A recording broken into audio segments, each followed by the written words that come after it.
Stacey Abrams is behind at the moment, but not conceding in Georgia's heated governor's race. At this hour, she trails Republican Brian Kemp, you can see there, by 68,000 votes, and she is spoiling for a recount. Nick Valencia is live in Atlanta with more. What's the situation, Nick?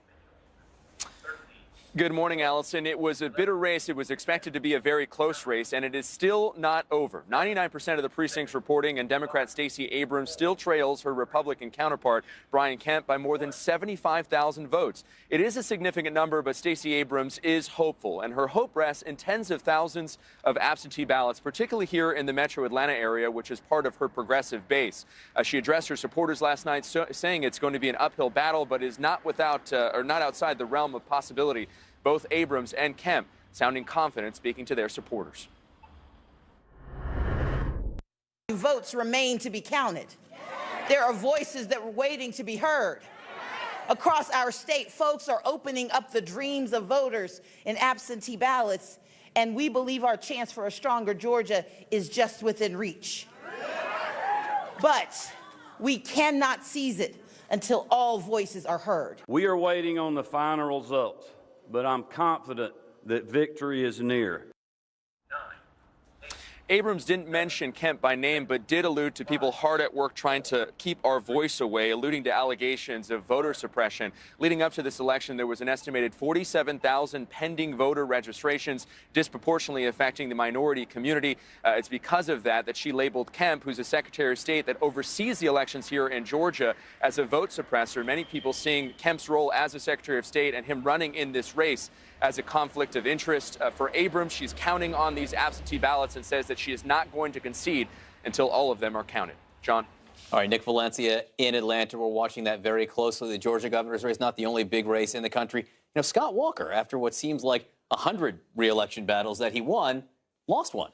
Phil Mattingly at the Magic Wall with the very latest on the governor's results. Yeah, it was a little bit of a mixed bag, but certainly when you're flipping 6 governor's mansions, that's a big deal, and Democrats are very happy about that. However, there's a caveat to that. We talked about Georgia. Let's also talk about Florida. I was just speaking with one senior Democrat who texted me, this one hurt, and this one is Andrew Gillum, the Democratic challenger's inability to defeat Ron DeSantis, the Republican, the House member. He ended up winning Florida. Andrew Gillum had a ton of attention going into this race, a ton of momentum. People thought going into this race was considered kind of the future of the Democratic Party. That may still hold, but it won't hold in the Florida governor's mansion. So that's Florida. The other key issue that I think Democrats are a little bit disappointed in tonight, clearly Ohio. Ohio, Mike DeWine ending up defeating Richard Cordray by about 4 percentage points, 194,000 votes. Interesting element is Democrats in the Senate, Senator Sherrod Brown, won this state easily. They couldn't parlay that over to the governors. Now, good news if you're a Democrat, and that was going into this night where the opportunities actually were. If you take a look at Michigan, you take a look at Wisconsin, as you just noted, John, and a hold in Pennsylvania. These are all states that President Trump won in 2016. Had President Trump not won those states, President Trump would not be President Trump. So Democrats' ability to win statewide there is obviously a big deal. One of the bigger deals, I think, and John, you mentioned it, it's Wisconsin. The fact that Democrats were finally able to defeat Scott Walker. He's run and won twice. He had a recall. Tony Evers able to pull it out. We called this race 32,000 votes ahead. Democrats are certainly happy about that, but I think there's no overlooking the fact that with Florida, and depending on how Georgia turns out, some missed opportunities for Democrats, but certainly going into 2020, not just the presidential, but also the opportunity to redraft congressional lines and redistricting, which the governors will have veto power over. Good news when you're flipping 6, maybe even 7 seats, guys. Okay, Phil, thank you very much. Come back to us as there's any movement there. So let's talk about the new reality that Americans are waking up to, a divided Congress. Dems win the House. The GOP keeps the Senate. Back with us to talk about this and more, we have David Gregory, Jackie Kucinich, Bakari Sellers, and Scott Jennings. So, Scott Jennings, a wise man on the set said yesterday, Americans like divided government. I think it was John Berman. Thank you very much. You're welcome. That's like the first nice thing. It's been 6 months. Yeah, That's all right. I work up slowly to it. So they have that, at least in Congress now. And from exit polls, some of the voters said that they did want checks and balances on the president. So now what does this look like? What does this mean? Well, it reminds me a lot of what happened in 2006. I worked for President Bush, and after the Congress flipped, the Democrats inflicted a massive amount of investigatory pain and paralysis on the Bush administration in the second term. I think that's going to happen again. You're going to see investigations. They have to talk about impeachment. 80% of the Democratic Party wants it. There's a petition with 6 million signatures on it. They want it. A lot of these folks that are coming into the House want it. So they're going to go down that road. It's going to look in some cases like overreach, which I think will hurt them in 2020. So on the House side, I think it's investigations. For the global back and forth between the executive and legislative branch, it probably means gridlock, except in the Senate where they can still do judges. So I wouldn't expect major movement on legislation. I would expect a lot of investigations. McConnell's going to continue to go all in with Trump on judges, and we're going to have a presidential campaign over the top of all of it. All right, Bakari Sellers, you are a Democrat. Yeah. Who do you want to see? Still, I think. Who do you want to see running the Democratic caucus in the House? Wow, thank you for the loaded bomb question. Well, no, but no, I think. so you're a younger Democrat. This is my issue. My issue is that, for example, Lucy McBath is on her way to being a United States congressman because of Stacey Abrams, right? You have Shalala and a few others in Florida because of Andrew Gillum. They rode coattails. They rode coattails. You have Colin Allred and a few others in Texas because of Beto O'Rourke. You have these personalities. You have these progressive ideals and coattails who helped create this majority, right? That energy in the country was fed, even though we couldn't all vote for Beto O'Rourke. He created a lot of energy in our party. The problem that individuals are going to have with House leadership is that they don't reflect that portion of the Democratic Party. And so you have many people like Joe Cunningham, for example, who vowed to vote against Nancy Pelosi. I think there are about 10 members who vowed to vote against Nancy Pelosi, and 5 more of them is a race that's too close to call. And so with the 18-seat majority, the most difficult race, and Andy Kim in New Jersey, the most difficult race or vote that these individuals are going to have is not going to be health care. It's not going to be infrastructure or pharmaceutical drugs. It's going to be that House leadership vote this month. But here's their biggest problem. There's no answer to the question, if not Pelosi, who? Then who? Yeah, exactly. I mean, she fundraises better than anyone else. Her member services operation, which I'm getting wonky here, but it had to do with how she treats different members. That's excellent. There's no better whip in the Democratic caucus than Nancy Pelosi. So there's no one to fill the void. It's hers to lose right now, simply because it's such a diverse caucus. What are you going to have? Like a middle-aged white guy? Right, But to Bakari's point, but Nancy Pelosi also gave us, to your point, and what Democrats fall back on. Not only is she our best fundraiser, but she also she carried the Affordable Care Act. She gave you Lilly Ledbetter. She led the stimulus and TARP. But she's easy to vilify. And if you're President Trump, running against Nancy Pelosi and Chuck Schumer, there's already voters out there, Republican voters, who get it. You just hit play on that attack. And are those changeable votes anyway? I mean, they're not going to be there's a new Democrat. I'm going to vote for them. Bakari's point, whether it's young people, whether it's minorities, the ascendant coalition of Democratic voters want to be led in a different way, or even suburban voters who are tired of some of this leadership. So it's a question, because it has to be balanced. But there's always this opportunity with Trump where he sees some value in cutting some big deal with Chuck and Nancy, and then he reverts back to, no, let's just go back and fight. The president needs a villain. He picked the caravan in this election, which didn't help in the suburbs. I'm cheering for Nancy because he needs a villain. The exit polls bear it out. She's the right one. Yeah. Pick Nancy, and that will help bring you back. I'm just curious, is there a way to split the baby where you say, okay, Nancy Pelosi, now she ushers us through the Democrats say, through the next 6 months or whatever, and then she cultivates somebody? I think that's the answer, because one of the things that they failed to do, my party's failed to do, is cultivate a bench, right? So, I mean, it's not like Andrew Gillum and Stacey Abrams relied on some older structure of Democrats to say, come here. No, they just kicked the door down. And so we do have a lot of talent in our party. I mean, Grace Ming, Nanette Berrigan, Akeem Jeffries. I mean, we have some really, Tim Ryan, you have some really talented people. The problem is they've been frozen out. And so this is going to have to thaw, or you're going to have some serious Who's issues. going to talk to Steny Hoyer and Jim Clyburn then? If you're going to reach some kind of succession deal and say, Nancy Pelosi's going to be here for a year and then someone else is going to move in, I don't see Clyburn or Hoyer just saying, okay, no problem with that.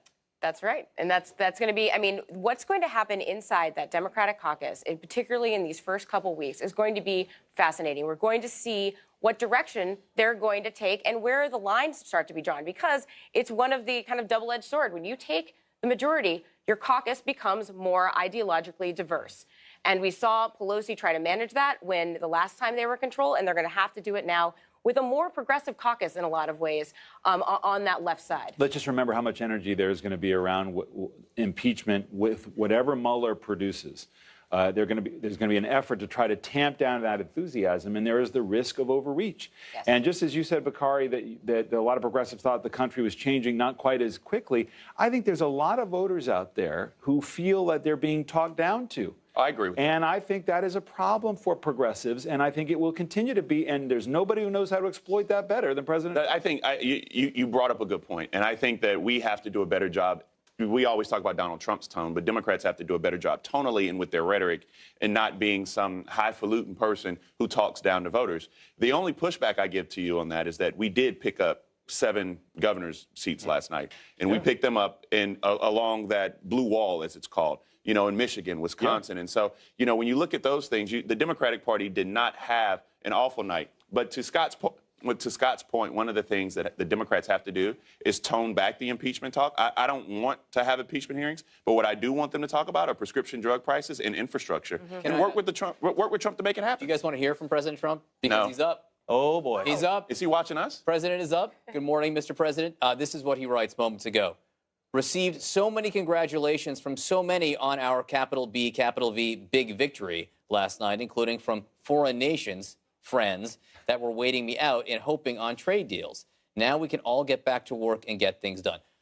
This was predictable. I think, again, if he woke up and had breakfast, he was going to declare victory here.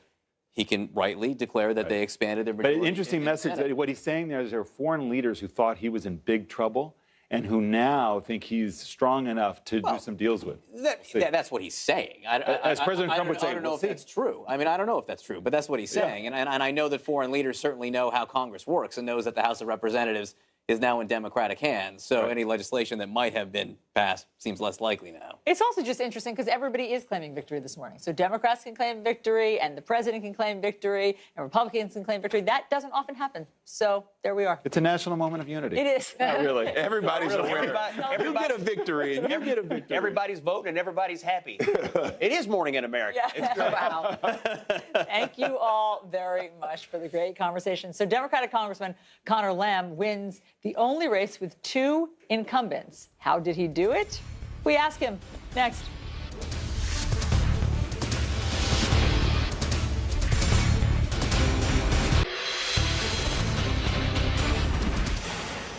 Democratic Congressman Conor Lamb handily beating 3-term Congressman Keith Rothfus in Pennsylvania's newly drawn 17th congressional district. That is a pickup for the Democrats. Congressman Lamb, who was himself only elected in March in a special election, joins us now. Congressman, thank you for being with us, and congratulations to you, sir. Good morning. Thank you for having me on. How do you explain what happened last night? The Democrats took the House convincingly, and Republicans expanded their control of the Senate. Why? You know, I know that in a lot of these House races, we brought new candidates into the fold, a lot of younger people, a lot of veterans, and what I picked up being out there was that people are ready for a change, and so, you know, maybe it's that in the House we were able to bring a lot of new people into the process. Ready for a change. Well, that leads me logically to another big question, which is what now for the Democratic Party? You have control of Congress, and there will be a battle for leadership. You have said you will not vote for Nancy Pelosi. Do you intend to stick by that? Yes, I do. Then what's the way through this? What do you want to see? Would you support some kind of a transition figure, some kind of power sharing agreement? Do you have an idea of who you might support? I don't have an idea of a specific person. I guess what I have are issues that need to be worked on. And I've heard about those from my constituents, infrastructure, getting more serious about the heroin epidemic, Social Security and Medicare, prescription drugs. These are the important issues where I come from, and so what I'll be looking for is someone who can tell us where those stand as a priority and put them at the top of the agenda. So President Trump last night did call Nancy Pelosi to congratulate her. They both did talk about the idea of working together. Do you genuinely hold out optimism that there will be areas where the Democrats in the House and the president can work together? And what would the first thing you want to see done be? I really do have optimism about that. I think the president has proven that he's interested in negotiating on a number of issues. He has talked a lot about prescription drugs recently and infrastructure. He's clearly interested. And, you know, there's no Democratic or Republican way to build a bridge or a road. And we've got to get the prescription drug prices down. It doesn't matter so much who does it or how we do it. We've got to get it down. And so I think both sides seem to be interested in that. There's no reason at all that we shouldn't be able to come to some kind of agreement. One of the big changes will be now there will be a check and balance on the executive branch. Now there will be congressional oversight to an extent over the executive branch. Nancy Pelosi has said if she is Speaker, maybe she won't be, that she doesn't want to see a push toward impeachment. 77% of Democratic voters, though, do. So to you, what's the right level of oversight here on the Trump administration and particularly the president? I think the right level of oversight is the amount that it takes to serve the people who sent us there. So in my case, for example, I'm on the Veterans Committee. Our goal is making sure that veterans get good health care. And so if someone's not doing their job, say with respect to, you know, medical records or long wait times for an appointment, it doesn't matter whether the Democrats or Republicans are in control. We need to have a hearing and find out who's responsible for that and get somebody new in there. And I think if we just keep that in mind, the good of the people that we're supposed to serve and not a partisan agenda, we'll do our job just fine. Do you want to see the president's tax returns? No, I want to build infrastructure and get prescription drug prices down. And you don't want to see any kind of impeachment hearings? Well, I haven't seen any evidence yet that would raise that. So it seems like you're skipping a few steps there. But there's a process in place. There's a special counsel who's looking at the whole problem. We need to give him the time and space to do his job. And then, you know, at any time that he finishes and presents us with his conclusions, we'll make a decision at that point. Does it feel different being in the majority all of a sudden? Not yet. It hasn't really been very long, but I feel very proud of the team that I've worked with and, you know, just honored to have the trust of the people here in Pennsylvania for a full 2 years. You won 2 elections in a very short period of time. Conor Lamb, Democratic congressman from Pennsylvania, just reelected. Thank you so much for being with us, sir. Thanks for having me on. Okay, so what were some of the biggest surprises of the night? We look at those next.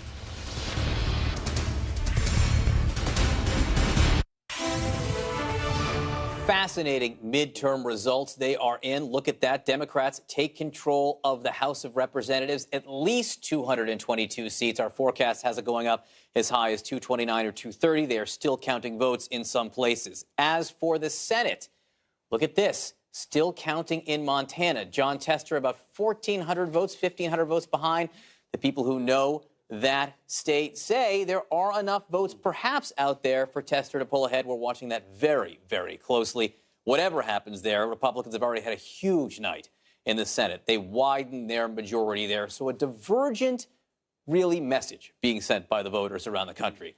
Let's bring in CNN senior political analyst Ron Brownstein to the forecast, Harry Enten, who did pretty much correctly forecast the entire House election. Ron, though, I want to start with you. I was talking about Jon Tester in Montana. You know, President Trump practically went door to door in Montana to campaign for the Republican in that race. Overall, what evidence do we have of the impact of the president? Yeah, look, the long-term trend is that our congressional elections are becoming more quasi-parliamentary. I mean, they're less about individuals, more about how you feel about the parties, and particularly about the president. But even within that long-term trajectory of a heightened correlation between the way people feel about the president and how they vote for Congress, we reached a new peak in this election yesterday. According to our exit poll, 88% of the voters who approved of President Trump voted Republican for the House, and 90% of those who disapproved, which I believe is a modern high, voted Democratic for the House. If you look at the Senate, the Democrats who lost were among the few Democrats left in the 26 states that have voted Republican in at least four of the past seven presidential elections, a majority of the time. Democrats are down to about 5 senators from those 26 states, and Republicans are down to about 7 senators from the 24 states that have voted Democratic most of the time since 92. The whole system is separating and sorting out. Harry, to give you props, as John Berman just was, we had your forecast every morning on New Day, and you seem to have really hit it out of the park. Your polling and your predictions seem to be right. I won't be fired. No, that was close. You can never be sure.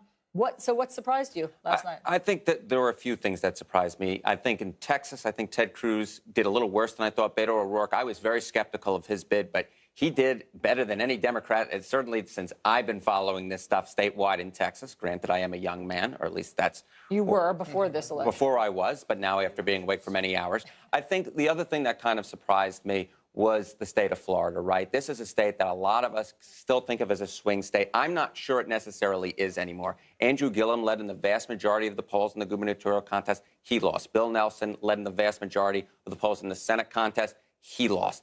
And so I think there was a lot of talk about all these Puerto Ricans moving in, that this state may become more blue. That isn't what happened. In fact, it's the older voters who came out in large numbers, especially on the west coast of that state. And then the panhandle is becoming much more red. It's fascinating. You know what else aren't swing states? Nevada and Virginia, which are now firmly blue. Yeah. But Ron, explain to us then, in Florida in particular, in Nevada and Virginia, it's the same thing, why you have that split. Well, look, first of all, in Florida, I think for Democrats, when turnout gets that high, you just run out of people. Same thing, I think, in Texas at this point, although there may be a greater opportunity there with untapped Latino voters. Look, what we're seeing is the country sorting out. The results of the election on Tuesday night were a significant repudiation of the president in the large, diverse, info-age, white-collar metro areas pretty much everywhere. I mean, starting in Philadelphia and New Jersey, extending through Northern Virginia into Miami, and going all the way across the country. Chicago, Detroit, Des Moines, Kansas City, Houston, Dallas, even Atlanta. These are places where Democrats have not done well, all the way to Orange County. On the other hand, as you have this separation, those interior states that are preponderantly white, heavily blue-collar, mostly Christian, they are becoming tougher and tougher for Democrats to hold on to. And, of course, where this leaves the country is with these two coalitions more sharply delineated than ever, and finding common ground between them a substantial challenge, to say the least. Voter turnout was historic. 113 million people. That's the most of any midterm in any recent memory. Correct me if I'm wrong. No, it most certainly is. And I think, both sides got their turnout to where they wanted to get to, and it benefited Democrats in the House, and it benefited Republicans in the Senate. And one thing I'll talk about in the Senate, if we are becoming divided along this urban-rural divide, that is very good news for Republicans going forward in the Senate, because each state gets two senators, regardless of population. And we saw that last night, where Democrats were able to sweep through in the House, but obviously struggled significantly in the Senate. That's how the framers wrote it. I mean, they designed it this way. They wanted a bit of a rural-urban split. They did. But the one thing that was different when they did it was there was not a systematic political difference between the large and small states that we now see with the smaller states because of their demography leaning more toward Republicans than the big diverse Ron states. Brownstein, Harriet, and thank you guys so much for being with us. People are waking up this morning saying, how did this happen? How do you have this split decision? The answer is it's a perfectly good reason, as explained by both of you gentlemen. So thanks for that. Okay, so how much of a referendum was this election on President Trump? We get a reality check next.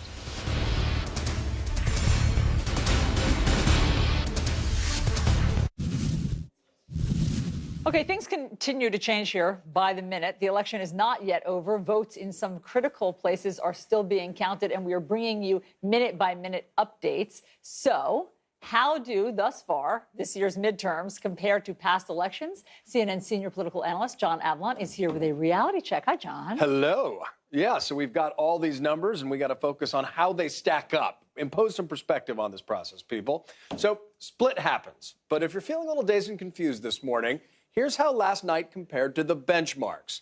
In the past, presidents with approval ratings below 50% have lost an average of 37 seats. Now, we can currently project that Republicans lost at least 26 seats, with 14 still out. That's enough to have Democrats take control of the House, but below the benchmark at this point at least. Compare that to the 63 seats Barack Obama lost in 2010, and you see the impact of a strong economy and the simple fact that America is still a center-right nation. Now, that's a controversial comment to some liberals, but there's no denying that Gallup polls for decades have shown almost three-quarters of the electorate identifies either moderate or conservative. That's why independent voters are so key to cobbling together a majority. And exit polls show that independent voters swung 14% to Democrats in this year's election. That's exactly in line with CNN's projections, but that's below the 19% swing of independents to Republicans in the Tea Party year of 2010. The Democrats were defending 10 Senate seats in states that Donald Trump won, and Republicans picked off Indiana and Missouri, as well as North Dakota. Montana looks like it's trending Republican at John Tester's expense, but that is TBD. And Democratic attempts to flip Texas and Tennessee fell short. Arizona remains too close to call. So Democrats won governorships, though, in crucial Upper West swing states, knocking off Scott Walker's bid for a third term in Wisconsin and Gretchen Whitmer with a 10-point win in Michigan.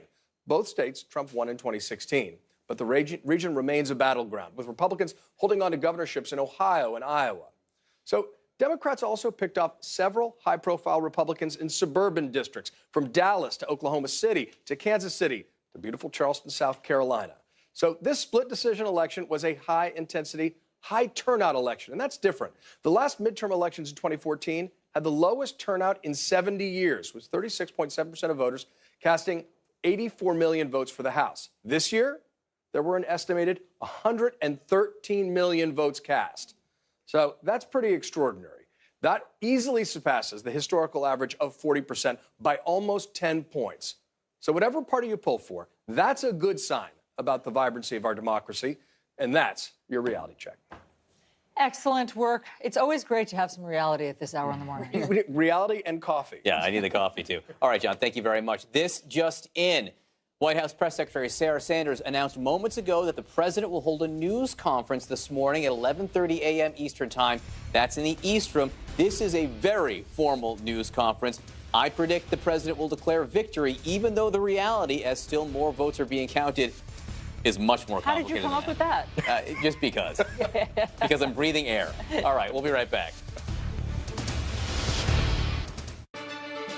Good morning to our viewers in the United States and all around the world. This is New Day after a long election night. Hard to tell those two apart sometimes. Also hard to tell what exactly happened last night, because there are mixed messages in the absolute extreme, giving both parties something to cheer. And we just learned that the president will talk about the election at a White House press conference. That's at 11:30 a.m. Eastern Time. Of course, CNN will cover that live. He has already declared what he calls a big victory. But the reality is far different from that, because he's going to have to deal with a major change in the power structure of Washington. Democrats have taken control of the House of Representatives, breaking the Republican monopoly here. They've already picked up 28 seats. There are still about a dozen races out still being counted, so their majority could grow even more over the next hours, and we are counting those votes over the next few hours. The big point for Democrats, they're very much now in the game. And by the way, these numbers are still fluctuating. We're still getting some results. But in the Senate, the GOP not only held the majority, they added to it. Many of the winners were found in the states where President Trump visited in the final days of the campaign and held those rallies. Some key races in the Senate are still too close to call at this hour. Razor-thin margins in Florida, Arizona, and especially Montana, where incumbent Democrat Jon Tester has closed a deficit that was bigger when we first came on New Day this morning. So that number keeps changing. One thing is for certain, Americans did get out and vote in a historic number. There was an estimated 113 million people voting in these midterms. That's nearly 49% of all registered voters. And that doesn't sound like a big number, but it is. Votes are still being counted. So let's get right to the latest numbers. CNN's Phil Mattingly has been up all night. He has some updated results for us. Phil. Yeah, Allison, I want to zero in right on those Senate races that are still outstanding right now, because the question is not, is Senate Majority Leader Mitch McConnell going to continue to be Senate Majority Leader Mitch McConnell, but how big will his majority be? And one of that question is what's happening in Montana. Jon Tester is the incumbent Democrat, as you noted. When we started a couple of hours ago, it seems like a couple of days ago at this point, Matt Rosendale was up by about 4,000 or 5,000 votes. That's now sitting at about 1,600 votes. That's a lot in Montana, given the fact there's 94% in. But here's the key. Look what's still outstanding right now. You've got 5 counties that are still outstanding. All of them are Democratic counties, including 2 of the 3 largest counties in the state. Look at the margins in these counties. Jon Tester winning Missoula by about 31% at this point in time.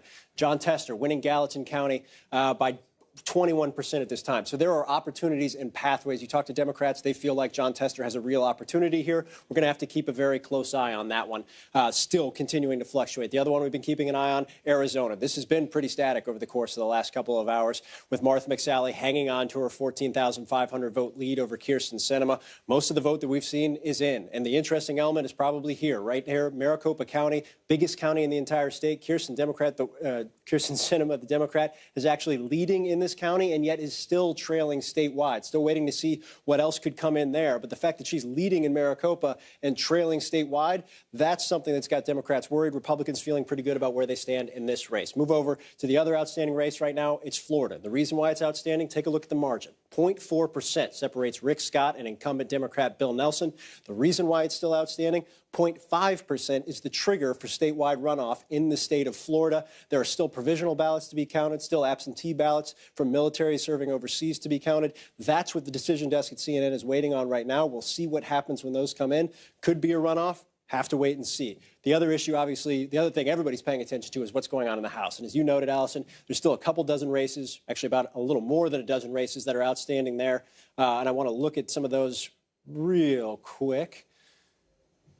These are the uncalled pickup opportunities right now. These are what we're focused on. There's about 13 races still outstanding. Take a look at where Democrats stand and where Democrats have new opportunities. One of the biggest focuses has been on California. Democrats thought maybe they could pick 4, maybe they could pick up 5, maybe even 6 on a great night. Where they stand right now, they've got 3 races that they're leading in, and some of them are razor thin. One of the most interesting ones, though, since we started, Katie Hill was up by about 250 votes 2 hours ago. Now she's up by about 2,500, top-tier Democratic candidate. That's something Democrats feel very good about, a pickup opportunity there. We'll have to keep an eye on how the rest of these come in over the next couple of hours, guys. Okay, Phil, thank you very much for keeping us up to the minute. We'll check back with you. Let's bring in now David Gregory. We have Nathan Gonzalez, Anita McBride, and Jim Messina joining us. Great to have all of you here at the table with us to help us try to figure out what happened last night. So big picture, David Gregory, the fact that there's this divided result with Democrats taking the House, Republicans taking the Senate, and the fact that some things are so close, as Phil Mattingly just laid out. Right. What does all of this mean? Look, I think there's revenge and there's resilience. For Democrats out of the doldrums of 2016, they took the House of Representatives back from Republican control, and they did it in a strong economy. Okay, it shows you that on the strength of that weakness for the president among suburban voters, Democrats made a strong statement. The resilience piece is that the president actually helped Republicans build on their majority in the Senate. He locked in a lot of his supporters on the back of this caravan message, on a hardline immigration stance, and the Kavanaugh factor was big. It united the Republican Party, kind of all wings of the Republican Party in a big way. I think that's a big factor. But for both sides of that, remember, now you've got 2 years with Democrats in the House, in control, with subpoena power. They're going to make the president's life very difficult. That could be good for them. It could also be good for the president who'll be fighting against him. You know, Nathan, you watch these House races so closely. And the Democrats' victory, it's a pretty substantial victory, and they have some pad here. This isn't a 1 or 2 vote edge. They're getting some pad as these races come in, and we're still counting in California. I think it's amazing that we're still counting as we're now at 7:05 a.m. Eastern Time, Nathan. But what do you see here? You know, some surprises: Charleston, Oklahoma, Kansas City. I mean, there were some, it looked like Democrats, the magic number was 23. It looks like they're going to land between 30 and 35, which is a substantial number. And I think we saw Democrats win in a lot of places they should have won. I mean, you mentioned the upsets in some more Republican-leaning territory, but they won in these suburban districts where the president wasn't particularly popular, where I think the immigration message didn't play similar as well as what it did in the Senate races. And so we're seeing this sorting. And I think for Washington, when we look forward, what does it mean for Capitol Hill? You're going to have fewer Republicans representing Democratic districts. You're going to have fewer Democratic senators representing Republican states, and there's going to be less incentive for them to work across the aisle based on their constituencies. There's a word for that, gridlock. Yeah. Anita, as a Republican, what lessons do you take away from this morning? Well, I'm really wondering now at the White House when they're waking up this morning what they're thinking about this new reality. And I'm going to be very interested to hear what the president says. I remember the day after 2006 when George W. Bush just said this was a thumping. This is not exactly a thumping, but because I think that the numbers, are obviously very good for the Democrats in the House. But what will that mean for what they can get done? Can they find something that is resonating with everybody? The prescription drug issue, I think, has been one that President Trump's been very good about talking about, and Nancy Pelosi said it last night. So to avoid as gridlock, well. there are to avoid some gridlock, things that find bipartisan something. Progress should be able to move forward. Find something that they can work on together. And I'd be interested to hear if the president puts out a little bit of an olive branch he called today. Nancy Pelosi. He did, which was very good. And I remember George W. Bush called her, invited her and her husband over to dinner, like right after she became the first female Speaker of the House, and Italian-American, by the way, which was great. And so, again, that sign was very important. And they tried to do something big with immigration, and unfortunately But it's interesting that failed. how different that time in the country was. Yes. 2006 really represented the left in this country mobilizing against the war in a way that Yes. they didn't in 2004. The winds of change were so strong at that point that it ultimately propelled Barack Obama into office. Here, I think you see this realignment where the polarization is so deep culturally, philosophically, that I think our future is a little different. I got to say one thing. I would be shocked if the president came out and said we had a thumping in the House. He won't. I don't He's think not. he would. He I won't. would be shocked. And if he'll there's take any credit for everything that happened in the Senate and will probably take no responsibility We for already the have a losses tweet in the where he's House. saying Big that vic- foreign leaders are Yes. calling to congratulate him. I know. I He's heard only that. saying the big victory side of it, which is a risk for him going forward. Not recognizing what happened to him in these House races, that's a risk. Jim, I want to bring you into this discussion, but before you address this issue, you have eyes and ears all around the country in some of these Democratic races. John Tester, we've been watching that race very, very closely. You really do think, even though he's down 1,600 votes, he's got reason to be optimistic? Yeah, look, I'm a Montana rancher, right? My wife's sitting at the vote headquarters right now. We have enough votes in Missoula and Bozeman. John Tester will be reelected in the United States Senate. He is never gotten 50%. He's always been very close, and he will continue to be. I want to talk about 2020 for a second, because the other thing we haven't talked about is the major realignment on the blue wall states. Democrats just took the Michigan governorship, they took the Wisconsin governorship, and if you look at the results, Republicans wanted to put some of those Senate seats in play. None of those were in play. If you wake up this morning and you're Donald Trump, you look at 2020 and start to say, how does my math to 270 electoral votes look? It looks very hard if he can't, to your point, solidify some of these suburbs where he did well in 2016 and just got slaughtered in 2018. Yeah, and you know, think about what he's got to do on that. Is he going to moderate on immigration? I don't see him doing that. No He way. wants to lock in this base. And by the way, I mean, I hope it's not the case, but he could be looking at an economic downturn. Certainly the market gyrations have been unsettling, right? That could hurt him because otherwise you'd want to be talking about the economy all the time. Well, and he wants to go out and talk about the economy in the Midwestern states where they don't feel markedly better. Swing voters are still working 2.5 jobs and looking out there and saying, what are you talking about the stock market? We don't have stock. Our life's gotten harder. You know, the blue wall is going to be real again in 2020. Jim, one more question for you about 2020. Where President Obama went out to campaign and hold rallies, did that help? Did that work? Will he do that again leading up to 2020? I think it depends on where, right? People forget no Democrat had carried Virginia until Barack Obama did. It's now a blue state. Yes. We now have every single office. We've now have control of 7 complete states in legislative chambers and governorships that we didn't last night. And President and Mrs. Obama, people forget Mrs. Obama is the most popular political figure in America. They both were out there all the time. The president finished in the 3 pickup opportunities in Virginia yesterday, and we won 2 of the 3, and looks like we might win the 3rd. So he had a very good impact. I think he had a better impact in the suburbs than Donald Trump. Nathan, you look at the turnout, 113 million voters, and it may go up from that. That's just the preliminary count we're getting.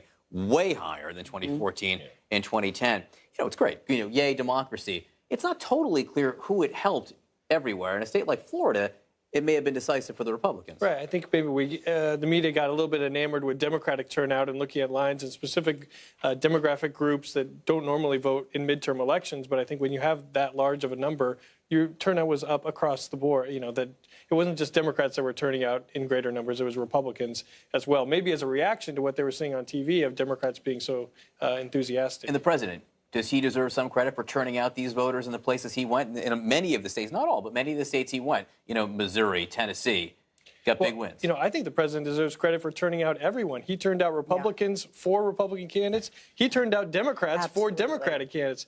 Democratic turnout wouldn't have been as high as what it was without President Trump. Is there a polling problem, though? I mean, are we seeing a polling problem with regard to what the spreads look like? And is there a hidden Trump vote? I mean, I heard Frank Luntz say that there's 2-3% of supportive Trump numbers out there that are not showing up in polls before election. What's the answer, Nathan?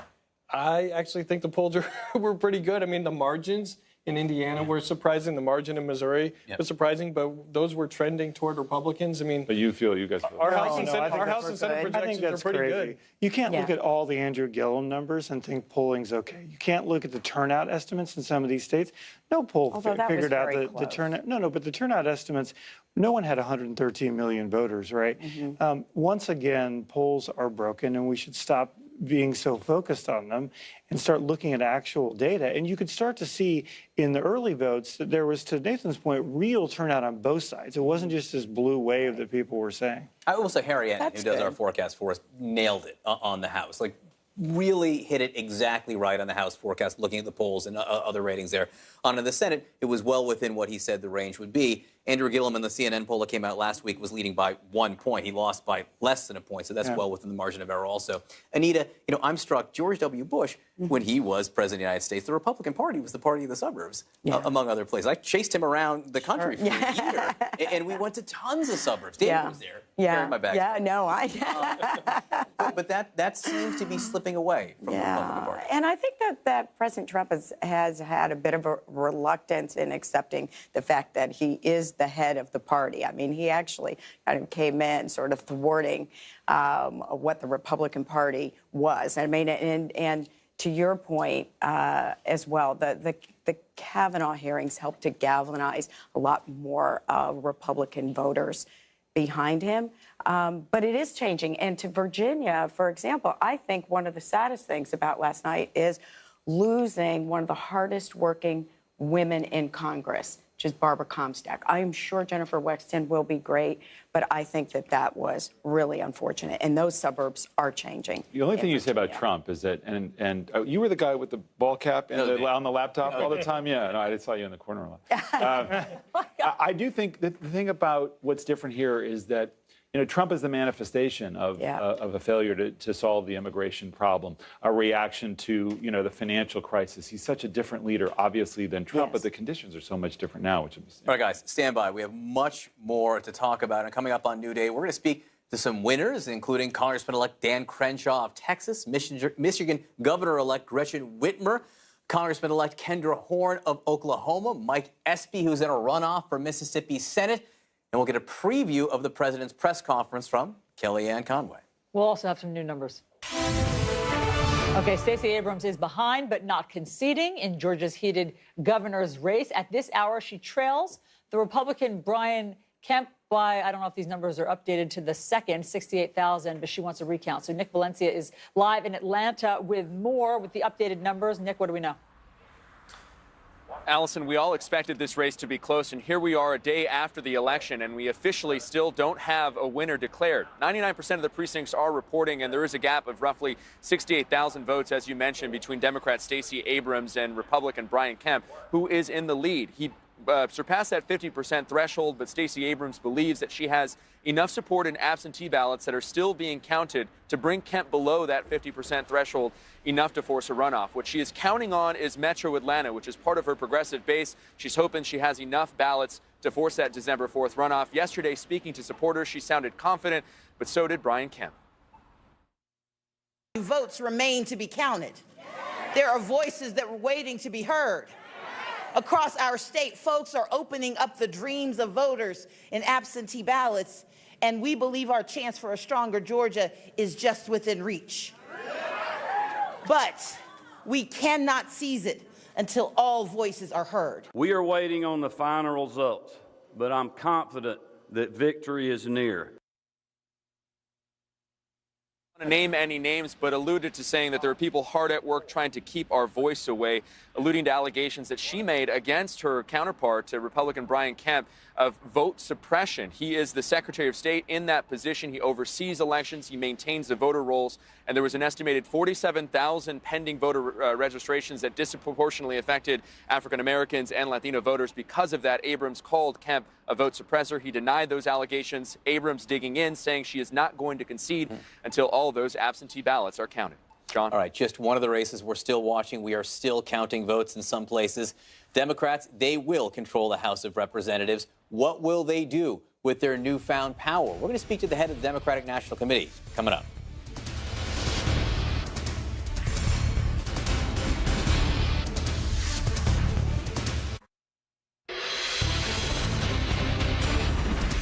So Georgia's race for governor is still getting a lot of the attention, but Democrats did manage to flip at least 6 seats from the GOP. Republicans managed to hold key seats in the Midwest. So CNN's Phil Mattingly is looking at all of this. He has all the up to the second election results for us. Phil.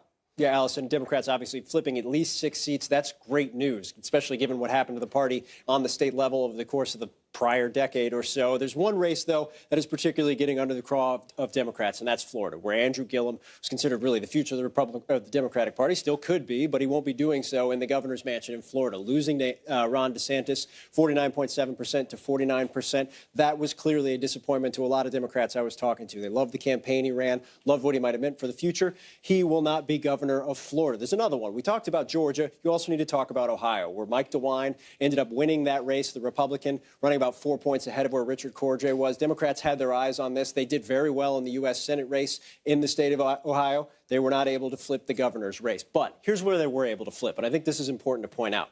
When you look at Michigan, when you look at Wisconsin, where Scott Walker has been a Democratic target for what seems like years now, 2 races and a recall, they were able to flip that seat as well. Those are key pickups for Democrats and key flips as well. You flip Illinois as well. That's good news for Democrats when you look on the net. Here's the one thing that I think people are a little bit concerned about right now. They also could have had an opportunity to pick up Iowa. They weren't able to do that.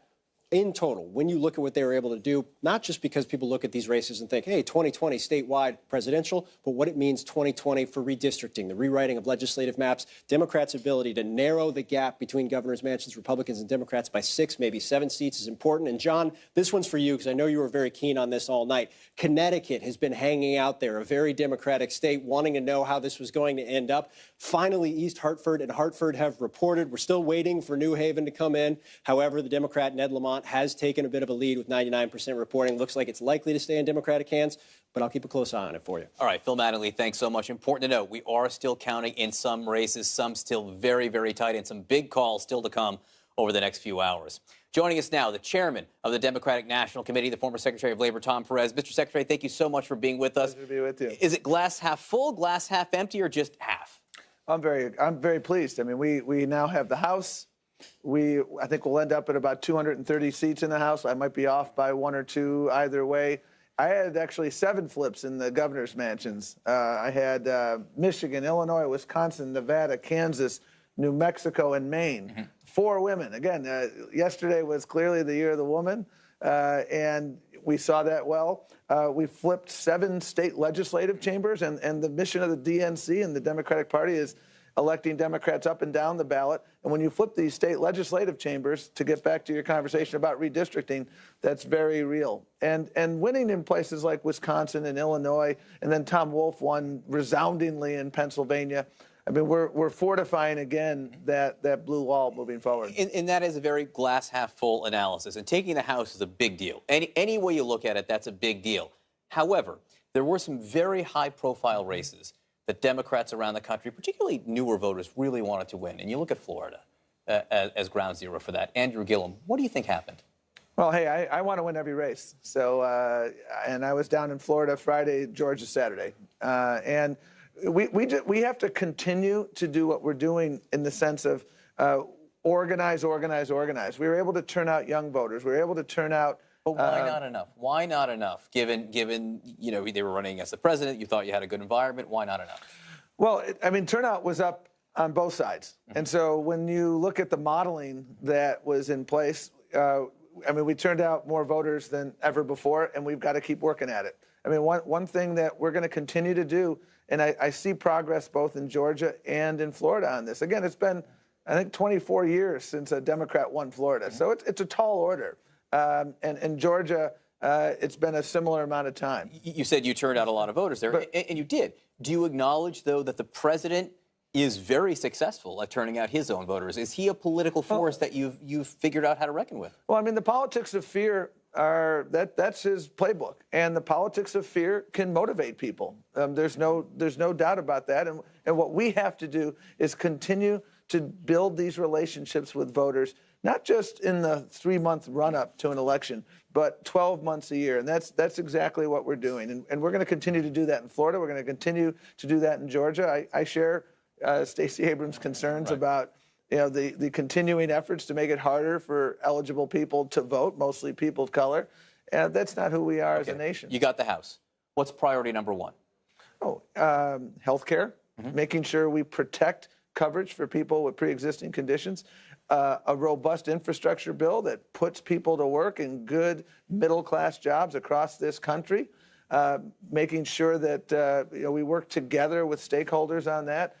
We have to make sure we invest in public education. We heard that, and we have a governor of Kansas, in no small measure, because under Republican leadership, Kansas starved public education, and I see that across the country. And those are three priorities, and we're going to work on the DREAM Act. Where does oversight of the executive branch fit in? I spoke to Conor Lamb, your congressman from Pennsylvania. He says he doesn't really want to see the president's tax returns. How important are they? Oh, I think oversight is important in the sense that right now, the system of checks and balances is non-existent. I mean, look at all the cabinet secretaries that have been involved in wrongdoing and not an ounce of oversight from the Republicans. I mean, that's unconscionable. This is taxpayer money that is being wasted. So we can expect hearings? I'm sure we'll expect hearings because we have a constitutional duty of oversight in the U.S. House. But at the same time, your first question was very, very relevant. We're going to fight for the issues that people care about. We won the House,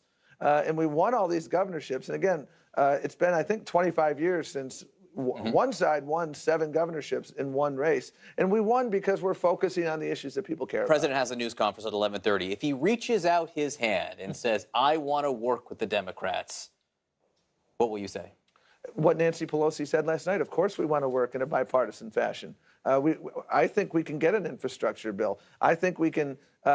They actually, if you look at the last 2 weeks, they said they were going to protect pre-existing conditions, notwithstanding the 70 votes to repeal the Affordable Care Act. So let's take them at their word. We've talked about a DREAM Act before, and one day he was for it, one day he was against it. Will he stand up to the far right wing of his party? That remains to be seen. If he does, we can get things done. I'm out of time. 5 seconds. Your biggest surprise last night? The number of races that we won in areas like Oklahoma, Kansas, and elsewhere, what it shows is our investments in a 50-state strategy are working. We can win everywhere as long as we are speaking to the issues that people care about. All right, Mr. Secretary Tom Perez, Chairman of the Democratic National Committee, thanks for coming in. Nice to see you here. Always a pleasure. Allison? Okay, John, after a whirlwind 72 hours that included an insensitive Saturday Night Live joke, retired Navy SEAL Dan Crenshaw has won a seat in Congress. What does he want to do when he gets to Washington? He tells us next.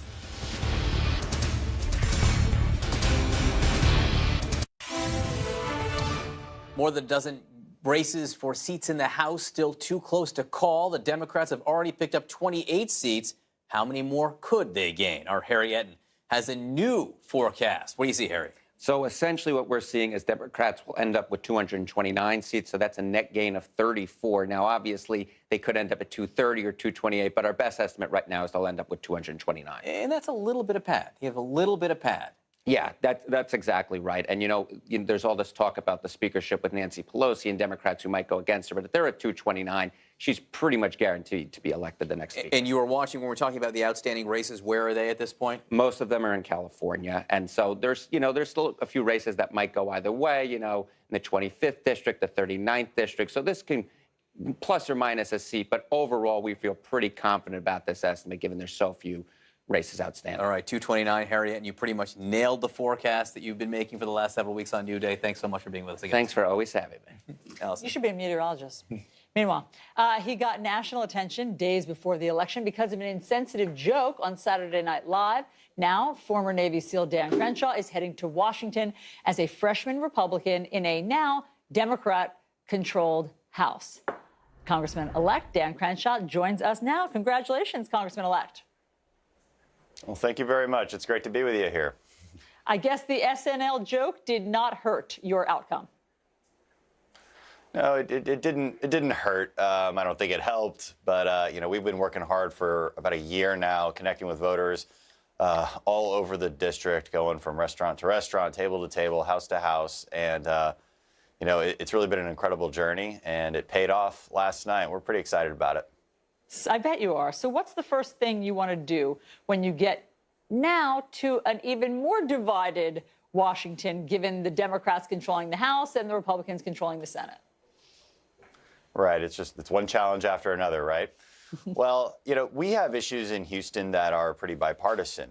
One big one is flood mitigation infrastructure. I need to be able to work with the Army Corps of Engineers to ensure that our infrastructure can take another Hurricane Harvey-like event.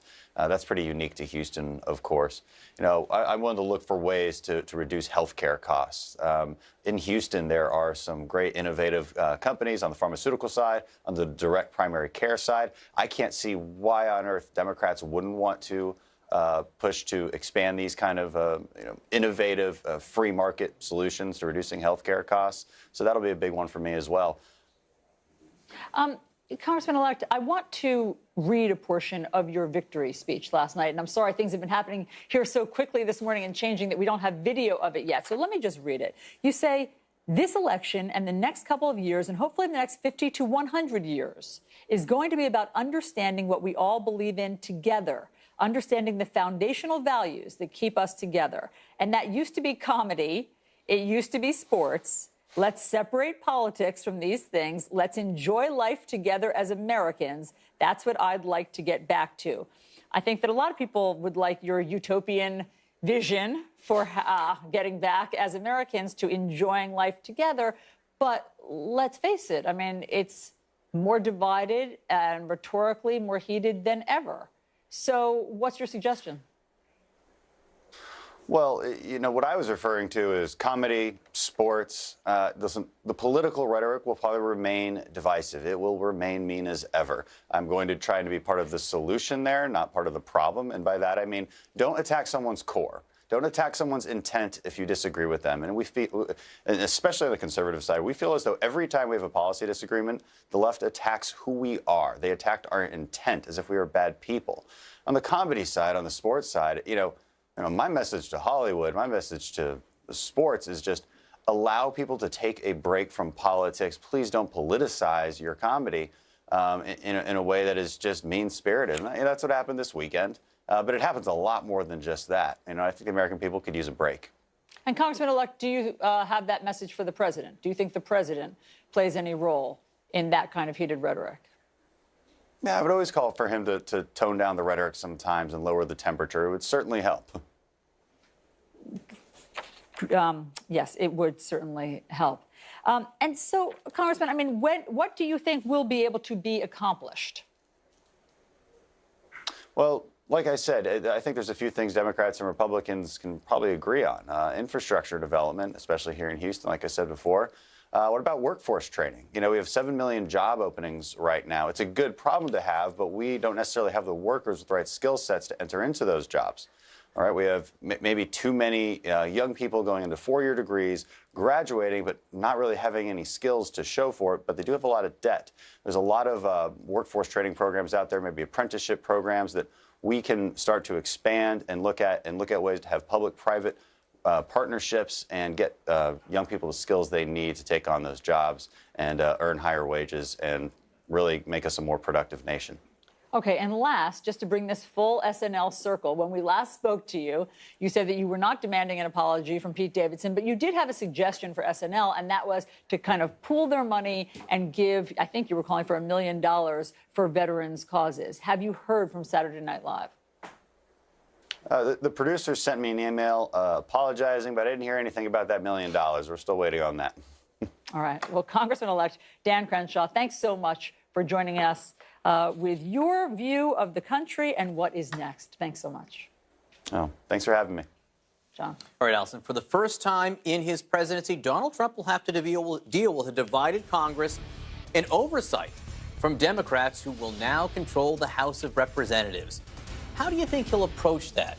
One reporter knows. Maggie Haberman joins us next.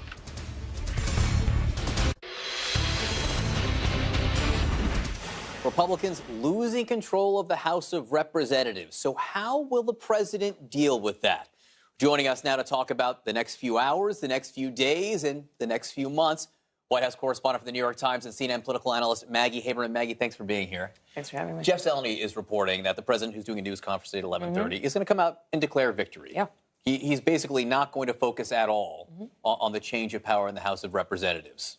That your understanding? Oh, absolutely, and he's already been doing it. I mean, his first tweet last night was tremendous victories.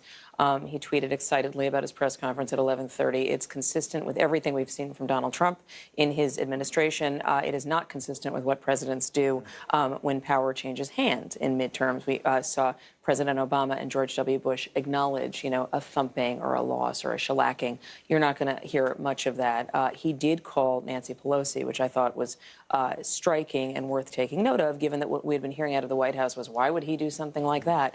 That is a recognition of reality. But I think his rhetoric today is going to be, we expanded our Senate majority, and he's got a point in terms of getting people confirmed, in terms of especially for cabinet secretary replacements. That is very good for him. What's not good for him is the reality that there is now oversight of his administration from the opposing party.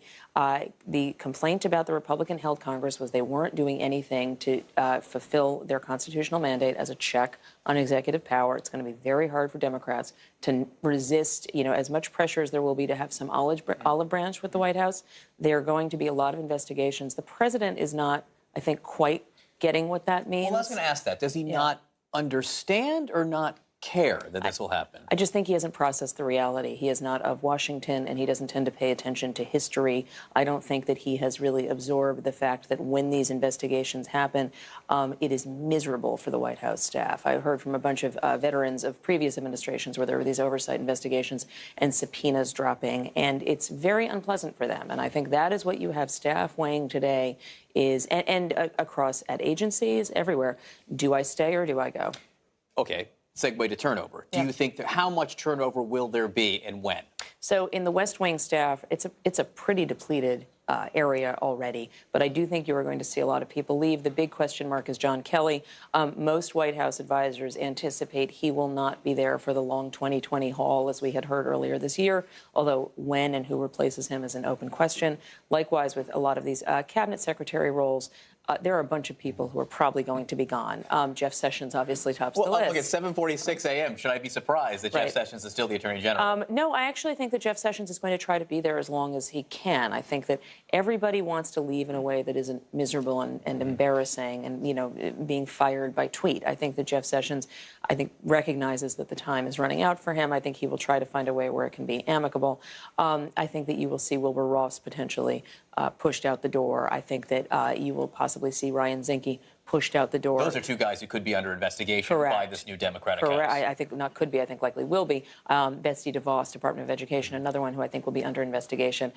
You are going to see a lot of turnover. It's just not all going to be this week or next week. I think you are going to see through the end of the year a lot of changes. So the Senate victory is absolutely an affirmation of the president's political reach in red states. And he campaigned in many of these states where Republicans have picked up seats. However, the Democrats taking a House and where they did it in suburban districts that were traditionally Republican now are more Democratic.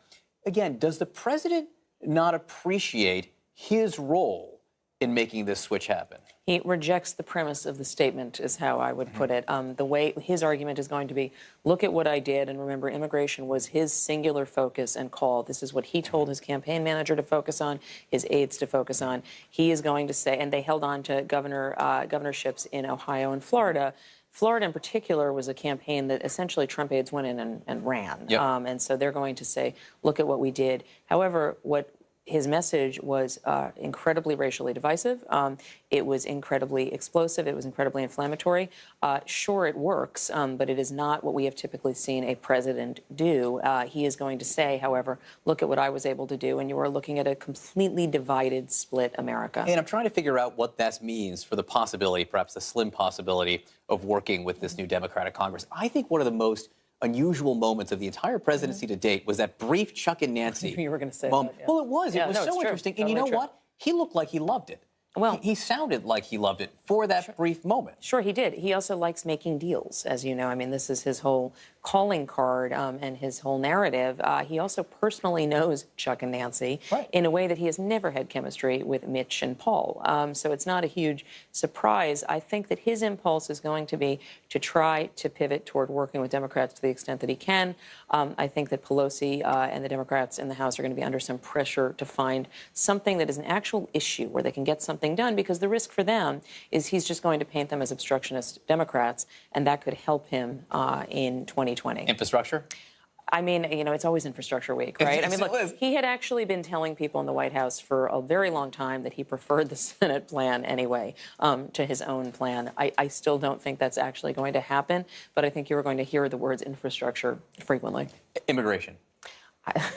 What's the question? Well, the question is that there is a deal to be made. I mean, there's been a deal to be made for several presidencies on immigration. Correct. And in this case, there's a very easy deal to be made on Dreamers if he wants to and if the Democrats want to. If he wants to. I think that would be the narrowest of deals. But remember, DOJ just filed to have the Supreme Court take up the DACA case. So I'm not sure how you pivot from that to let's make a deal. You could. I still think that the rhetoric of his campaign is going to make it extremely unlikely because people are going to, unless it is a really good deal, I think the Democratic base is not going to see it well. So now that Election Day has come and gone, in theory, it means that Robert Mueller could make some kind of public statement or have some kind of public activity.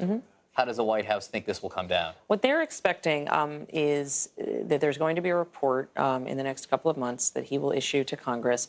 They believe, to be clear, they're reading tea leaves just as much as everybody, and Mueller's been very private about what he's doing.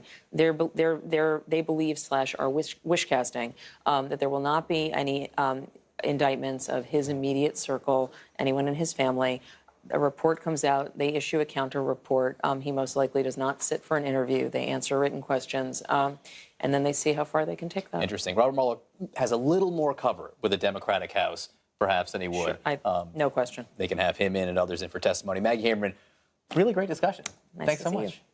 Allison? Okay, John, a record-breaking number of women ran in the midterms and won last night. CNN's Jessica Dean has more on their historic night. Take a look.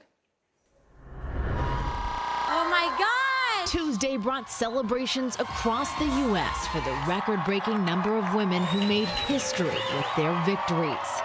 They ran and won in unprecedented numbers, adding over 30 seats in the House. Many are Democrats inspired to run in response to President Trump. We sent a message that we want a better nation, that we demand a better nation. Former Navy Commander Elaine Luria turned Virginia's 2nd Congressional District blue. Like many of the women elected, she's a first-time candidate.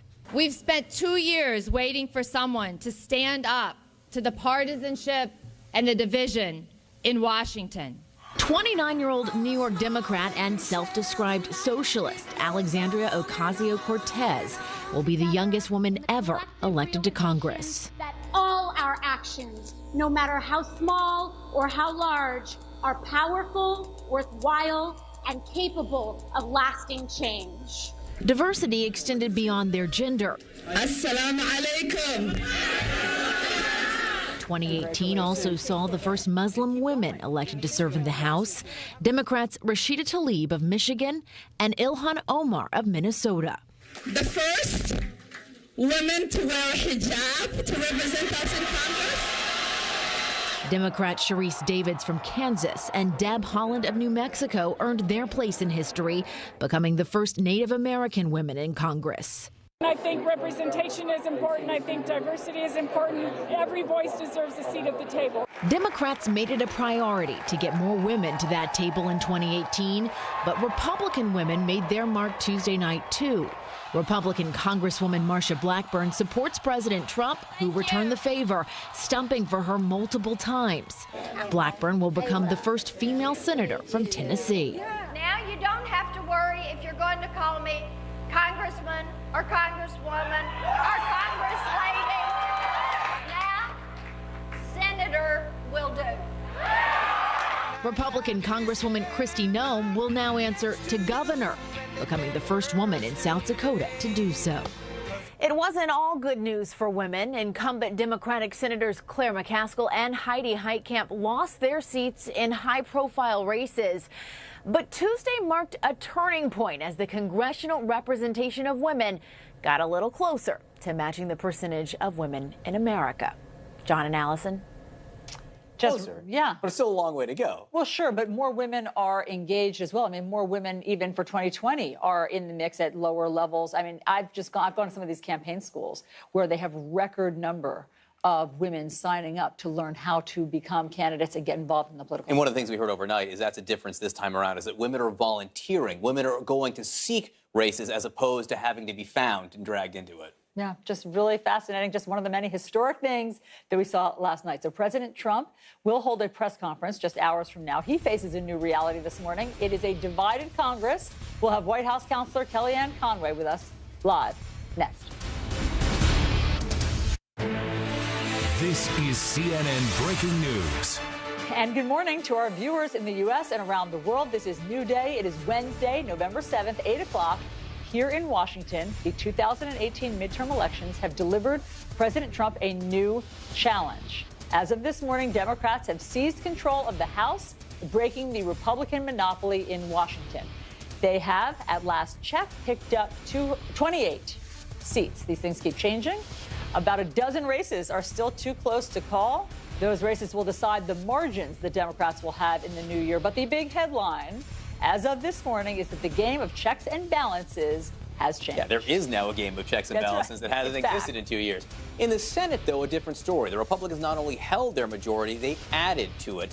And many of the winners in states that President Trump visited in the final days of the campaign. Some key races in the Senate are still too close to call. Razor-thin margins in Florida and Arizona, and especially in Montana, where the incumbent Senator Jon Tester, the Democrat, has closed this deficit since we came on this morning. Some Democrats are optimistic he will be able to take the lead there eventually.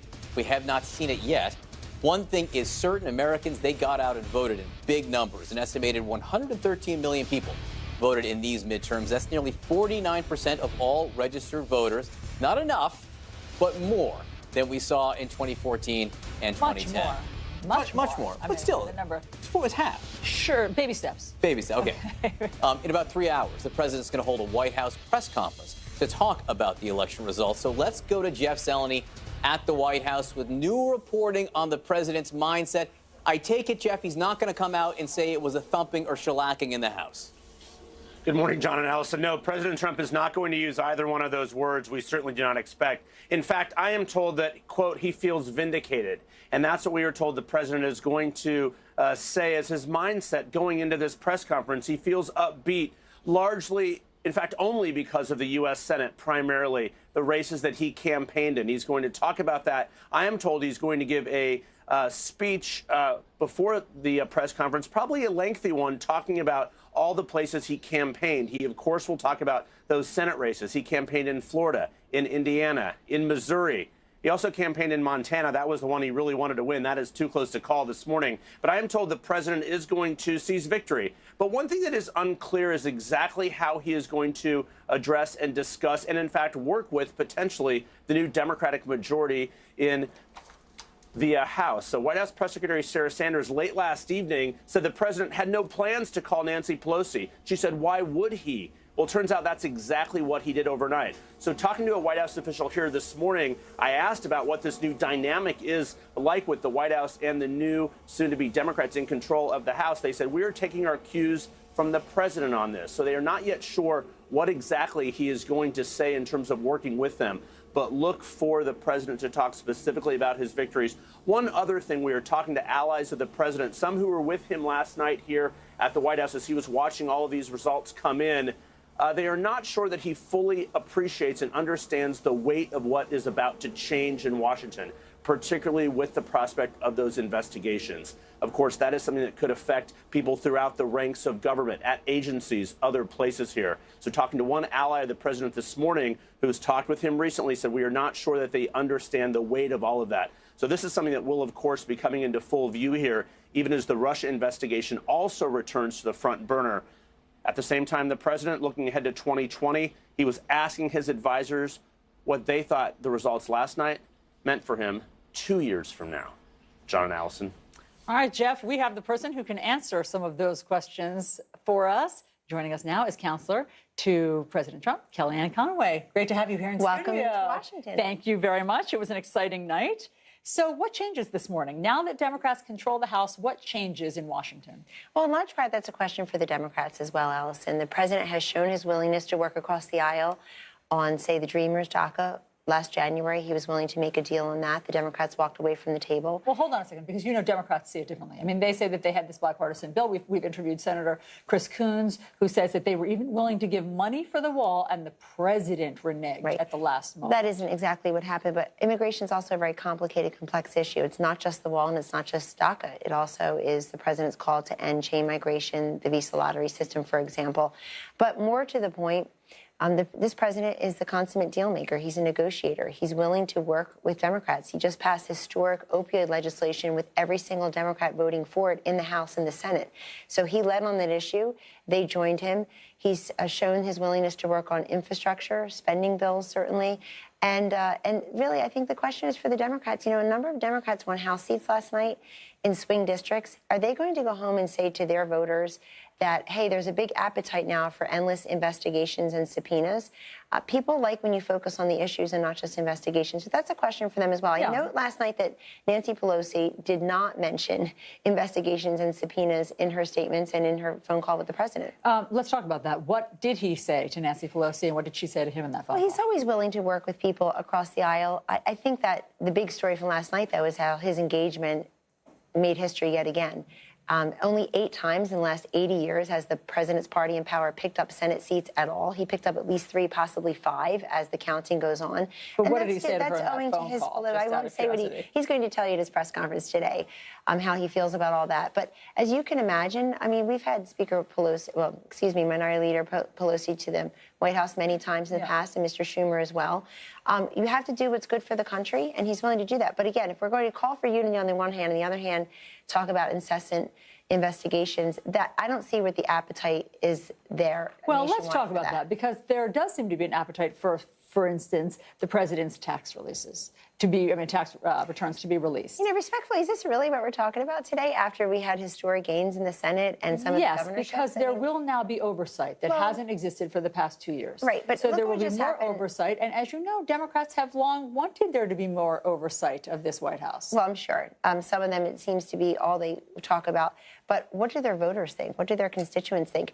Well, let me just say, the last time the Democrats did, let's just say, an extra investigation, it was during the Kavanaugh hearings, and the 4 Democratic senators who voted against Brett Kavanaugh all lost last night. Kavanaugh does seem to have certainly Manchin won. He was the only in the direction of Republicans, for sure. But I'm just curious. It showed how ham-handed they were about an investigation. Overreach is always, to him. for sure. Star power didn't matter last night. The places where President Obama went, the people he campaigned for. Lost. I hear you. Overreach certainly is a problem for various parties. But how does the president feel? I mean, that was where Jeff Zeleny ended in terms of, is there any anxiety in the White House about this new oversight task that Democrats will take up? The president addressed this on Monday when he was on his 3-stop tour. All the 3 of them won, by the way, last night.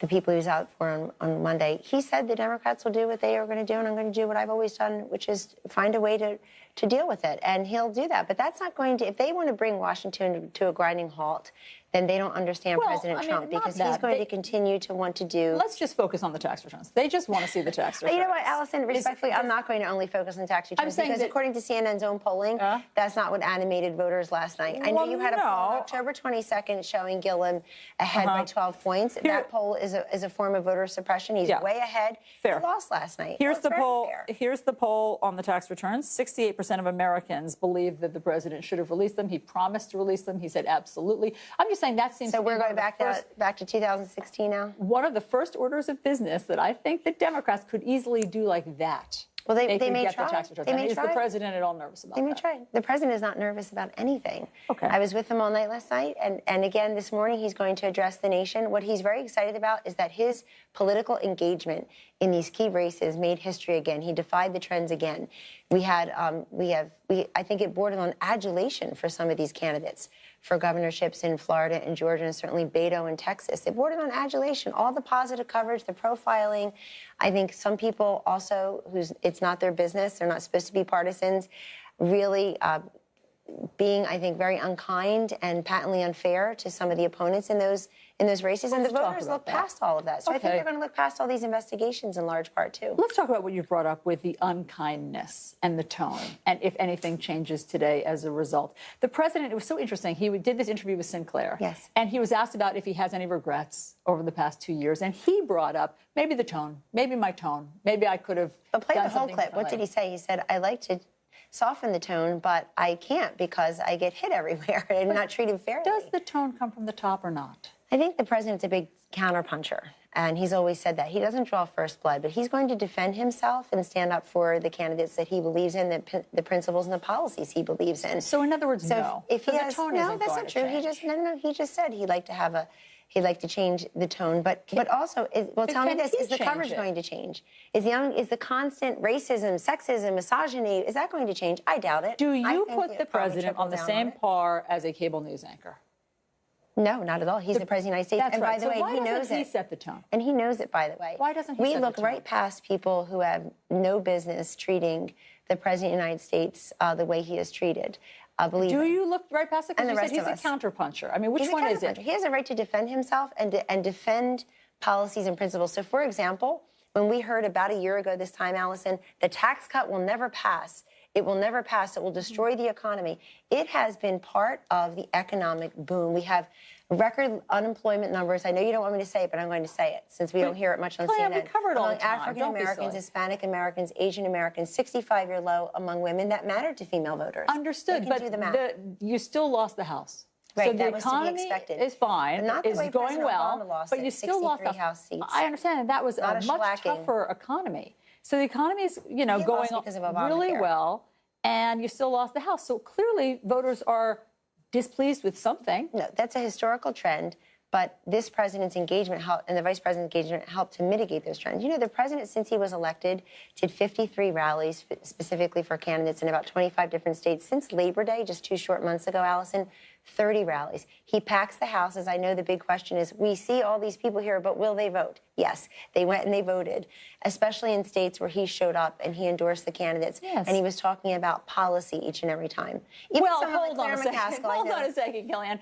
The president's rallies are not that high. He talks about the economy. If you think the He talks takeaway about from the immigration. president's He talks rallies about- are policy, He talks that about is a engaging. much different takeaway than a lot of people there think. What they Well, you feel like to cherry is pick the different tone. clips, but that's not really. That's not true, That's just Kellyanne. not You true. know that what he does when he goes there is he gins up the crowd. He uses Talks about the very economy, He talks about calls the press the deregulation. enemy of the people. Will that change today? Talks about. I'm just curious. He Will it says change? many things. But He's will made himself very accessible. That is clearly the epitome So this election of was tone. about the media? Kellyanne, don't divert. I Will think he the change election that? was about Will the media he vow polls, though, I have stop to say. They saying- were really, really bad this time. But the I'm ABC just came out wondering. with a poll last night. After we got that, pipe bombs in the mail. 54%, I'm just according to the wondering. ABC News poll. Will he change that? 54% Will he still call say the that press they the think enemy the of Mueller the people? investigation is politically motivated. Kellyanne, I don't I'm know what just he'll asking. say. But You don't Allison, think that respectfully, that somehow taints the tone? Here's what I think, is that there's a new report out today that we'll call it 80%. I think it was 88%. Over 80% of the coverage in these midterms for the president was negative. Why? Why not just focus So, more in on other words, so the president won't start changing the tone. He's The president waiting already has for changed the somebody tone. else. How? Because How he has the said that president he will changed the work with the Democrats in the House, but they have to present proposals to him. Yeah. I think the 43 retirements, and a lot of those members who said I don't want the president campaigning with me, they lost too. But The president has the power. Respectfully, I don't think the to election was about the change media. the tone. I think it was about the booming economy, particularly in the As Senate. you know, he doesn't just go after the media. He goes after immigrants. He goes Don't you after think it was migrants. curious? Don't you think it was He can curious, change the tone. Allison? Don't you think it was curious that somebody like Claire McCaskill, senator of Missouri, said, "I'm not one of those quote crazy Democrats." I vote with Donald Trump 60% of the time. The voters aren't fooled by things like that. They know that she's a reliable vote for liberal policies, and all these folks who said Medicare for all. Socialism, they lost as well. Look, we look forward to seeing if the tone changes and if it shifts more to policy, less ad hominem attacks. Today's a new It's day. been policy all along. The economy cannot be any better, even if it doesn't get the coverage. We it shall see what the tone is and if it comes from the top. Kellyanne Conway, thank you very much for being here. John. All right, Allison, thank you very much. Interesting discussion. Washington has changed. The Democrats will now control the House of Representatives. Republicans increasing their majority in the Senate. Kellyanne Conway says the president deserves credit for that and none of the blame for the loss of the House. We'll discuss with our panel next.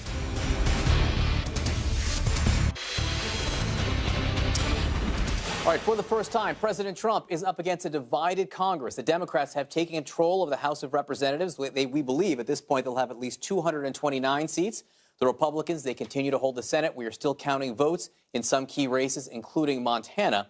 Joining us now to discuss, Rachel Bade, John Avlon, Ana Navarro, and Ravi Mukid. Ravi, I want to start with you because we just heard from Republican Kellyanne Conway at length about the White House view. She says the president deserves a tremendous amount of credit for picking up those seats in the Senate, and she would not accept that the president was in any way responsible for the losses in the House. She says that's to be expected. The president put himself on the top of the ticket across the country. This was all about the president, and him campaigning out there made it that way. He leaned in on the strategy of racism, focusing on immigration. That may have helped him in those red states. This was one of the best maps for the Republicans, one of the worst maps for Democrats in the Senate in decades, maybe even in 100 years. So yeah, that helped him there. But the loss in the House was devastating. And in particular for me was that popular vote margin, looking like Democrats at least are going to win by 7 points, might be as high as 9 points. That's way higher than the popular vote margin for the Republicans in the 2010 wave or the 1994 wave. Then it was called a shellacking, okay? When President Obama lost those seats, he called it a shellacking. But Trump has lost many fewer seats than the 61 that Obama lost. That's because of redistricting. That's because of the gerrymandering. And two important things here to note for Trump. First of all, Democrats won important races. We won a judgeship in North Carolina. We won a bunch of legislative chambers and governorships. This map is going to have to get better for Democrats. So this is really bad news for Republicans in the future. And secondly, you look at the upper Midwest. Michigan, Pennsylvania, Wisconsin, we won those governorships. This isn't this two Americas anymore. The map is looking better for Democrats in 2020 now. And if I were the president today, I would be absolutely spooked. He is not setting himself up well for re-election. That's not how you feel, Ana Navarro, this morning. Look, my biggest problem is that the man in my house was bullish on Ron DeSantis, and I promised that if Ron DeSantis won, I'd let him eat ice cream in bed. So I got much bigger problems than the checks and balances. But seriously, I know you're very disappointed about Andrew Gillum because you had told us you, as a Republican, voted for the Democrat, not just to send a message to President Trump, because you were inspired by Andrew Gillum. Look, he didn't win. I think if you take a look at Florida as a microcosm of America, and God knows we're like Noah's Ark and have two of everything. I do think that Trump helped Ron DeSantis. There is no doubt about that. Ron DeSantis was the nominee of the Republican Party because of Donald Trump. I also think that he cost House races. There is no doubt in my mind that Carlos Curbelo lost last night because of the health care vote, because of Donald Trump's tone. Mind you, Carlos Curbelo losing, Ileana Ros-Lehtinen retiring.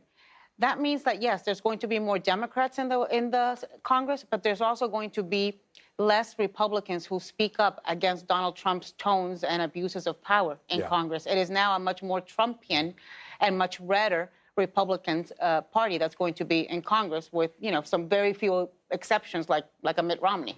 Yeah. No, I think that's exactly right, and that is a loss for the center right, which has already, of course, been under siege. And someone like Carlos Curbelo, who'd been speaking out against the president, that voice gets lessened. And I think Mitt Romney and Ben Sasse now take up that mantle of a Bob Corker that potentially that role he'd been playing. But we've got a more polarized Congress. The one exception being, and here's where Democrats who may want to lurch to the left. First of all, I don't think this election says that the progressive wave is where Democrats need to go, should go to win in 2020 going forward. But look at those suburban swing districts that they were able to pull.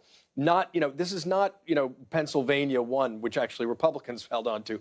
This is Oklahoma City suburbs, Kansas City suburbs, Dallas suburbs, Pete Sessions, South Carolina 1st District, my home district. That is unbelievable to see a Democrat in that district. So those are really significant. Those are not Democrats who are going to embrace the far left, but it shows a more subtle realignment below the top line race. They're not Gene Taylors or Heath Schulers either, That's right. If you're looking back to 2006, that era. But those pickups in those suburban districts, it really was across the entire map. And Rachel, I want to go to you because you've done so much reporting on what the future Democratic Congress might look like. And I know you haven't gone to press with a lot of it right now, so tell us everything you can.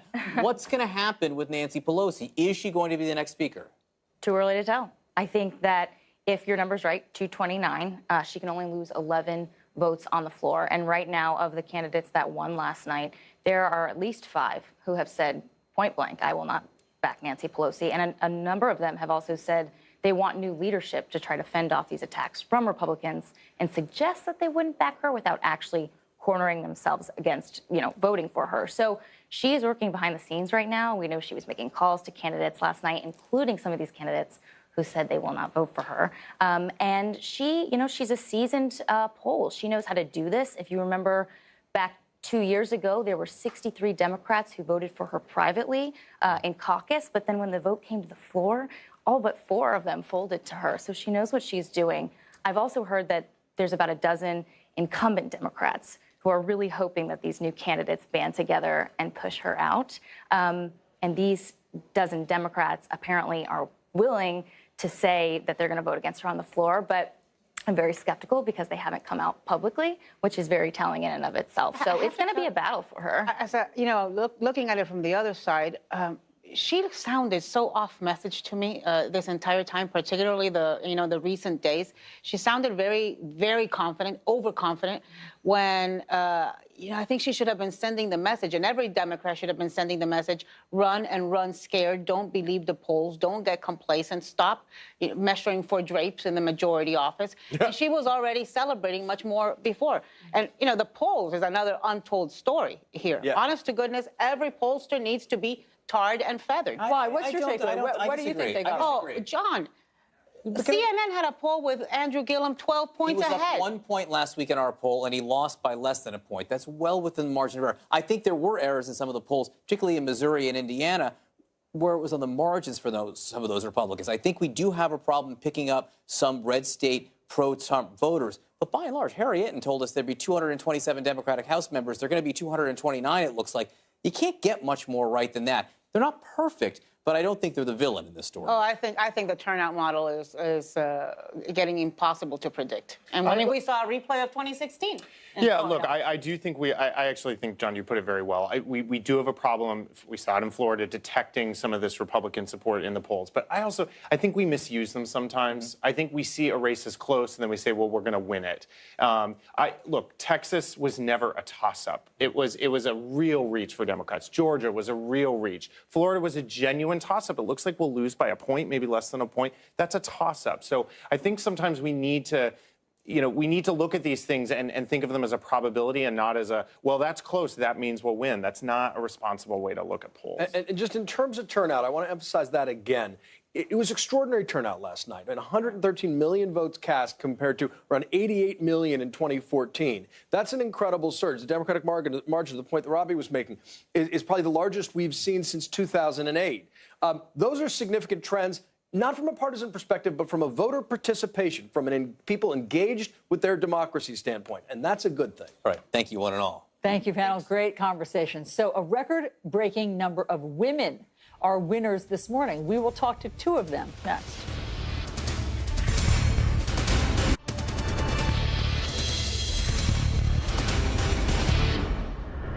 Okay, a big morning for female candidates. At least 100 women will serve in the House of Representatives next year. That is more than ever before. America will also have at least 8 female governors. One of those joins us now, Democratic Michigan Governor-elect Gretchen Whitmer. Also with us, Democratic Congresswoman-elect Kendra Horn of Oklahoma. She pulled off what might be the biggest upset of the night, winning Oklahoma's 5th district, the only little bit of blue in the state's sea of red. Ladies, good morning. Good morning. Good morning. I want to start with you, Congresswoman-elect Horn. How did you do this? We did it by changing the way that campaigns work in Oklahoma. We were on the doors, talking to voters on the phones and asking them what they were concerned about. And we did it by talking about issues that matter on a day-to-day basis, talking about health care, pre-existing conditions, lifetime caps, and the cost of education. And so we just engaged the community. And I think they were ready to hear those issues and talk about those things that matter to them. I mean, Congresswoman-elect, I don't know if you're being modest or about how you did this, because just to let people know, you are the first Democrat to be elected to the office in 44 years. So that old bootstrapping, door-to-door retail politics is great, but wasn't there some other magic? How did you convince that sea of red to vote for a Democrat? I think things are changing here. We had an amazing group of people that were involved. We really got a lot of young people involved, and I think that is one of the things that made a huge difference. We had a great group of fellows, and getting those voices of young voters and engaging new people in this district really made a difference. And we had some great candidates up and down the ballot, too. There were some other strong women that were just elected to the state, House, and Senate. And we were out there and working door to door. And I think there's an energy, and people were ready to have somebody that wanted to talk to them and advocate for those issues that are really important on a day-to-day basis, and just change the way that we're doing politics in D.C. these days. Governor-elect Whitmer, we should let people know you're the first Democrat and first woman to be elected to the office since Jennifer Granholm, who we know well here. That was in 2006. So was there something particular about 2018? Was the time just right for all of these women to go to Washington, or was there something particular about 2018? I just think that we worked hard. I jumped into my race in early January. And when people say, is there a pink wave? I think that the real story here is that we outworked our opponents. We got in early. We got into every part of my state. I did. And it sounds like that's the same is true for the Congresswoman-elect. Showing up in a way that we haven't in a long time and staying focused on the dinner table issues that really matter to families. Healthcare and clean drinking water in my state. Infrastructure. One of my calls to action is fix the damn roads. And I know that resonated because it's just the most visceral, obvious challenge that we have as a state, and they need a governor who's going to fix it. Congresswoman-elect, we have had a debate here on New Day this morning about what the takeaway should be from last night for Democrats. And some of our Democrats who have been on set here feel that a progressive message is needed, despite the fact that some progressives, such as Andrew Gillum and Beto O'Rourke, lost. They feel that they softened the soil, is the word that they used. But other people believe that this actually was a repudiation for progressives and that moderates will win the day. What do you think is the future for the Democratic message today? I think that we have to talk to the voters in our districts and understand where they're coming from, what their concerns are, and what's most important to them. I think that's how we won this district, is by talking to our voters and meeting them where they are. I'm a fifth-generation Oklahoman, so I understand the needs and concerns, and then we listened to and responded to them. And that, I think, is the message, is what are we talking about, as Governor-elect said, that we have to talk about the kitchen table issues, the things that matter to people, and that's different in different parts of the country. So I don't think there's a one-size-fits-all answer, and we were running for the 5th district here, not for the whole country, and I think that's what it comes down to. And Governor-elect, that's what makes it complicated for whoever will run for president on the Democratic side in 2020, because if it's not one size fits all, then how does the party know what the message should be? I think that's an important point. But, what I know is whether you're Republican or Democrat or you're independent or someone who hasn't been engaged, we need leaders who are going to stay focused on the things that actually make our lives better. An education system worthy of our children, clean water for everyone in this country, health care. These are the fundamentals. And certainly I am a progressive, but I'm also someone who knows we got to be able to get things done that impact and improve people's lives. And that's what I stayed focused on. And I think that's really important in any leadership position that people are seeking. Congresswoman-elect, what can women change in Washington? Will women change the tone? Is that expecting too much of the women who are going to Washington? Well, I think it's certainly a tall order, but I believe it's one that we're up to. Representation matters. Oklahoma is 49th in the nation for women serving in elected office, and we need different voices at the table to enact good policy. As the governor-elect said, it's not about your party affiliation. It's about the things that matter to our communities, and I think that women bring a perspective to that. I'm not running I didn't run just because I was a woman, and that's not a sole qualification.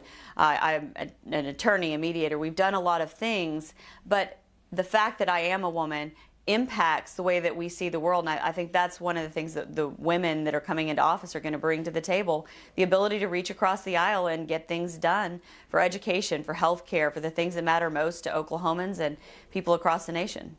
Ladies, we're out of time. We really appreciate you giving us your perspective this morning. We have Michigan Governor-elect Gretchen Whitmer and Oklahoma Congresswoman-elect Kendra Horn. Thank you very much. Thank you. Thank you. John. All right, thanks, Allison. The Senate race in Mississippi, so close, headed to overtime. A runoff race there. One of the candidates joins us next.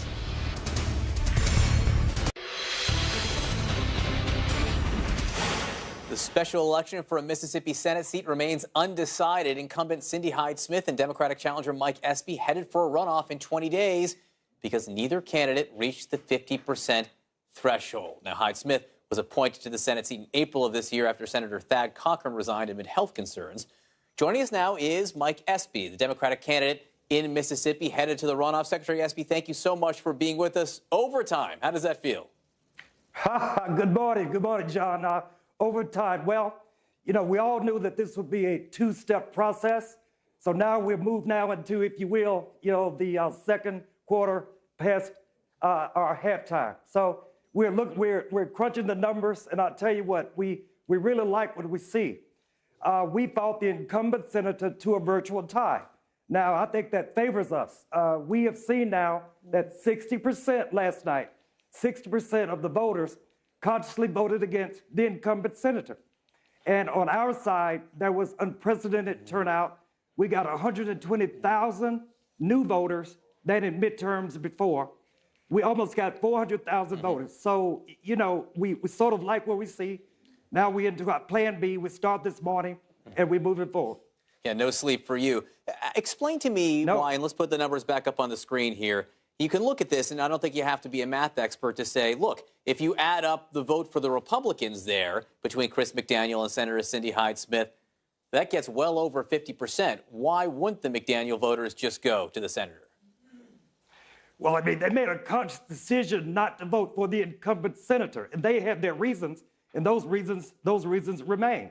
So, you know, Chris McDaniel and I don't agree on a whole lot, but we believe that Washington is broken.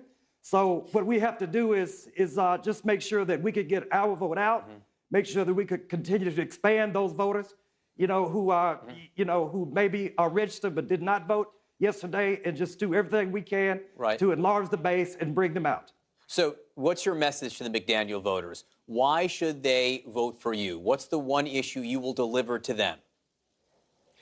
If you're a McDaniel voter and you have an interest in health care, you want to make sure that our rural hospitals don't continue to close. I mean, we've had 4 rural hospitals in Mississippi to have announced closure in the last 5 months. If you're a McDaniel voter and you may have some illness, you want to make sure that you're protected against your insurance policy being lapsed or denied for pre-existing conditions. Cindy Hyde-Smith voted against that in the U.S. Senate 3 weeks ago, and so that is going to be a primary issue. And those McDaniel voters have to know that she's already not voted for their interests, voted against their interests. So, Mr. Secretary, you're looking to be an African-American candidate elected statewide in the South. There were 2 candidates that did not succeed at that last night. Andrew Gillum running for governor in Florida, and Stacey Abrams in Georgia. She has not conceded yet, but right now she trails in that race. What do you think kept them from victory? You know, I've not analyzed the Abrams situation nor the Gillum situation. To be honest with you, we have our own.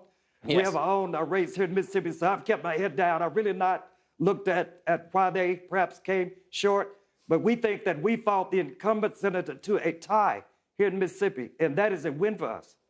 The president's perfectly popular in Mississippi. Why does his message resonate there?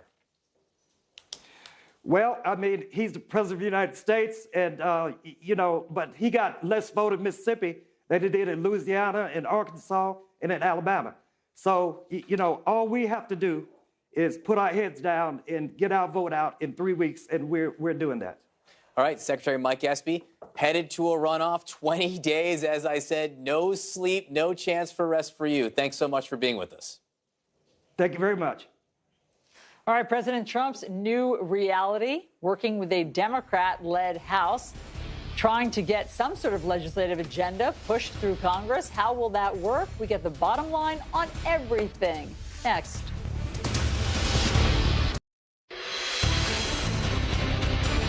Well, a nation divided is now a divided Congress. Democrats take back the House. Republicans add to their grip on the Senate. Let's get the bottom line on where we are this morning with S.E. Cupp, host of S.E. Cupp Unfiltered, and Joe Lockhart, former Clinton White House press secretary and CNN political commentator. Great to have both of you. Let me start with the Democrats. So they took back the House. What is the message? But you know, the big high profile, some of the big high profile races they did not win. So what is your message this morning? Well, I think Democrats, almost everyone I've talked to feels emotionally upset because people like Andrew Gillum, Beto O'Rourke, Stacey Abrams, who really kind of touched their hearts and made a case against the president and Trumpism. They came up short. But, you know, that's their heart. Their brain is saying, we took back the House, and that is a game changer. And we took back the House, and I think the difference between the races were this, and I'll give Trump this point. The statewide races Trump was able to make into kind of a national debate. The 30 whatever seats the Democrats are going to pick up in the House were all about their districts. They were all about health care. They're about education. You saw, two women who are, governor and coming into Congress making that case. And the Democrats now just have to, going forward, have to figure out how to tap into that grassroots power, the fundraising, the activism, all the volunteers, but also keep it on issues that people care about, not about what we spend a lot of time talking about in Washington. I think it may have been nationalized in the House, too. It's just that in some of these urban, suburban districts where you saw the switch to the Democrats, those candidates, those Republicans found themselves on the wrong side of the national debate in this case. Those voters did not want the Trump message there. I think that's what our exit polls are showing us. Essie, I want to know what the message to Republicans is here. This doesn't exactly beg for more John McCain's. Sadly, that's true, although I'm very closely watching the Arizona Senate race, and we still don't know what happened there. Martha McSally, when you compare her to someone like Kelly Ward, Joe Arpaio is more in the McCain lane than those guys were. I'm glad they were felled early, but we'll still have to see. But you're right.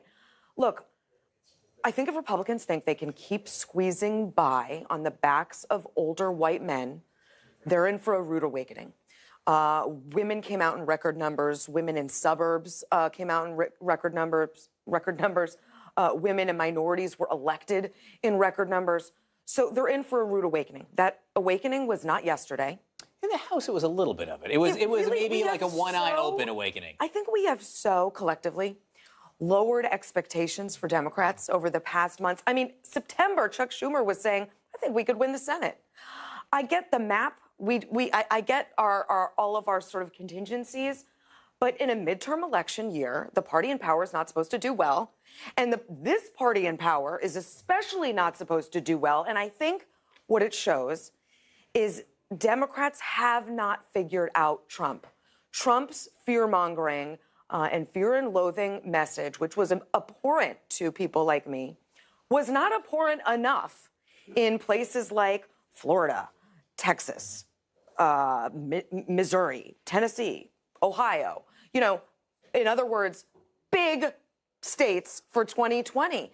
And so Democrats deserve a day to be really happy about these House seat pickups and the idea that they will have their chance at a lot of investigations. But I think the sooner Democrats realize Trump won last night and will likely continue to win, the better they can figure out how to take him on. Is that what you're going to realize this morning? Did Trump win last night? Trump did not win last night. I just have to differ. You have everywhere he went, his candidates did well. And he went places specifically to Mitch McConnell had a really good strategy. Yeah, and the fact of the matter is, the change in Washington today, that is practical. People said, oh, it's going to be easier to get judges through. He's had no problem getting judges through the first 2 years. That's not a change. it may make it a little easier to fill all these cabinet posts for people he's got to fire. Maybe. But fundamentally now, he will have oversight and Democrats will have a voice in setting the agenda. That's a big change. Democrats won. Let me repeat that. Democrats won. If you look at the closing weeks, Democrats lurched from tactic to tactic. It was impeach Trump, impeach Kavanaugh, civility, no, screw civility, abolish ICE, finally landing on health care. That is not going to do it. But that's not true. If you look at, you can judge things by what you see on TV, or you can look at what Democrats put their money behind. It was health care from beginning, health care to the end. 60% of the Democratic ads for Congress, federal races, were about health care. So that's just not the case. Now, I think the problem that Democrats have to figure out is, and the reason why, you had these mood swings last night among Democratic pundits, I hope Van's okay this morning. Yes. We checked on him, Van. Yeah, you're good. That's good. The reason is, I think Democrats in their heart wanted to repudiate Trump so much that they lost track of some things. And they have this idea that he is so bad. I mean, listen, let's not forget.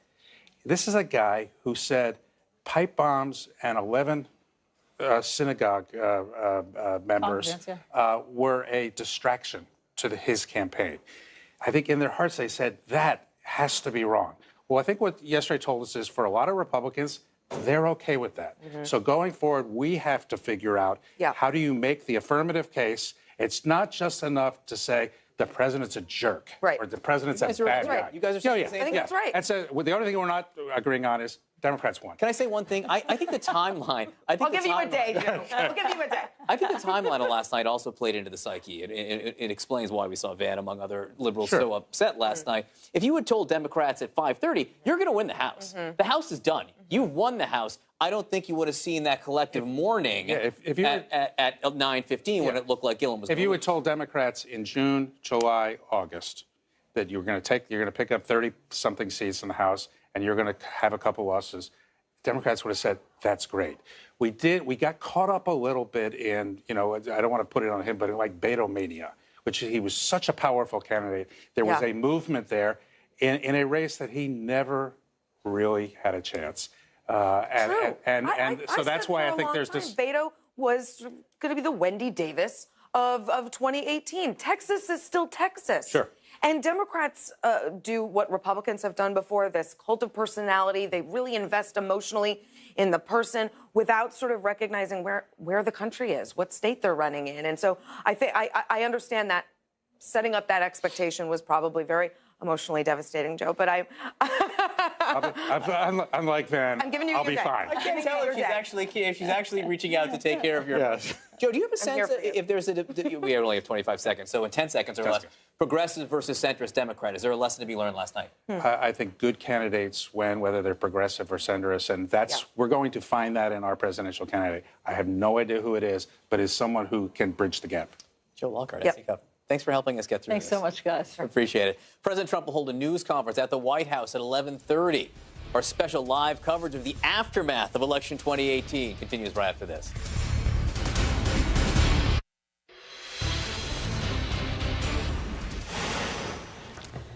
A very good morning to you. I'm sure everyone was up very late as we were. I'm Poppy Harlow. And I'm Jim Sciutto. In 2 words, elections matter. This was a day and a night with enormous implications for the next 2 years and beyond. This morning, still, thousands of votes remain to be counted and possibly recounted in some very important races, and some races are now headed for runoffs. But after midterm elections that most voters viewed as all about President Trump, the big picture is clear. Democrats now have reclaimed control of the House of Representatives. Republicans have strengthened their hold on the Senate. Democrats needed a net gain of 23 seats to flip the House. Right now, they already have 28. Come January, they will now set the House agenda. They will chair House committees, and the implications for this president, including with the Russia probe, could be seismic. Yes. The president is set to hold a news conference later this morning. You will hear from him live right here at 11:30 a.m. Eastern. He has already labeled the midterms a, quote, very big win for him and for the Republican Party. That is largely because of the Senate. Democratic senators trying to keep their seats in red states had a rough night.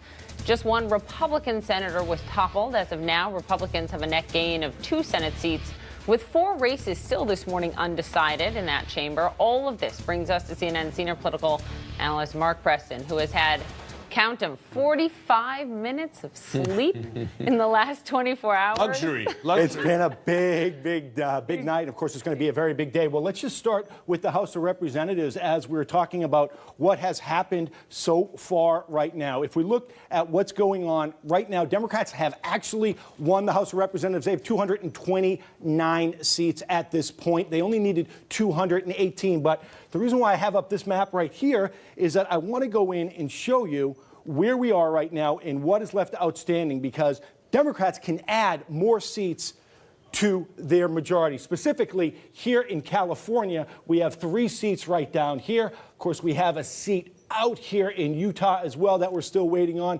We have a seat up here in the Northwest. And then, of course, over here in Maine. Now, Republicans have an opportunity to pick up a seat right here in Minnesota that was once held by Tim Walz. He actually became the governor. We project him to win the governorship. So Republicans could pick up one, but this has been a fantastic night for Democrats when it comes to the House.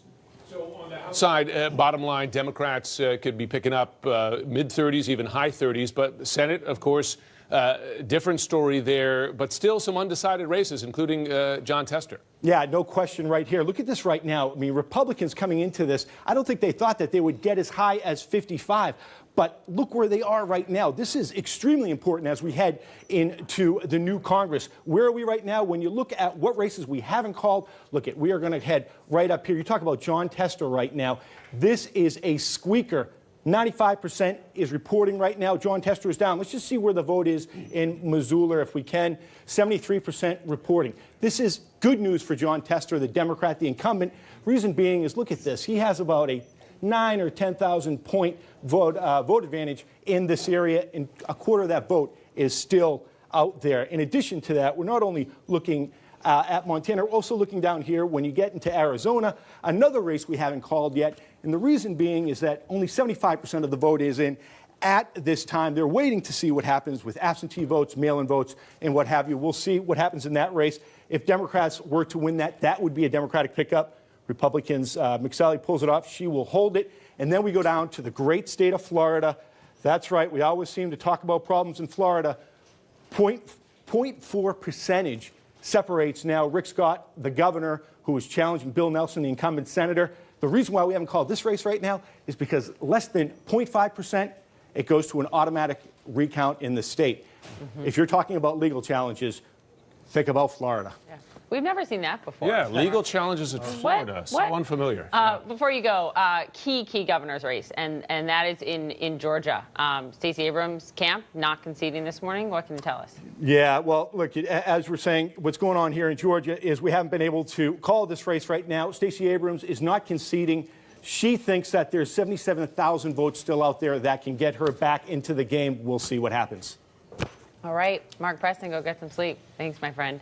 Now that Democrats have control of the House, they intend to hold the president accountable. So many in leadership are saying. Let's bring in our congressional correspondent, Salman Sarfati. I do think it's interesting, though, because the key question to so many Dems this morning in leadership is, okay, do you move to impeach the president? Do you wait for the results of the Mueller probe? And Nancy Pelosi, they're saying, just hold on, take a breath.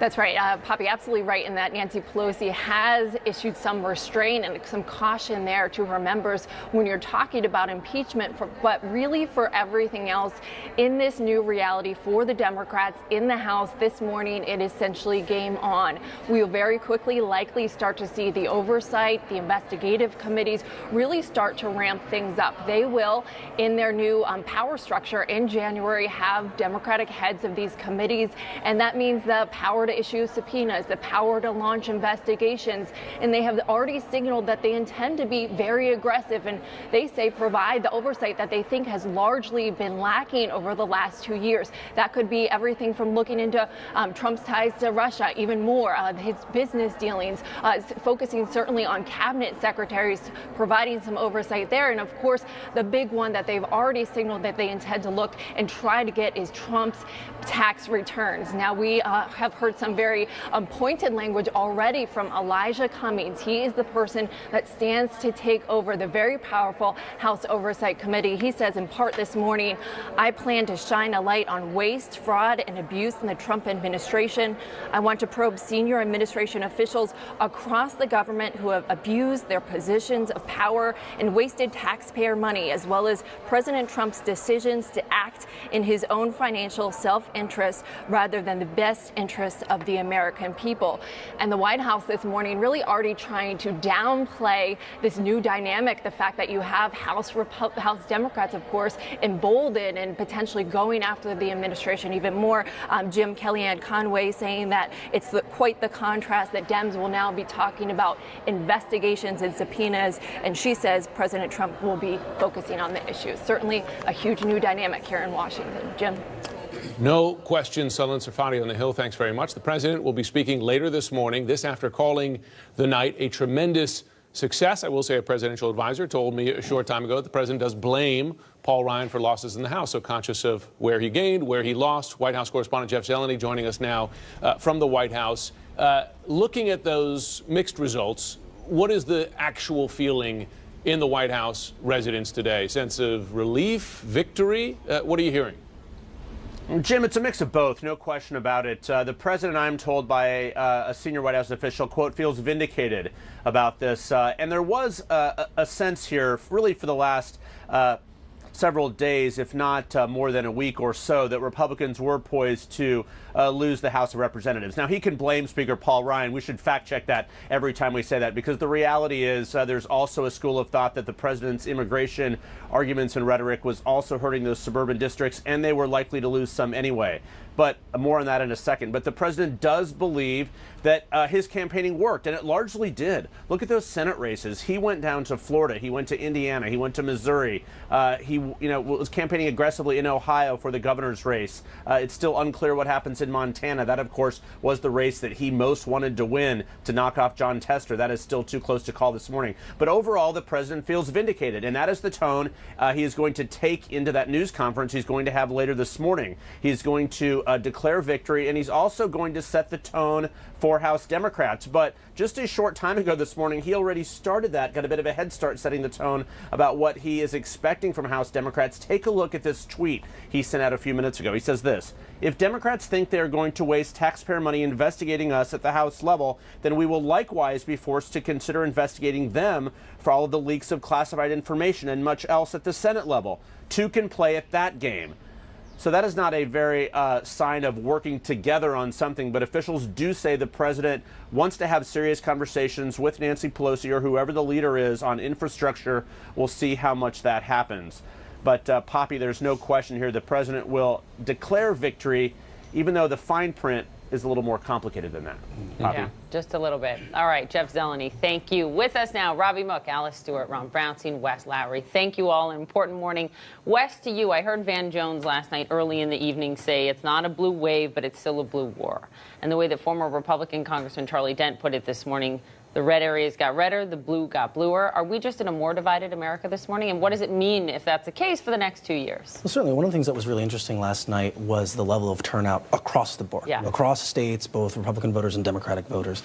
But that said, there were certainly some blue pickups in places that you wouldn't otherwise expect them, right? A lot of our attention went to these big, sexy races, Beto O'Rourke, Andrew Gillum. But when you look at Texas, for example, you have members of Congress like Pete Sessions, who is no longer a member of Congress in the Dallas suburbs, Will Hurd, who's in a not called race yet, but a very close race in the San Antonio suburbs. And so you did have places where that were traditionally, we would have colored them in red with crayon before the night even began, that went blue. And I think that does speak to, not just in Texas, in Colorado suburbs, in upstate New York, and on Staten Island, you had, again, seats that were pretty traditionally safe red seats that are now blue coming into this new Congress. Ron Brownstein, you could say that the president played the cards that were in front of him, right? In that he knew going in that the House races didn't look good, and he knew that the Senate races is where he had potential, and he drove home that anti-immigrant message seemed to work there. I mean, is this a demonstration of where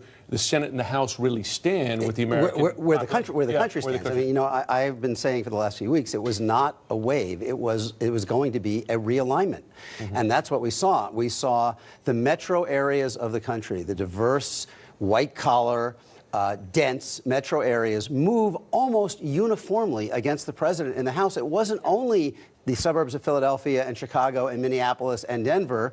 It was also the suburbs of Kansas City and Houston and Dallas and Atlanta and Oklahoma City and Charleston. So the urban kind of consolidation against the president, the price of the realignment he is driving became more apparent and more secure. On the other hand, the other side of this is that the president is improving the Republican position in blue-collar, rural, evangelical communities. That was the core of the map, and it allowed him to sweep out these Democrats. The consistent note in both of them is that attitudes toward the president, whether they're positive or negative, were an overwhelming drive. Over 90% of the people who disapproved of the president said they voted Democratic for the House.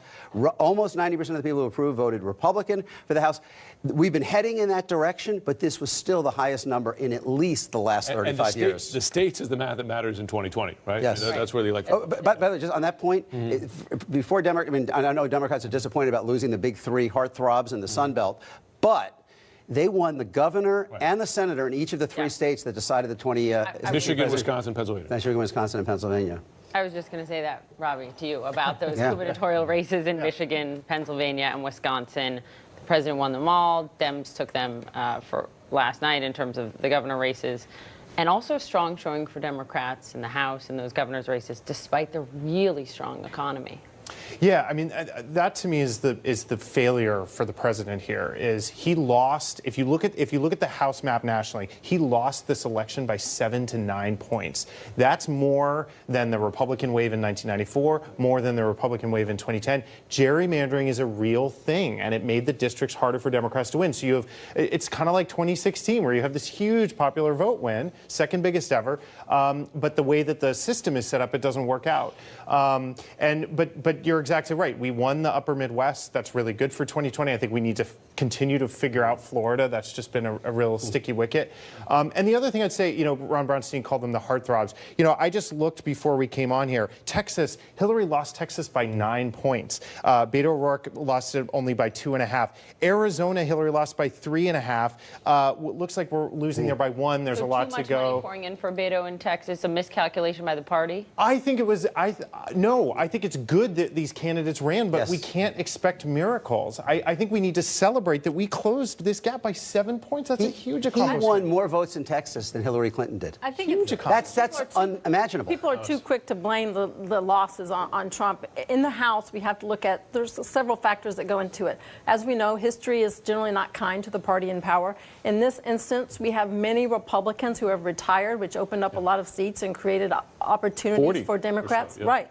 And fundraising. Democrats did very well in fundraising, and that was a big factor in moving this along. The problem moving forward is, as Nancy Pelosi has said, now there's a check and balance. The question is, will they legislate or investigate? Will they spend all their time on these investigations against the president? And I don't see that as being productive, but that is something that we can all certainly expect. We'll ask. We have a bunch on today. We'll ask him. For sure. Listen, and we're going to talk. We have a lot more to talk about, particularly about what that control means for this president and his legislative agenda as well. So please stay with us. The other big headline: women winning in record numbers. And CNN exit polls show that 80% of voters say that is exactly what they wanted to see: more women in office. Plus, Democratic wins for governor in key states, as we were saying, that could decide the presidency in 2020.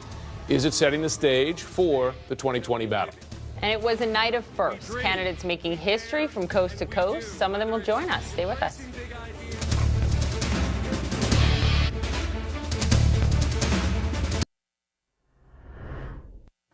All right, a record-shattering night for women. Both the House and the Senate electing a slew of female candidates. At least 100 women will serve next year in the House of Representatives. That includes the youngest woman ever elected. That is Alexandria Ocasio-Cortez. She represents New York 14. Also, the first ever female Muslim women elected to the House. Ilhan Omar of Minnesota, Rashida Tlaib, also of Michigan. Our panel is back with us. Interesting night. No question. I wonder, Ron Brownstein, I want to hear your view, Alice Stewart, on this, different sides of the aisle, but how the Kavanaugh hearings affected this for women, but not just Kavanaugh, also Trump's overall message with women, comments, et cetera. Ron and then Alice. Women are not a monolith. And I think, to borrow a phrase, class really trumped gender. The Democrats amassed their highest margin ever recorded in exit polls among college-educated white women, with whom Kavanaugh was very unpopular. The Democrats got almost 60% of them. That was the key to these suburban games. In fact, 80% of the districts that Democrats won in the House,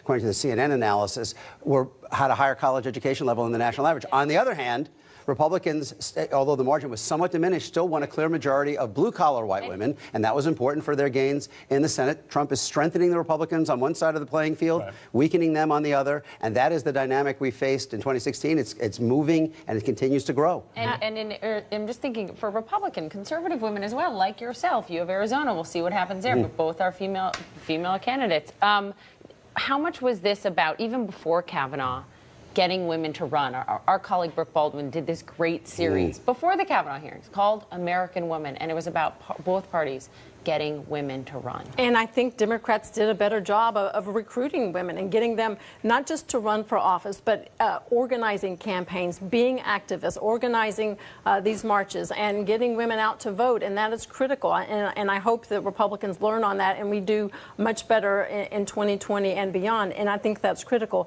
As Ron said, women are not monolithic voters. It used to be we got pigeonholed into we only are concerned about reproductive rights. Now this year it may have been we're only concerned about Me Too. But women are, as he said, it's more about the education levels. Higher educated women tend to be more for Democrats, and non-college educated women for Republicans. But they're concerned about jobs in the economy, and they want to make sure that they can put food on the table and gas in the tank. And what we're seeing here, which is strong to have, we want the best candidates, but women are good. And I'll take a quote from Margaret Thatcher. If you want something said, ask a man. If you want something done, ask a woman. And I'd like to see that this means things will be iron. Amen.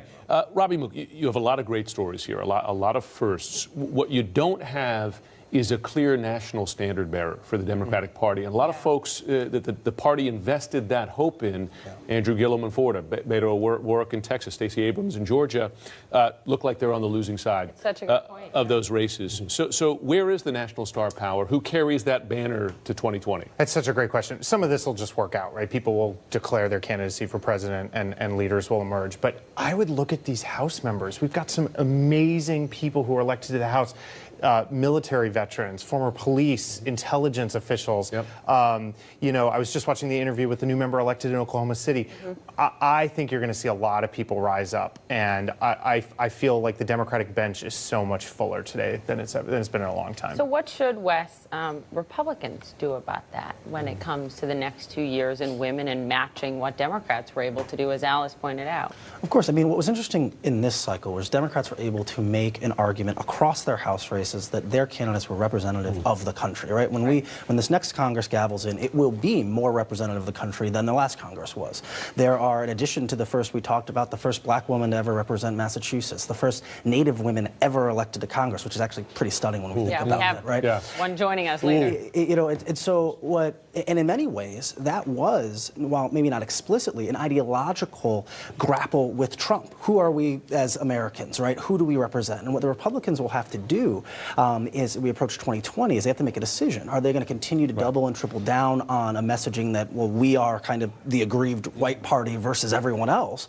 Or will it be a broader tent where they attempt to bring in more of these candidates? Not to say they didn't do any of that this cycle. You did have the first woman governor elected in South Dakota, for example, the first woman senator ever in Tennessee, Republicans, right? But there is a question about, when you look at these full slates, who is being represented and who do voters see across the board? And the Democrats clearly had a slate that was much more representative of the This was the first election ever where white men were not a majority of the Democratic candidates for the House. and white men were still 3/4 of the Republican candidates. Having said that, in some ways the most positive thing the Democrats had, and amid some worrying signs, was they did recover some blue-collar white voters in those key Midwestern states of Michigan, Wisconsin, and Pennsylvania. And amid all of the talk about the Democratic coalition reflecting the diversity of their voters, they need to keep an eye on that, because Trump showed again last night. I mean, he is kind of the whisperer to those working-class white voters, and in 2020 it may be even more challenging to win them back than it was last night. Listen, we're an interesting country. We're a diverse country, Thank right? you for that. Folks, you should never pigeonhole There are whether Mets woman fans, or working class or Mets rural. fans, There are Mets fans. We are the oddest and the smallest. Big picture, though. No, I just want to ask you, because as we get closer to time, we can't understate, though, the importance of one of the branches of government going to the Democrats here. You had 2 years of Republican control, right? Now you have the House. You have all those critical chairmanships. House Oversight, House Intelligence. Look at the rebirth of many lines of the Russia investigation. And I would love your thoughts, too, as well, Alice, on this. How important is that? How much of a change will that be going the next couple of years? It is a huge change. I mean, look, thinking back on 2016, the investigations against Hillary Clinton were enormously damaging in the race. And so if we think purely from a political standpoint in terms of Trump's reelection, this is a game changer for him. But I was really heartened listening to Nancy Pelosi last night. She didn't talk about investigations in those speeches. And I think I think she gets this, and I think there's going to be a lot of pressure in the caucus. These members got elected as pragmatists. They really want to get something done. One quick thing, we're talking about representation. Women will still be less than 1/4 of the House of Representatives. Tons of work to do. Yeah. Alice, are you concerned about House oversight of this and the investigation track? Sure. I think she may not have said the word investigation, but when she's saying a check and balance and a check on the presidency, that's certainly what this means. But I hope there is more of legislating and not investigating when they come into power. But this is an opportunity, I believe. Now Republicans need Democrats to work across the aisle. They need them. They can't just cast them off. They have to work together, and they can't just go back in back rooms and have talks. They have to come forward with something. And I think that's critical that they both realize, okay, if we don't work together, we're not going to get something done. If Trump wants the wall, he may have to concede on DACA and vice versa. On many of these issues, they have to give in order for something to move forward. I mean, we know they can do it. They just did it on opioid legislation. Right. They've done it. They have common interests. Will they do it? And both sides won an infrastructure bill. That would I was be just a going to say great that. thing for the president. But call me a skeptic. There's also big incentive from both sides to try, and a lot of disincentive to be seen as working with the other party. Well, the wall could be a That is poison. so true when Jeff Flake said, I couldn't say this if I was running again. All right, everyone, thank you very much. Thanks, guys. Georgia's Stacey Abrams says she will not concede until every vote is counted in the governor's race there. We'll take you live to Atlanta next. Most trusted name in news. All right, it is not over this morning. We are watching very closely Georgia's governor's race, still too close to call. Republican candidate Brian Kemp ahead with slightly over 50% of the vote. Democratic candidate Stacey Abrams not conceded, her team says, until every vote is counted. Let's go to our colleague Nick Valencia. He joins us in Atlanta. Look, we knew this was going to be close, a nail-biter, and it really, really is. Where do things stand, and what happens now? Well, if you listen to Stacey Abrams, she'll tell you that she has a chance at turning this into a December runoff. But we want to be clear about something, Poppy. She is down by a significant number of votes. If you look at the mathematics, tens of thousands of votes. And what's still unclear to us, what we still don't have an answer to from the Secretary of State's office, is just how many ballots are left to be counted, how many of them are absentee ballots. What Stacey Abrams is banking on are these absentee ballots, principally here in the metro Atlanta area where her progressive base lives. Last night at a rally, she was very optimistic. But so was Brian Kemp, saying the math is in his favor. But I'm here tonight to tell you votes remain to be counted. There are voices that were waiting to be heard.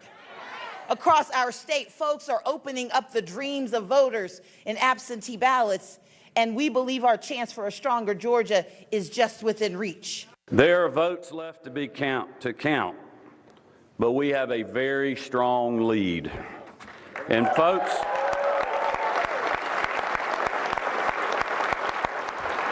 folks, make no mistake, the math is on our side to win this election. Right now, 99% of the precincts are reporting there's about a 68,000 vote differential between Kemp and Abrams. And what Abrams needs to do is get Kemp below a 50% threshold. A lot of this election was about turnout. It was about the Trump effect, but it was also about voter suppression. And it was last night, speaking to her base, that Abrams didn't mention Kemp by name, but said that there were people out trying to take our voice away, alluding to allegations of voter suppression, which she accused Kemp of. Of course, Kemp denying those allegations. Poppy? Right. A lot of talk there from her team about that exact match law that is, what rules things, the law of the land there in Georgia on this one. Nick, it's fascinating. We'll keep watching. Thank you. Jim. Word to the wise, don't forget the state house races. High stakes governor races in 14 states, key for both parties this year. So far, Democrats have flipped at least 6 states, while the GOP looks to hold on to some key races in Florida, Ohio, and Georgia. Joining us now to break it all down, CNN Politics senior writer and analyst Harry Ensign. Oh, my God, we're talking about Florida. There were a lot of hopes for Democrats going into this, and yet, in the governorship, tell us how it went. Yeah, I mean, look, the board tells the story here. Ron DeSantis, who a lot of people thought was a bad candidate, and Andrew Gillum, who a lot of people thought was a great candidate, was going to become only the 3rd elected African-American governor in this country's history. He failed in that. It just turns out that the Trump effect seemed to work in DeSantis' favor in this state, and DeSantis was able to run up large vote totals in the southwest corner of the state as well as in the panhandle, where President Donald Trump is really popular. Is Florida, just as a brief follow, is Florida redder than we think? I think it is. If you look back over the last few gubernatorial elections, you saw Rick Scott win 2 terms. You also saw in that Senate race, which is still very, very close at this hour, but Rick Scott holds a lead over incumbent Bill Nelson, and Donald Trump won in 2016. I don't think it's a swing state. I think it's a battleground state, but one that certainly leans red. Okay. Other side, Kansas, state of Kansas, went big for Trump. A big pickup there in the governorship, and by a remarkably wide margin for Laura Kelly over Chris Kobach. I mean, look, Chris Kobach, we obviously knew him nationwide from that voting commission that really went nowhere with the voter examined fraud that did not exist. Right, as well as the Republican brand in the state, especially the far or the very conservative Republican brand. Sam Brownback, who was the former governor, was quite unpopular with these tax cuts that just put the state's economy very much in very bad spot. And it just seemed that Laura Kelly was able to play off of the fact that Chris Kobach was too far to the right and was able to coalesce what I call the moderate Republicans in that state, along with the Democrats, because there are very many Republicans in Kansas, but if you can get those moderate ones, you can pull off a victory, and that's exactly what Laura Kelly did there. Forgive me for looking forward to 2020, 12 hours after the 2018 election, but a race like that, a governorship in the midterm prior to a presidential election going one way, is that historically an indicator with how it goes in the presidential race? It really actually isn't. In fact, there's a reverse correlation, believe it or not, where if you control for the governorship of that state, you actually find that the other party does better in the next presidential election. Very odd, but that is how it works. Fair enough. Okay, question answered. On Ohio, another key swing state, another key big win, and again, by a fairly wide margin, this time for the Republican. Right. I mean, look, if 2000 was Florida, 2004 was Ohio. These are the 2 big swing states. But again, here, President Trump's brand is just very strong in the state, and it seemed to carry Mike DeWine over the finish line, the Attorney General against Richard Cordray, the former Attorney General. The final polls actually show Cordray with a bit of momentum, but it just turns out this is just not even that close, right? It's a nearly 200,000 vote margin. Mike DeWine was easily able to win, and that to me is a real question going into 2020. Is Ohio a swing state? I think we might have to say it leans a little bit red. All right, interesting. Harry Ensign, interesting as always. Poppy, got to look at those state races. We learned a lot last night. Hey, Harry Ensign, you're pretty good at your job, my friend. You were like so. I mean, he's fine. He's fine. Yeah. Thanks, Poppy. Stay with us, okay? We've got an important 2 years ahead. You're going to be busy. All right, that was fascinating. So next, we're going to take you to Florida, where the Senate race is still too close to call. But we do know this: voters just gave felons back their right to vote. Everyone, this is huge. This is over 1 million new people that can vote in 2020. Stay with us. Of Home Search. All right, shocker for you this morning. Florida, still up in the Imagine air. that. Never seen that before. A highly contested Senate race in Florida. Governor Rick Scott, Senator Bill Nelson, neck and neck in the polls. Right now, we should note that Scott is leading with slightly over 50% of the vote. You see it there, 0.4%. The difference with Nelson, less than 35,000 votes. CNN correspondent Rosa Flores. She is in Miami with the latest, Rosa. It's not quite 537 votes in 2000, but it is tight. What are the candidates saying this morning? You know, this morning the candidates have not said anything just yet, but last night Rick Scott announced his victory. Bill Nelson has not conceded. CNN has not called this race because it is in recount territory. Let me explain, and let's go over these numbers. And Jim and Poppy, we talked about the razor-thin margins in Florida. This is exactly what we're talking about. Take a look at these numbers. Rick Scott, 50.2%. Bill Nelson, 49.8%, with 99% of the votes in. That is a 0.4% margin. Now, according to the Secretary of State here in Florida, when the margin is 0.5 or less, it is an automatic recount. And so the other thing that we're learning that could impact this is that there are still some votes missing. Votes that are missing are overseas military and absentee. Those votes could take up to a week. What happens in between? We're trying to figure all that out as we go with the Secretary of State. But meanwhile, Rick Scott has announced his victory, saying that he wants to work for every family in Florida, and we're expecting Bill Nelson to make some sort of statement today.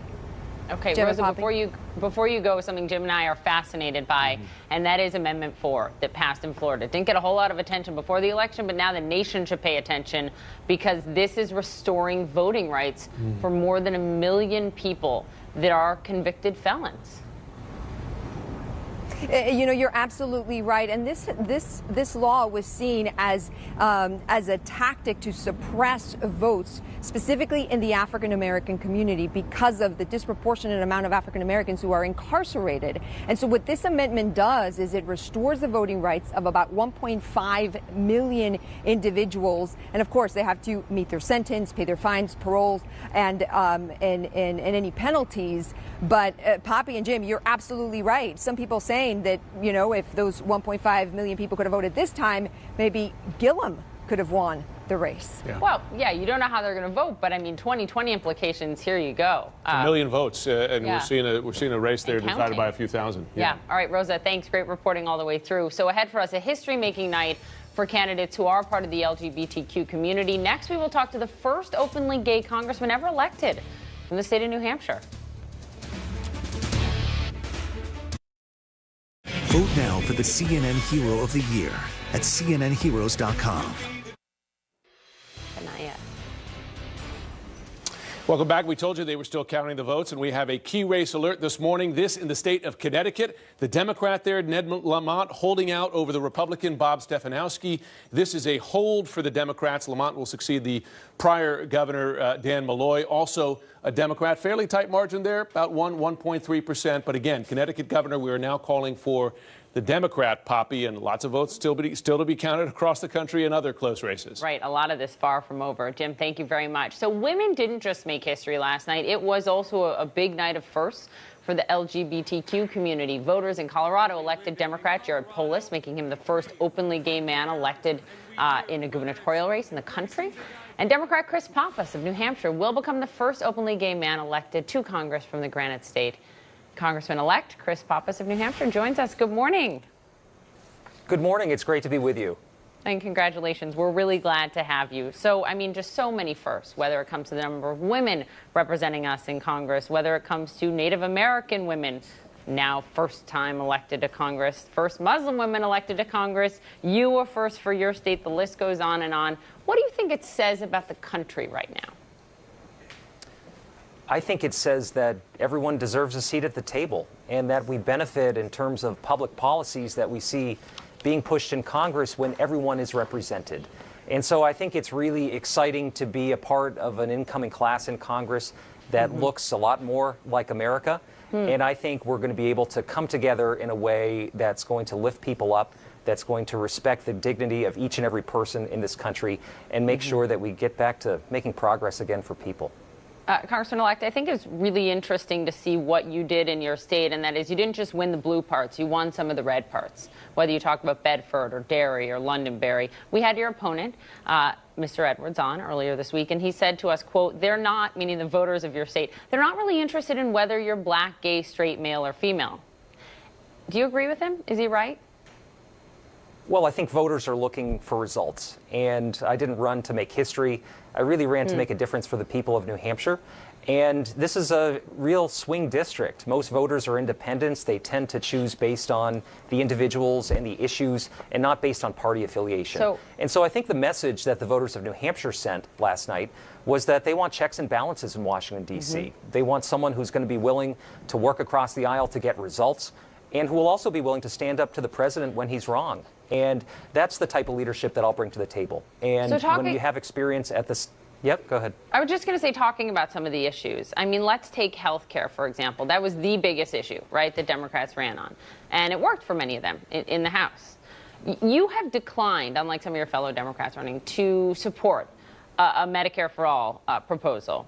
Now, as you know, the price tag on that is steep. You've got independent estimates saying upwards of $32 trillion over a decade.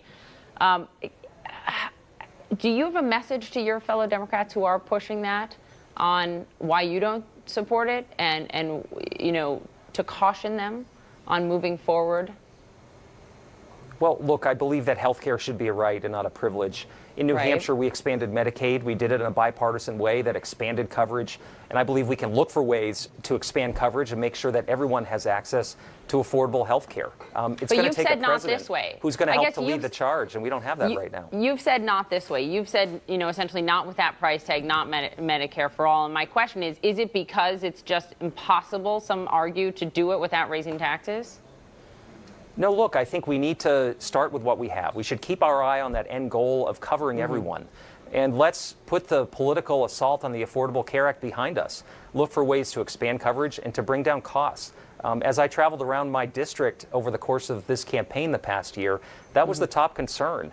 Everyone can point to the fact that their premiums are going up, the price of prescription drugs is going up, coverage doesn't work for them when they need it. And so this has got to be job number one for the next Congress. And we've got to do it in a bipartisan way. Look, we've got power shared between a Republican Senate, a Democratic House, a Republican president. People want us to deliver results. And it seems like in the early hours, President Trump, Nancy Pelosi, kind of making nice. They had a phone call last night. He tweeted about her this morning. We'll see what this actually results in. Do you think that Nancy Pelosi, as Speaker of the House, is the leadership that your party needs right now?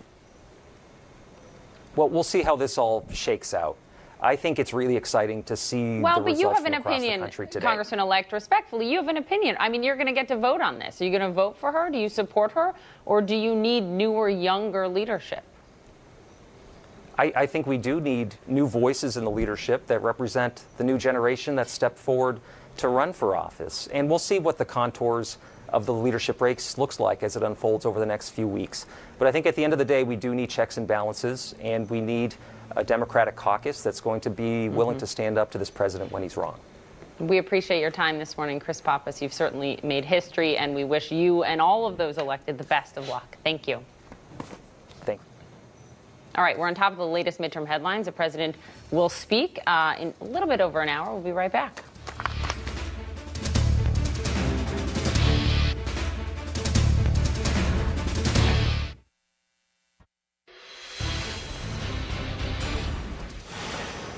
All right, top of the hour. Good morning, everyone. I'm Poppy Harlow. And I'm Jim Sciutto. A big welcome to our viewers here in the U.S. and around the world. This was a big day, a consequential day for this country. Come January, one-party rule in Washington will end for at least the next 2 years. Democrats will have a meaningful check on and oversight of the Trump administration for the first time. Republicans, however, will tighten their hold on the Senate. That means a lot of things. With thousands of ballots still to be counted or recounted, though, in several big races, the bottom line of the 2018 midterms is still to be decided in many places. Yeah, still very much a dividing line. Democrats have picked up, at a minimum, 28 seats in the House of Representatives, giving them the majority, flipping that chamber for the third time in 12 years. Meantime, Republicans have gained at least 2 Senate seats. 4 Senate races still undecided this morning. President Trump set to talk about all of it. And we haven't even mentioned the governor's races. He will hold a White House news conference 90 minutes from now. Already, though, he is calling the midterms, quote, a very big win for him and for his party. Let's begin this hour with our senior political analyst, Mark Preston. Good morning, Mark. A lot to take through with you. Let's begin with the House. Yeah, you know, Poppy, look, a lot of things happened overnight here. In fact, so big so that Democrats, as you said, has taken back the House of Representatives. They needed to get to 218, and look where they are now, 229. So how did they do it? Well, let's look across the country and see where they picked up seats that were once held by Republicans. Look at all this blue here all across the country. These are seats once held by Republicans. Democrats picked up, and as you can see, Republicans picked up a couple of Democratic seats, but certainly not enough to offset those losses. But you know what? Where are we right now? Well, we are down to 8 races right now in the House of Representatives. 7 of them could be Democratic pickups. If that is the case, we're going to see the House Democratic lead increase. One interesting race I think we should show very quickly is this Republican right here.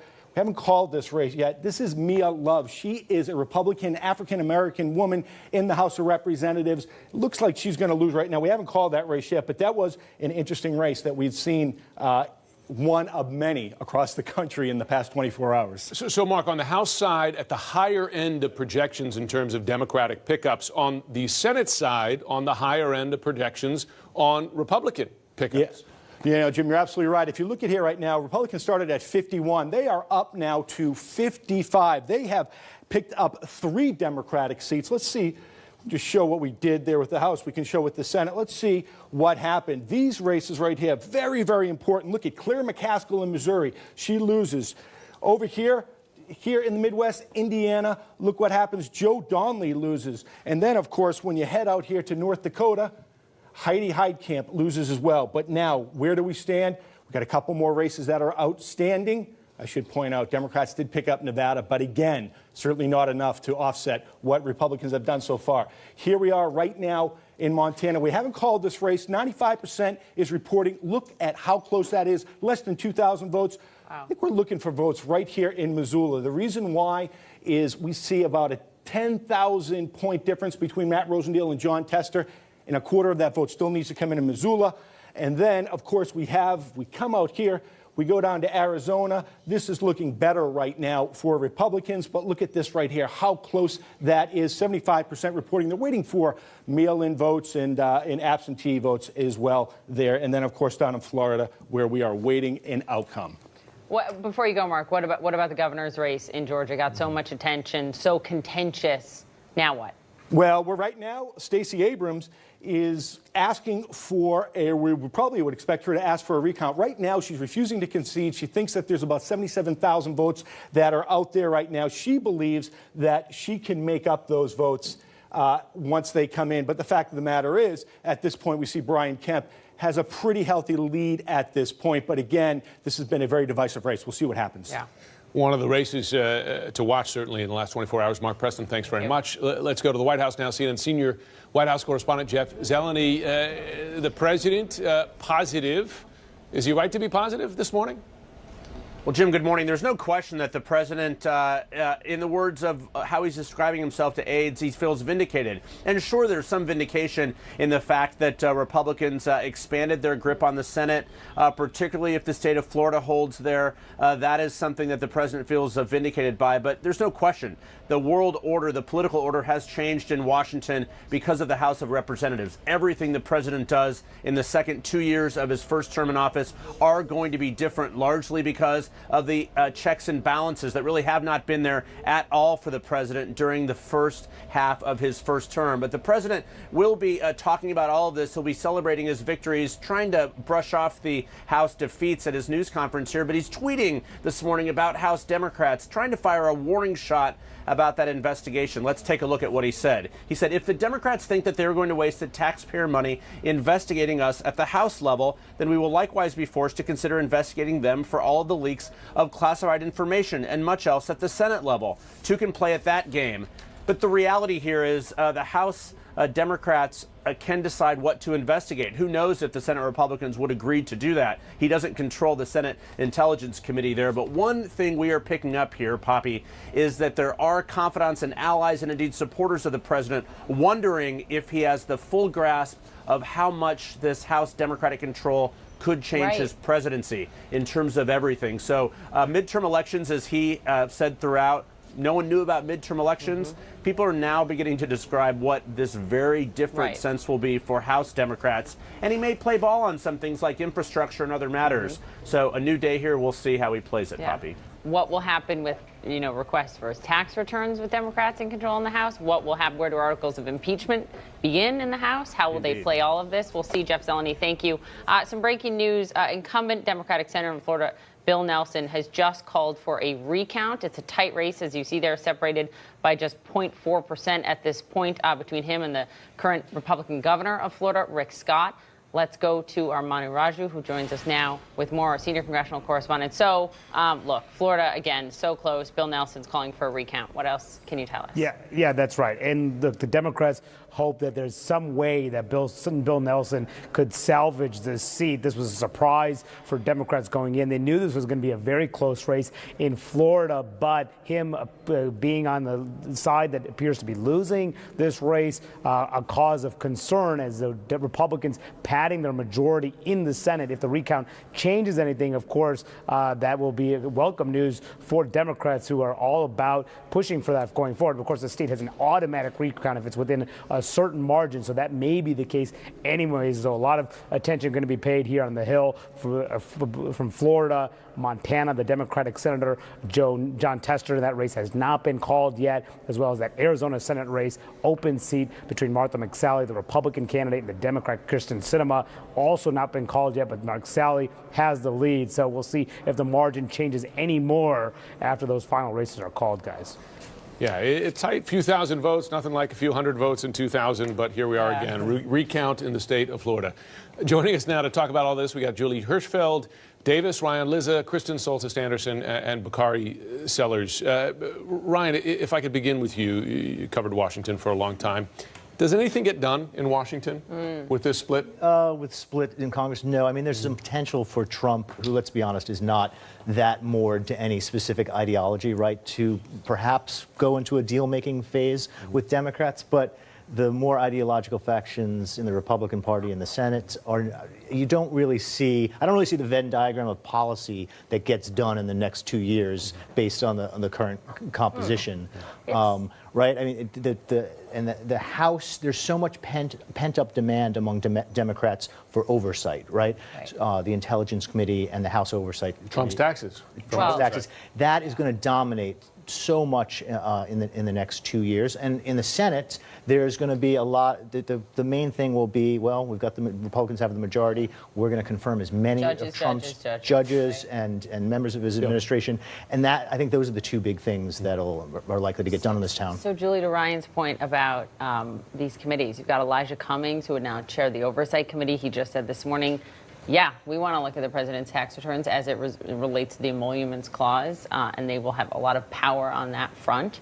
Jerry Nadler of New York will chair the Judiciary Committee. He said this morning the president's going to learn he's not above the law. You've got Maxine Waters on finance. What does this mean for the Trump presidency? Well, I mean, it could mean quite a lot. I mean, at the very basic level, it will mean that they will have to, Elijah Cummings has been making these requests to get subpoenas issued on so many of these issues the whole time, but in the minority, Democrats couldn't do it. Now he has the gavel. They will be able to ask for some of these documents. They will be able to get them. They'll be able to subpoena people deep within the agencies who've been involved in some of the decisions, like on family separation, for instance, on security clearances. We've forgotten about explain that on tax returns, just so our viewers understand the power now that this committee will have, led by Democrats, on the president's tax returns. Right. So there is a provision of the law that allows the House Ways and Means Committee, this is not actually one of the investigative committees, but the tax writing committee, to ask for the president's tax returns. Now, it's never been tested. So, but you can bet that Democrats will go after that, given all of the questions that have arisen. This is the first president in modern history who has not really revealed his tax returns and provided them for the public to see. And that is a power that the Democrats have and they will try to use. But there are lots of issues that they will try to put focus on, try to issue subpoenas on. They will have their biggest problem, I think, is trying to figure out which of these they really want to focus on, because they're going to be like a toddler soccer team going after the ball. There's so many. It's a target-rich environment, and there are a lot of possibilities for them. I would say, just to the point of getting anything done, what it would take would be a president who'd be willing to have that going on this side, while he says, all right, I'm going to just cut some deals on infrastructure, on some of these other issues I care about. And I think we've all seen that this is not that president. He is going to be so upset and offended by all of those investigations, all of the pursuing of his tax returns and all these other issues, that I don't think he's going to be able to sustain a separate effort. I remember the morning after 2016, a lot of talk about an infrastructure cooperation on both parties, and here we are 2 years later. Bakari, Rick Scott is challenging these results. In Florida, it's a 0.4% difference. Nelson. It's required. Nelson, sorry. 4% difference that's required by law. Based on what you've seen of those numbers there, will a recount possibly close that gap? You know, recounts usually don't tend to bring a lot of success for the person who is asking for the recount. But there are some votes out there, some mail-in ballots and some things in Broward County, Miami-Dade County, the very Democratic-rich areas of Florida. But last night eerily reminded me of 2016, as you saw the map fill in, and you saw Andrew and Bill Nelson take this lead, and then you just saw the panhandle just rain down Republican votes for Scott and DeSantis, and then at the end of the night, you're begging for more votes from Broward County. Like, is there any more vote in Broward County? Tell me what's coming in, and it always comes up short. So I think that this recount, I think that the recount in Georgia may have more success in Stacey Abrams' race, and the only reason is because a lot of those votes are coming from the Fulton County area, those mail-in ballots, and all she doesn't have to win, she just has to get him below the 50% number to go to a runoff.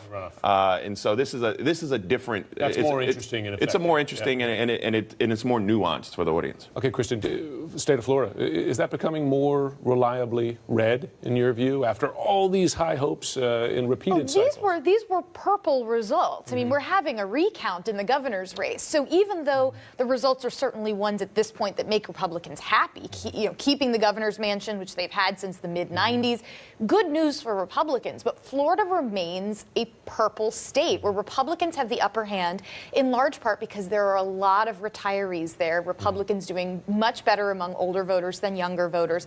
That's allowing them to hang on in a state like Florida, where you have the diversity of the entire United States all captured in one particular state. Yeah, and the immigration issue, a hot one there, no question. Florida's going to change. And I don't think people are paying attention to that, because one of the things that Democrats are proud of with Medicaid expansion and all this other stuff is Amendment 4 in Florida passed last night. So there are 1.4 million felons who now have the right to vote. I mean, many states already do this, South Carolina being one of them.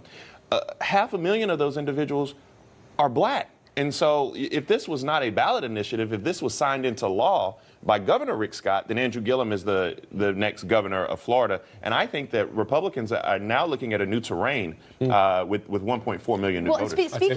Speaking of states that are changing, let's talk about Texas. Now, in Texas, Beto O'Rourke did not take down Ted Cruz. I think that was always a little bit overblown. But if you look at the House races, places where Republicans really struggled, the suburbs in Texas, Houston, in Dallas. particular, there are also a number of seats that Republicans held, but not by the margins that they normally do. These used to be deep red seats that were now, you've got Republicans hanging on to them by a point or two. Texas is changing slowly. I think oftentimes Democrats get very excited. They think this is the cycle that the change is going to happen. This stuff takes time, but it is slowly marching on. Well, thank you all. A lot more to talk about. Yeah, a lot more. So stay with us. It is only the day after, the morning after the midterms. You know what else it is? The start. Yep. The start of the 2020 race. What the results today tell us about the battle 2 years from now, plus that heated Georgia governor's race too close to call. We're just finding out that the Republican Brian Kemp is only up by 15,000 votes right now, Tim. A record number of women elected to the House of Representatives. We're going to speak to a newly elected congresswoman who made some history last night. It's a remarkable story that's just ahead. Thunderies. Whatever your view of the midterms, and to be clear, both parties racked up both big wins and disappointing losses. No one can doubt that Washington will soon be a very different place. In fact, it is. This morning, our next guest will help lead a smaller minority in the Senate for the Democrats, Senator Dick Durbin of Illinois, currently the minority whip. Senator, thanks for taking the time this morning. Good to be with you. So Democrats ran against an unpopular president with enormous Democratic turnout in this election, and they lost seats in the Senate. What happened? We had 10 of our seats that were in states carried by Donald Trump. We won 5 of them, and the other 5 not so well. We're still waiting for some returns. But we were up against a pretty bad deal in terms of 26 or 27 Democrats with their fate on the line and the Republicans only with 8. So the odds were against us. We held our own in many places. Let's be frank, though. This was at the higher end of what even Democrats and even some Republicans thought would be the final math here. I just want to quote a tweet from Amanda Carpenter, former communications director for Ted Cruz, also a CNN contributor. Gets it, I think, an important point here. She said the following, tweeted the following. Serious lesson for Dems I can't believe they haven't learned yet. Republicans are not going to vote against their own interests, taxes, judges, guns, etc., because President Trump says bad things. Dems have to offer Republicans something. What is your answer to that? Well, of course, it's become the Trump party, and that was pretty clear last night. It's no longer the Republican Party, and there are many Republicans who voted with us yesterday, and I think may continue to. That's how realignment occurs. When it comes down to it, the message is going to be clear, and the House of Representatives under Democratic control, I hope, will move to make those definitions as clear as possible. Who doubts that health insurance, the cost, accessibility, and coverage for pre-existing condition didn't turn out to be a major issue? It did. I don't think you're going to see the extreme positions taken by the Republicans in the past. I think the House Democrats are more likely to address efforts by the Republicans to kill off the opportunity for insurance. Do you see any ground for cooperation across the aisle and with the president legislatively? Again, we hear infrastructure, but we've heard that before. Opioids, and there has been some progress on addressing the opioid crisis. There is some meeting of the minds on drug prices. But on the flip side, yes, Senator, there's enormous incentive or disincentive for both parties to work with the other side. Do you see any work getting done with this makeup? Well, I can tell you it'll have to come from Capitol Hill exclusively. This White House has time and again shown that they're unwilling to sit down and come up with any bipartisan compromise. I mean, I sat next to the president on January 9th of this year, and he said, send me a bill on DACA, the Dreamers and immigration. You pass it, I'll sign it, and I'll take the heat. 48 hours later, he completely reversed his position, and he's never come back to it. So he's a very difficult man to sit down and deal with. I think some Republicans will want to work with Democrats in the future. I'm counting on it. One possible offer of compromise, or at least it's been talked about, doesn't mean that it's concrete, is Democrats give Trump the money he wants for the wall and in exchange for DACA legislation. Is that a deal that the Democratic Party would be willing to make? It's a deal we offered and was rejected by the White House. And many of us thought it was hard to explain why we would be for this crazy wall, 19th century answer to a 21st century problem. But the president was demanding it. And so we said, all right, to really deal with immigration reform, we need to do it. We're willing to suck it up on the Democratic side and stand with you. He rejected it. He's virtually impossible to bargain with, particularly on the issue of immigration. He has people around him who are very hateful, and they unfortunately color his judgment. Senator Durbin, you have an emerging dispute over Florida coming here with Rick Scott now saying, we heard earlier and we reported earlier that Senator Bill Nelson calling for a recount there. Rick Scott just responding to that by saying the race is over. You see it's within 0.4% there. What's going to happen in Florida with this recount, in your view? Well, it's hard to say, and there are races around the country that are really hanging in the balance here. And Florida is one that is extremely, extremely close. The circumstances down there I don't know, but, you know, we want a fair count. And we also want to put an end to this voter suppression. For goodness sakes, why does the Republican Party think their fate is tied to reducing the number of people who show up to vote? A democracy, if it works, has more and more participation, makes it easy for eligible voters to come forward. Yet the Republicans time and again have found ways to impose ID cards, limit the early vote, try to make it as hard as possible for people to vote. Clearly, they believe this is a way to overcome the demographics, which are not headed their way. Senator Dick Durbin, thanks very much for taking the time. We look forward to talking to you in this new playing field in Washington. Thanks a lot. All right, more than 10,000 people have served in Congress in the last 200-plus years, but never before has a Native American woman been elected to either chamber. Well, today that changes. One of the two women, Native American women elected last night, will join us next. You've got to be strong. Remember, A history-making night, especially for women last night. At least 100 women will serve in the House of Representatives next year. 2 of them will be the first Native American women ever elected to Congress. You're looking at them on your screen. Democrat Sharice Davids of Kansas and Deb Haaland of New Mexico. Congresswoman-elect Haaland joins me now. Good morning. Congratulations. And you said, quote, I have never seen myself. Anyone, a Native American woman ever. You said, I've never seen myself represented in that body of government. Today that changes. What is your #1 mission in this job? Thank you so much for having me. Well, gosh, I am, it's exciting, of course, and it's humbling to feel like both Sharice and I have broken this particular glass ceiling. 50 years ago, the first African-American woman was elected to Congress, Shirley Chisholm. She went in and decided to go strong and represent her people, and that's what I intend to do. I have a wonderful district here in New Mexico. It's very diverse, and I love this state and I love the people in it. So I feel very strongly that many of the Native American issues are aligned with the issues of my district. So I'm excited and ready to get to work. All right. Well, a lot of work ahead for you, no doubt. What would your advice be, Congresswoman-elect, to your fellow Democrats in terms of how they should prioritize health care, for example, or to focus on the Russia probe and potential impeachment before the Mueller probe is wrapped up? What would you say to them? Well, look, I think, you know, we won the House last night.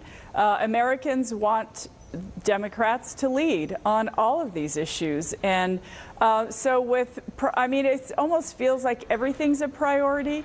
So I think we need to get to work on making sure that, yes. But you know what I mean, yeah, because that we're holding what hearings will be held, for example? Interesting, in our exit polling, 77% of self-identified Democrats support impeachment of the president in the exit polls. And I just wonder, as someone who will be deciding on this, do you think that that should be the focus of the hearings, the focus of the energy, the focus of the press conferences? Or would you say to your fellow Democrats, let the Mueller probe, you know, run its course. Let's focus on things like health care. Let's focus on education. Let's focus on infrastructure. Well, I've absolutely said during my campaign that we need to make sure that the Mueller probe, the investigation moves forward unencumbered, and so the Democrats can stop any, you know, any Republicans who are trying to, you know, bring that to an end early. We should definitely make sure that that investigation goes through, but at the same time, you know, there are people across this country hurting that we need to make sure that they are the focus of our attention as well.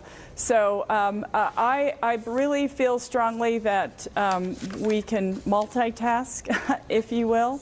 But yes, we have to hold President Trump's accountable. And on one of those other issues that you will be multitasking on, it comes to health care. You have said, and I quote, we need Medicare for all. As you know, a study out of George Mason University has put a price tag of $32 trillion on that over the next decade. That is, of course, in part funded by the conservative libertarian Koch brothers. But that's an estimate that they have out of George Mason. Can you pay for that without raising taxes? Yes or no? Well, I think if we have a fair tax policy, you know, currently the Republicans gave folks who didn't need a tax break at the tune of close to $2 trillion. But hold on, would you need to raise taxes for most Americans? Would you need to raise taxes for most Americans to foot a bill like that? So Medicare is earned benefits. So Americans pay into that fund to begin with. Americans are paying for that already. We're already spending a lot of money on health care. We just need to reorganize and find a good way to make sure that we are able to give every single American health care. I don't think it will be a difficult proposition. We just need to get our heads together and make sure that we get it done. We appreciate you being here. I'm sorry to cut it a little bit short. I do have to get to this. Let's listen to Mitch McConnell speaking right now. Well, first last night and then this morning, I talked to Leader Pelosi. We discussed ways we might be able to find a way forward. She and I actually have had some have had an opportunity to work together for a number of years when we were both on the Appropriations Committee. She had the Foreign Operations Subcommittee, and so did I. And so we're not unfamiliar with each other, and we'll probably have a lot more dealings with each other in the future. In looking at the race, I want to thank the President. He was extremely helpful to us in states where he is in excellent shape. He worked very hard and drew large crowds, and I think it clearly had a positive impact on the outcome. So with that, let me just throw it open and see what you'd like to talk about. Yes, ma'am. Peter McConnell, do you agree with the president's campaign rhetoric that the caravan is an invasion and that birthright citizenship should be dealt with at the presidential level? Yeah, I'll be happy to give you my own views on whatever you'd like to talk about, but I generally don't do a running commentary on the president's observations out on the campaign trail. Okay, yeah, so can you give me your views on those two issues? Is the It's an interesting legal question that ultimately I assume would be solved in the courts. Yeah. The president said on the White House driveway last week that he would be willing to work with and compromise with Nancy Pelosi if she becomes the House Speaker. What do you believe are now the top legislative priorities with the divided rule? Well, first, we have to finish this session, and we have a number of items extant. We have to finish the Farm Bill, we have to finish funding the government. The one issue that Leader Pelosi and I discussed this morning is where there could be a possible bipartisan agreement would be something on infrastructure. Look, there'll be a lot of other things. I think I'm not putting you all down, but when we do things together, it almost never makes any news. Even in this current situation where we have Republicans in control of all three branches, I have a long list here of things we did on a bipartisan basis, from water infrastructure, the best appropriations process in 20 years, airport infrastructure, FDA authorization, on and on and on. I mean, there are plenty of things that we work together on, and I always have to tell constituents who think we all hate each other that the Senate's a pretty collegial place, and even though we had obviously big differences over things like taxes and judges, there were plenty of other things we did together, and there's no reason that would stop simply because the House now becomes Democratic. But other than infrastructure, what big issues are there? Well, we'll see. We'll see. I mean, we'll see. That will all be discussed. Yeah. So will you insist on getting $5 billion for the president's border wall in this upcoming spending? Well, we're certainly going to try to help the president achieve what he'd like to do with regard to the wall and border security. And that'll obviously have to be done on some kind of bipartisan, excuse me, some kind of bipartisan discussion. Peter McConnell. Yeah. Any observations on the Kavanaugh effect? Very helpful. Yeah, I think the Republican sort of core voters in the states that were critical to us were highly offended by the questioning of the presumption of innocence and the tactics.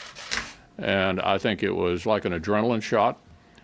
We were worried about lack of intensity on our side, and I think the Kavanaugh fight certainly provided that and was extremely helpful. It's noteworthy that the one Democrat in a red state who survived voted for Kavanaugh, Joe Manchin.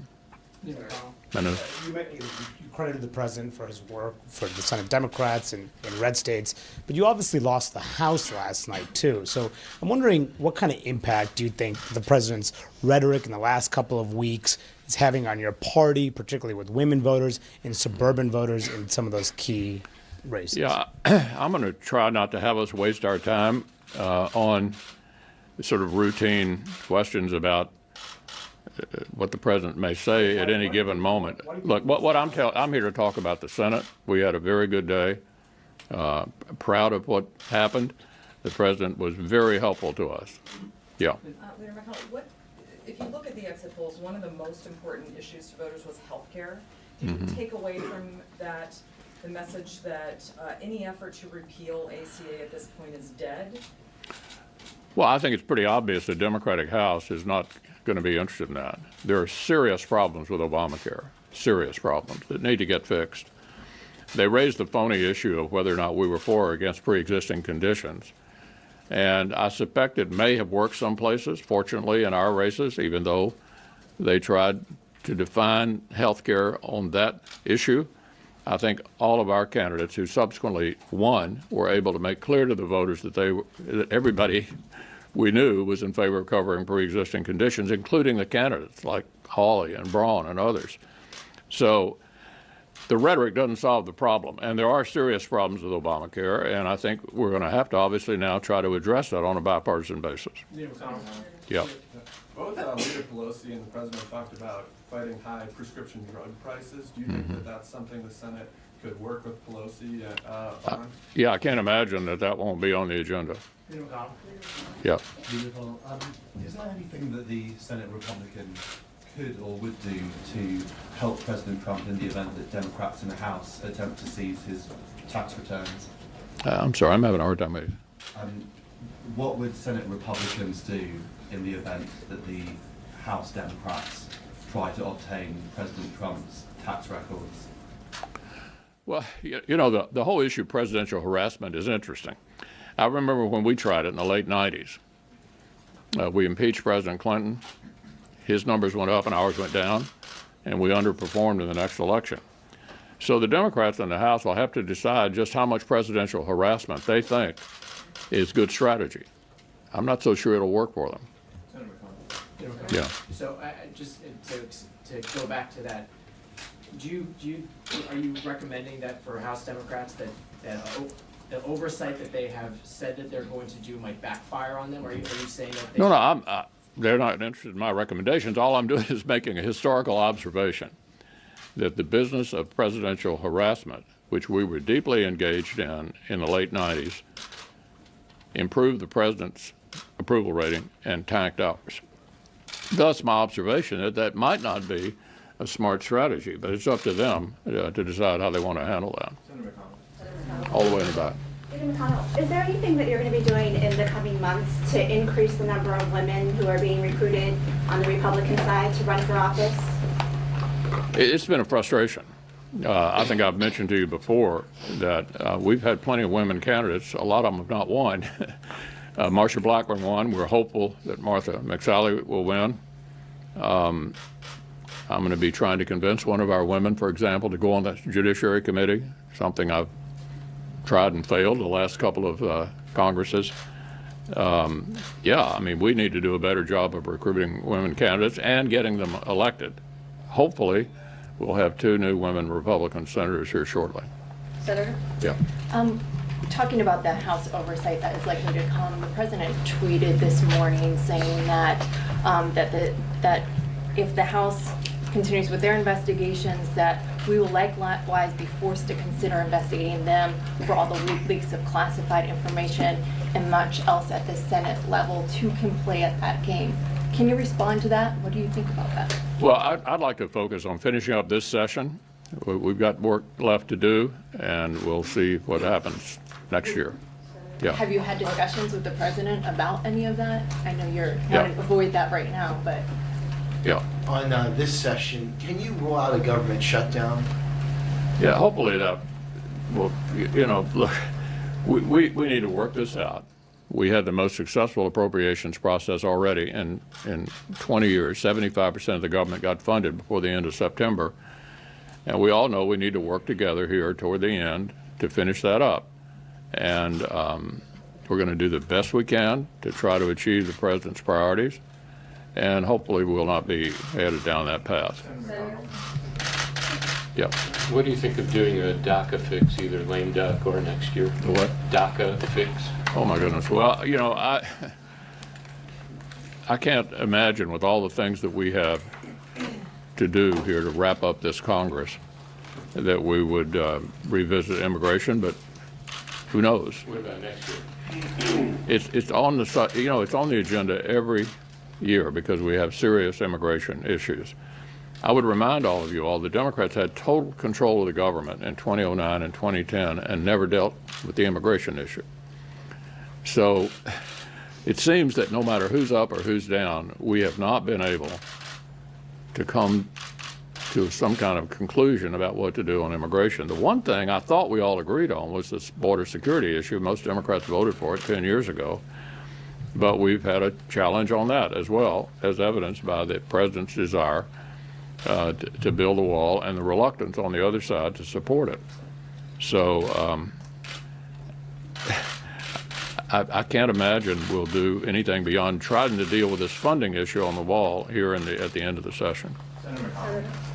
But in light, just to follow up on that, the president had made a real issue out of it going to the midterms about the migrant caravan and the crisis that it was causing at the border. Would you want to put immigration at the top of the list? Do you agree with the characterization the president used that it was a crisis from this migrant caravan that's coming? Well, that's sort of an executive branch issue about what, how to deploy security forces to deal with that. I'm sure the president will handle it skillfully. Do you believe it was a crisis, this migrant It's up. caravan?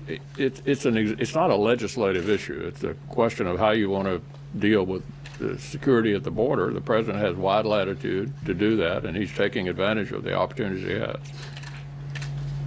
Senator McConnell, if Democrats do engage in aggressive oversight of the Trump administration, how will that impede your ability to work on a bipartisan fashion with Nancy Pelosi?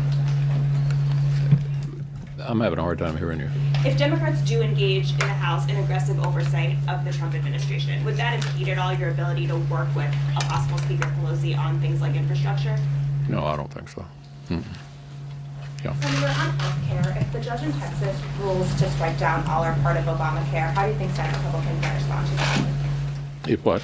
If the judge in Texas strikes down all or part of Obamacare? Well, look, the health care system is still a pretty big mess, and it's obviously now going to have to be addressed on a bipartisan basis because the Democrats will control the House.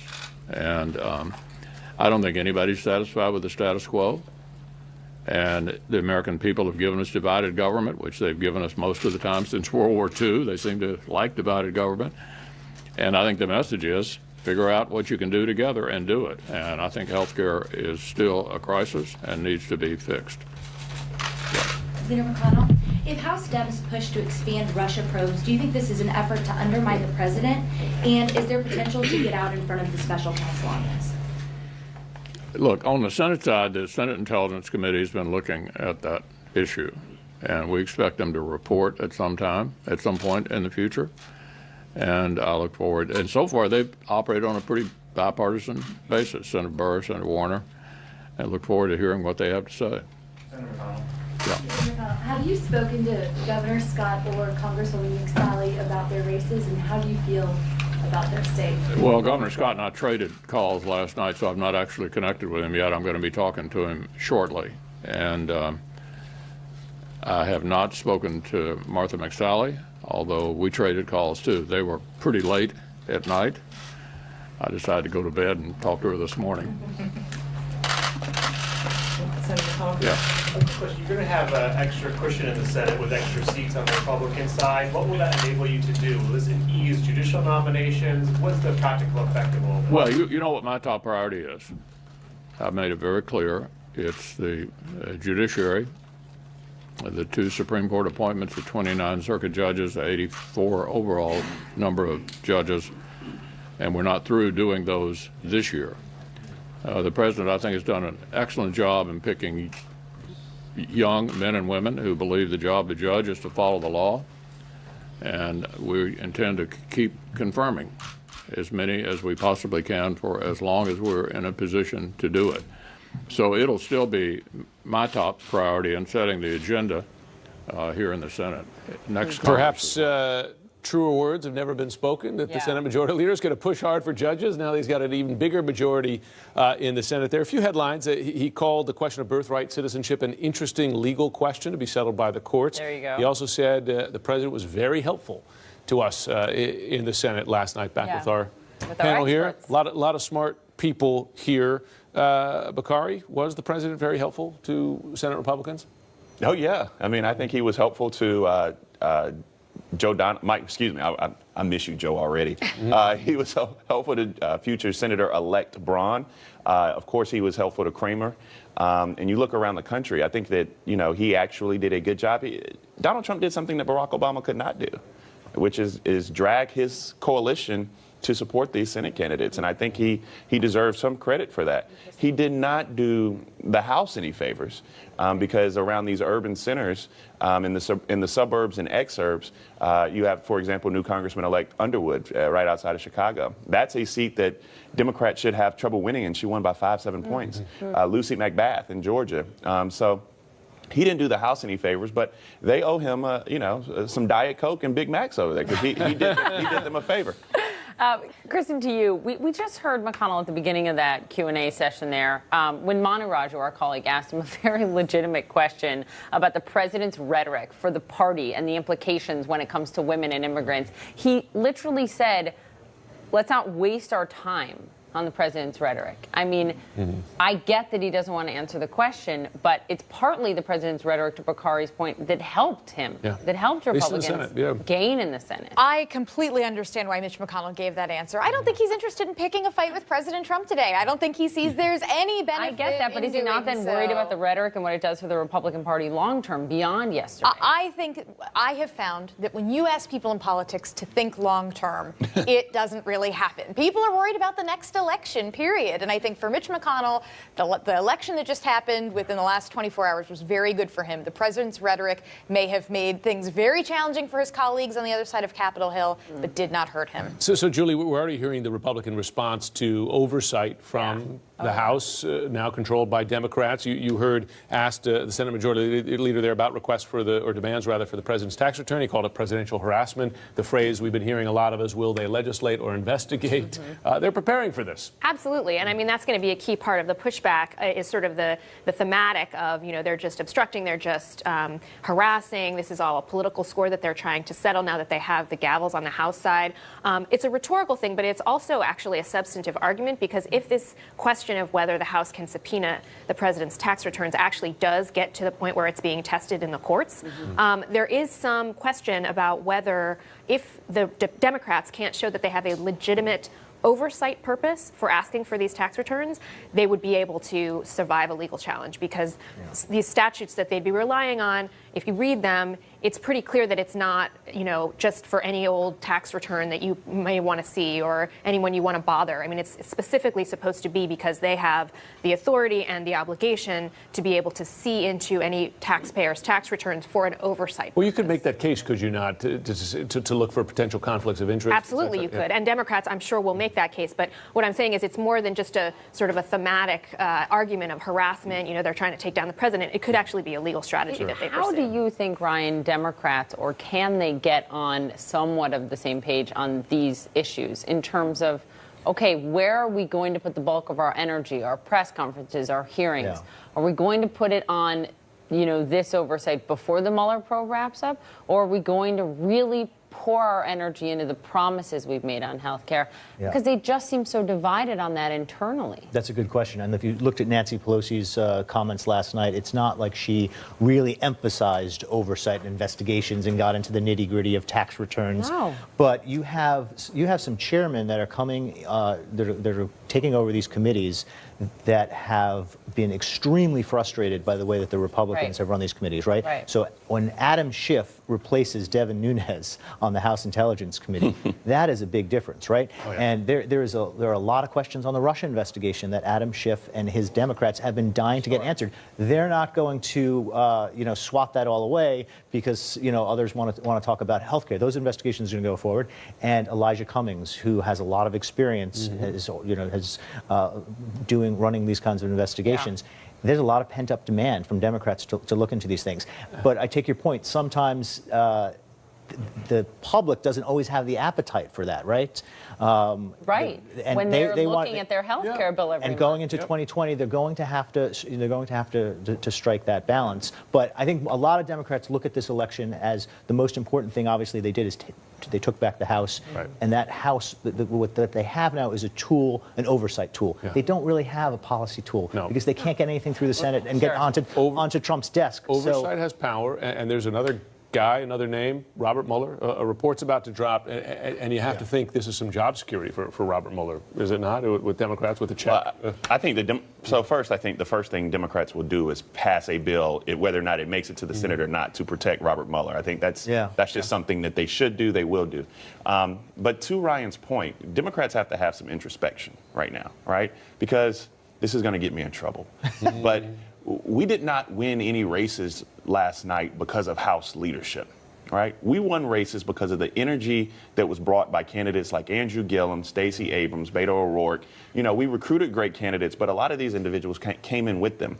So Democrats, and what I would ask them to do is set aside the talk of impeachment, put forth infrastructure bills, put forth pharmaceutical drug bills, put forth bills that help poor people in this country, stop talking down to people, and try to actually put forth policy points and initiatives and have a vision, and then have leadership that looks like it. Right. And give you something to run on in 2020. Yeah. Forgive me for raising that already.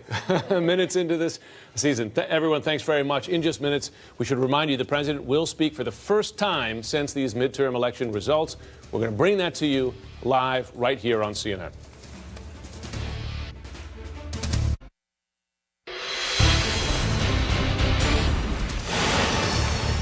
Hello, everyone, to our viewers here in the United States and around the world. I am Kate Baldwin. Thanks so much for joining me. Americans have spoken, and their message mixed. The country today more divided than ever, and the Congress now reflects that. So, what does President Trump say about this new reality post-midterm election? We're going to find out just minutes from now. He's going to be holding a press conference in the East Room of the White House, his first public appearance since the blue wave in the House met the red wall in the Senate. And to be clear, there are still results coming in at this hour, and candidates like Senator Bill Nelson calling for a recount in his Florida race. There's still a lot of action happening. We're going to get to those, to the very latest there in just a minute. We're also going to talk to a top House Democrat on what's next for this new majority there. But let's start at the White House. CNN's chief White House correspondent, Jim Acosta, joining me now. Jim, what is the president's message this morning? Well, Kate, we've never seen a president so happy about losing the House of Representatives, but that's what you're seeing this morning from President Trump. He put out several tweets this morning basically declaring victory, and he's going to do that again and take a victory lap inside the East Room of the White House here in about half an hour from now.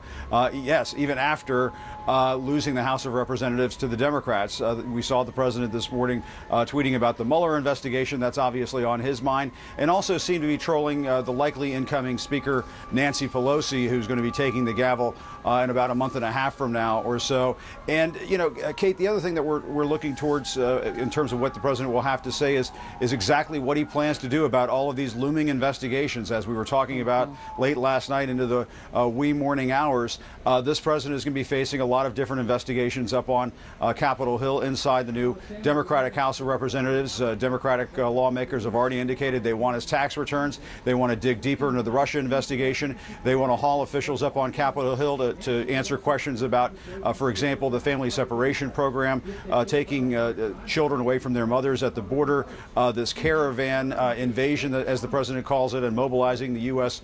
Military to the border with Mexico. There's a lot the Democrats want to sink their teeth into. I barely just scratched the surface there, and it's going to be a good indicator here as to how the president is going to respond to all of that when we get a chance to talk to him here in a few moments. I will tell you, Kate, when you talk to people close to the president this morning, they do seem to understand what he is up against in the House. Yes, they understand that he has to come out and declare victory, and they did have a good night in the Senate, as you mentioned.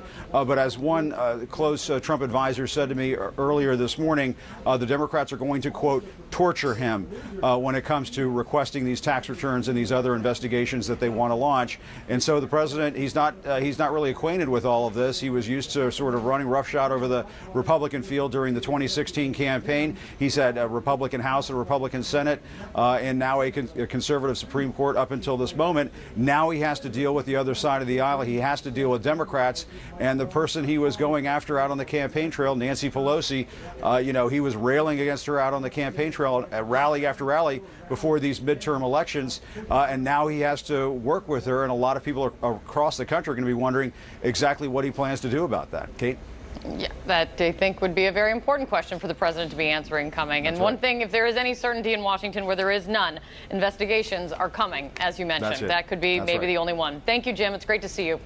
Let's take a look. Let's take a closer look now, though, at the new balance of power in Washington, what it means for the country and what it means really for the relationship with the president and how things are going to function, or maybe not. With CNN senior political analyst Mark Preston, he's joining me now. Mark, there are a lot of votes still being counted, a number of races still not called, and now Senator Bill Nelson of Florida is calling for a recount there. Where do things stand right now? Well, as you say, let's just first start. This is where we started yesterday at 51-49. Good night for Republicans in the Senate. But before we get to that, let's get right to Florida, because as you said, this is the biggest news we've seen in the last half hour or so regarding the election. Look at how close this race is right now. That is 0.4%. That's less than half of a percentage. That would trigger a recount. Now, we haven't heard anything from the Secretary of State that there will be a recount, but Bill Nelson has come out within the last half hour and he has demanded a recount. Now, in response, Rick Scott's spokesman said that's not the case. In fact, he said the race is over. It's a sad way for Bill Nelson to end his career. Now, I just got off the phone with one of the top advisors for Rick Scott. They said they don't think that Bill Nelson is going to be able to make up that ground, but this is going to be the controversial race that we're talking about, certainly in the coming hours, if not the coming days. Kate, but moving on, we talk about Florida right there. But as we said, Republicans picked up 3 seats last night, at least 3 seats. They lost 1. Let's see who is not coming back next year. Well, for Democrats, they lost Joe Donnelly in Indiana. They also lost Claire McCaskill in Missouri. And in addition to that, if you go up here, they lost Heidi Heitkamp. That still leaves a couple races on the board, though. Those races, look at here in Montana. John Tester right now, Matt Rosendale, neck and neck right now. 95% of vote has come in. However, we haven't called the race because we're looking at Missoula right now. More than a quarter of that vote is still out.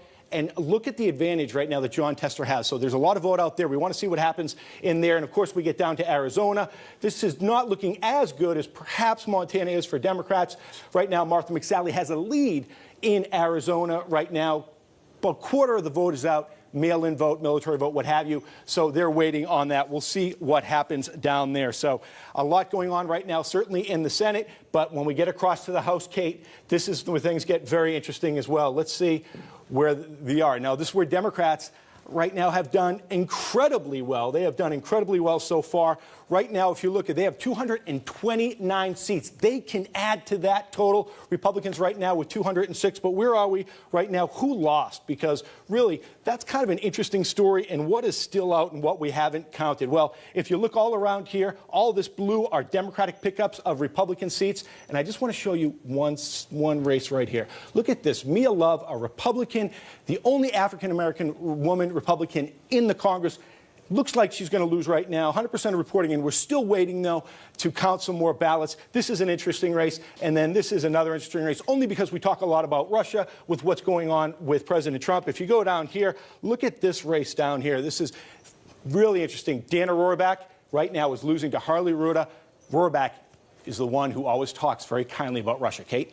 Yeah, that's putting it mildly. Great to see you, Mark. Thank you so much. I really appreciate it. Perfect lay of the land and where things are right now. So with their new majority in the House, Democrats are celebrating, but they're also preparing for battle. Some key House Democrats are making no secret that they are ready to launch investigations into everything from family separations to the president's tax returns. So what is that going to look like? Joining me right now is Congressman Jim Clyburn. He's the #3 top Democrat in the House. Congressman, thanks for coming in. Thank you so much for having me. A big night for you, back in the majority very soon. Should the focus now for Democrats be more finding common ground with the president or investigating him? I think we ought to be finding common ground to the extent that that common ground can lead us to doing what we need to do for the American people. We ran a campaign not to do investigations, but to provide a certain degree of hope, a certain degree of aspirational pursuits to the people that will be our constituents. And that's what we have to do.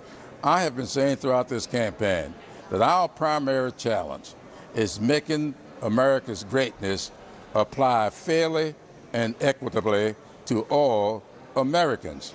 And that's what we've got to do. We've got to protect Americans who find themselves with pre-existing medical conditions. We've got to protect senior citizens who need Social Security, Medicare, Medicaid. We've got to protect students who are in pursuit of educational opportunities, and we must provide them with a debt-free education.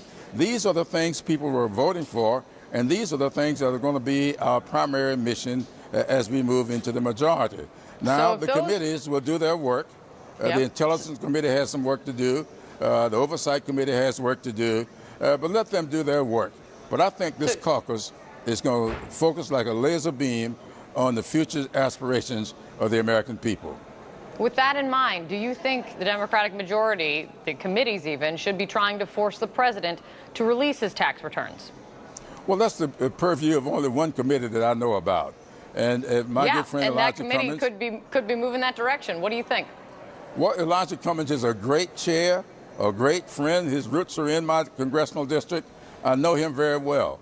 He will conduct himself in the proper manner, and I think the American people will be very proud of him. So if he sees the need to issue a subpoena to get bank records, I think that's something that should have been provided to the American people before the president ever released it when he announced for office. But he didn't. So maybe it's time for us to see those bank records. So Jim Clyburn, fine with making that move in the House. But also, Congressman, would it be a mistake, do you think, to move very quickly to explore the idea of impeaching the president with the new majority? No, that's another thing we got to protect. We need to protect the Mueller probe. He is investigating. He's been investigating for 2 years. We ought not do anything to get in his way. Okay, so you're saying do not move to impeach the president immediately until the Mueller probe is concluded, yes? Absolutely. We need to get his probe behind us, and that way the American people, once that's made public, we can then see if there are grounds and what they are, and along with the American people, move forward with the in the proper direction. So to get out in front of the Mueller probe, I think would be a big mistake.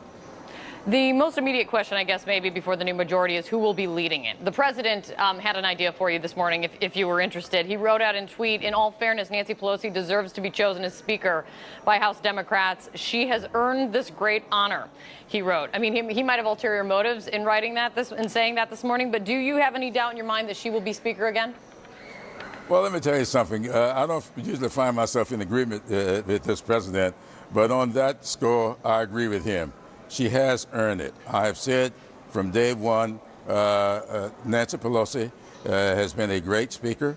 I support her, and as long as she is in pursuit of the gavel, I'll be in support of her. And that's the way I see it, and I'm glad to know that the president is so enlightened today. Congressman Jim Clyburn, thanks so much for coming in, Congressman. I appreciate your time.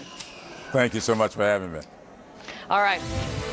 Coming up for us, we're taking a live look at the White House in the East Room. President Trump will hold his first news conference since Democrats took back the House. His first public appearance since Republicans expanded their majority in the Senate. CNN special live coverage is next.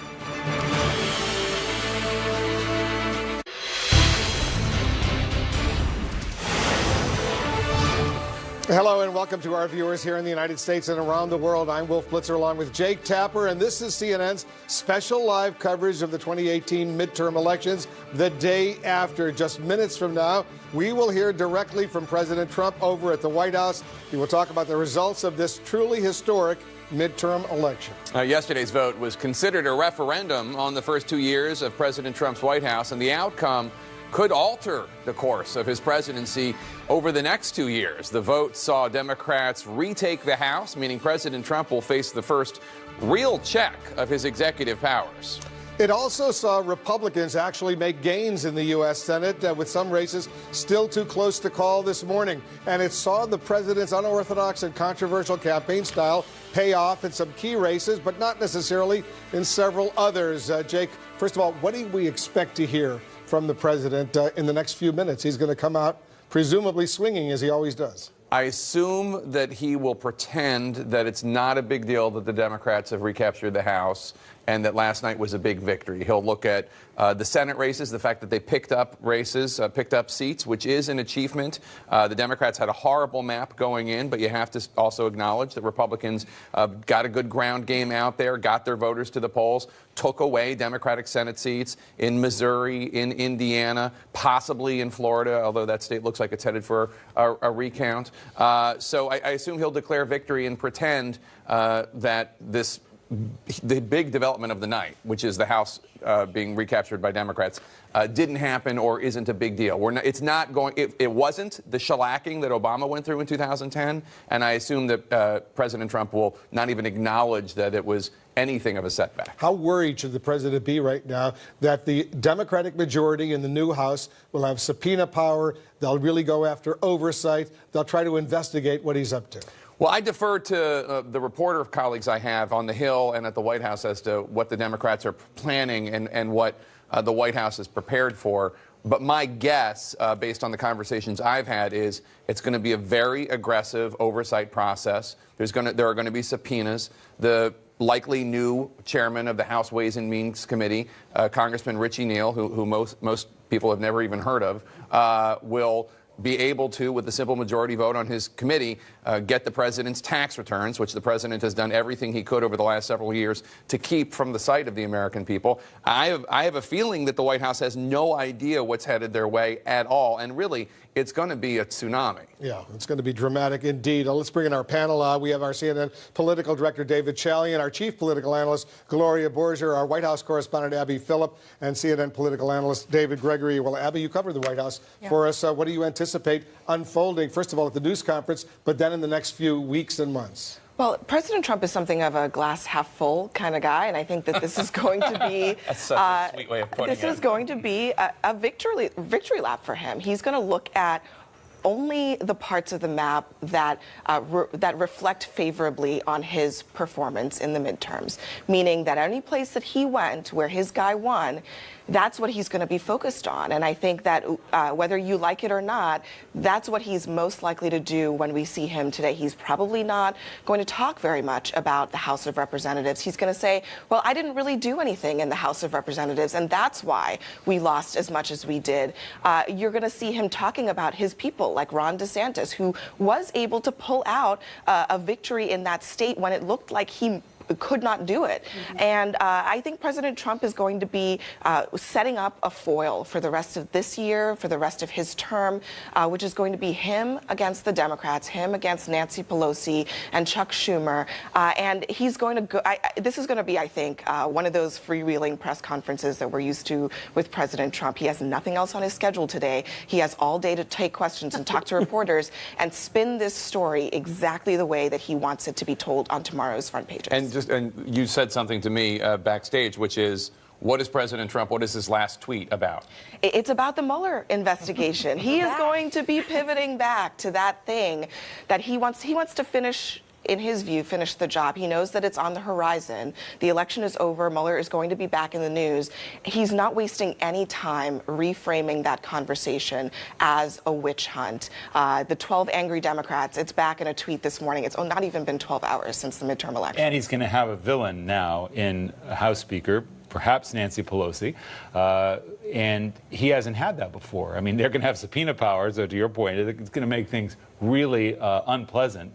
See what happened after, to the Bush administration after losing in 2006. But he's going to have a villain, and I think, the optimistic side is more that he believes in American carnage and sees, a dark vision about a hardline view on immigration as being something that really helped him win. About standing up for Brett Kavanaugh, and I think the Brett Kavanaugh effect is really huge here in terms of uniting all of the conservatives, all the Republican Party beyond Trumpism. What we might expect him to come out with some humility, to pull a move where he could maybe get suburban voters back on immigration or on the economy, touting the economy. Again, that's just, we keep thinking we'll see that, and we haven't seen it over and over again. He did make a phone call last night to Nancy Pelosi Yes, he did. to congratulate her on the Democrats' win in the House. Well, and he also said, I think the Democrats should really elect Nancy Pelosi. So the question is he trolling?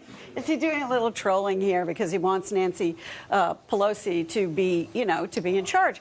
My big question is, given the fact that there are going to be all these investigations, and given the fact that the Democrats have to prove that they can get something done, which I think is also true, will all of them be able to walk and chew gum at the same time and compartmentalize in the way that Bill Clinton did?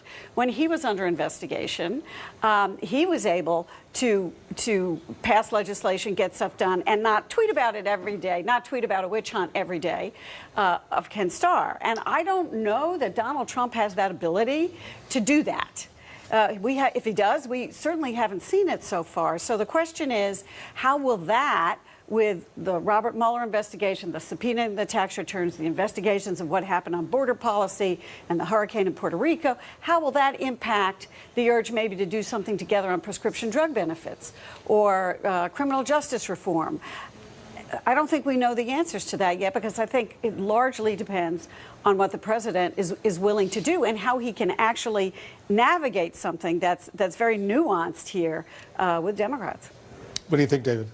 Well, I mean, the one thing in looking historically that I think Donald Trump is going to feel really good about, in addition to his success last night in specific races, if you look at Bill Clinton, Barack Obama, at their first midterms, they were about the same approval rating that Donald Trump is at now. They lost the House as a part of those first midterms, and they each went on to get reelected to a second term. Right. And so I think it is that history that Donald Trump is probably going to feel a bit buoyed by today.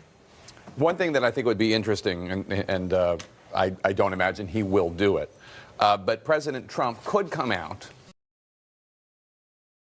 the diversity that we see in this new Congress. The first Native American woman elected to Congress, two of them actually. The first Muslim American women elected to Congress. On the Republican side, the first female senator from Tennessee, Young Kim, a congresswoman, a Korean immigrant, Republican congresswoman-elect from California. He could come out, talk about how there are now more than 100 women in Congress and what a great thing that is. Some of them are Democrats, some of them are Republican. Of course, overwhelmingly they're Democrat. But he could come out and embrace that. That would be a nice note. I don't expect that he'll do it, but I do think that would be something that the Kellyanne Conways and Ivanka Trumps of the world would want him to do. That would require the focus to be on someone other than himself. Well, and that's the problem, of course. Is going to be hard to. But you still wonder whether he has moments where he says, "I know how to win. I know how to be even bigger, better." Which is. Now I could win on immigration. I could have had this dark vision, but now can I somehow pull off a deal? I think part of him would love to do that. I think the other part, though, is he wants that issue. He wants the issue for 2020. That whatsoever, David. Though, throughout the course of his presidency, I spend every day trying to look at what did he do today to try to broaden, to expand his appeal. I agree, but he talked about it, and then he gets talked out of it or talks himself out. He has like a little 5-minute period where he wants to make an immigration deal. There's a 5-minute period when he wants to do an infrastructure deal, and then. Right, but I'm saying to your point of the things that he could do. Does he care to address the fact that he's really lost women, that he's losing suburban Republicans as he thinks to 2020? No, because he has his base, and he thinks they've... And I talked to a Republican strategist last night who said without Donald Trump in these key states, without him going to the mat for Kavanaugh, this strategist said to me, we would have lost. We would have lost. Absolutely, but at the same time, you can't help but look at the results from last night and say, there is good news in here for Democrats, not just in the suburban districts and the Democrats retaking the House, but Democrats had significant victories in states that Trump won. Pennsylvania, Ohio, Sherrod Brown was reelected, Michigan, Wisconsin, Scott Walker was defeated. There is a path. Midwest is a huge problem. There is a path there for President Trump. It doesn't for Democrats to defeat President Trump. I don't think it runs through Florida. I think that pipe dream needs to be put aside.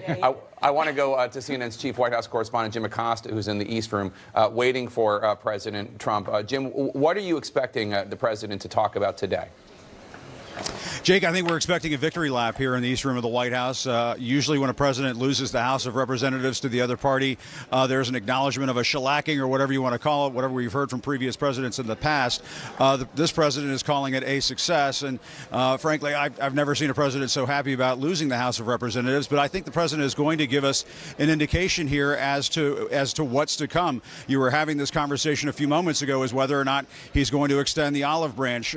My conversations with Trump advisors earlier this morning is that he's going to be extending the clenched fist, that he's going to be going after Democrats, using Nancy Pelosi in the same way that he used her during the run-up to the midterms in the run-up to 2020. And I was talking to one Trump advisor this morning who was already handicapping the Democratic field and saying that they'd gone too far to the left during the midterms and that was a trap that they all sort of fell into. If you look at the Brett Kavanaugh hearing and so on, they feel like that was a trap that the Democrats fell for, and that they're going to now be using that in the exact same way they used it during the midterms for the 2020 campaign.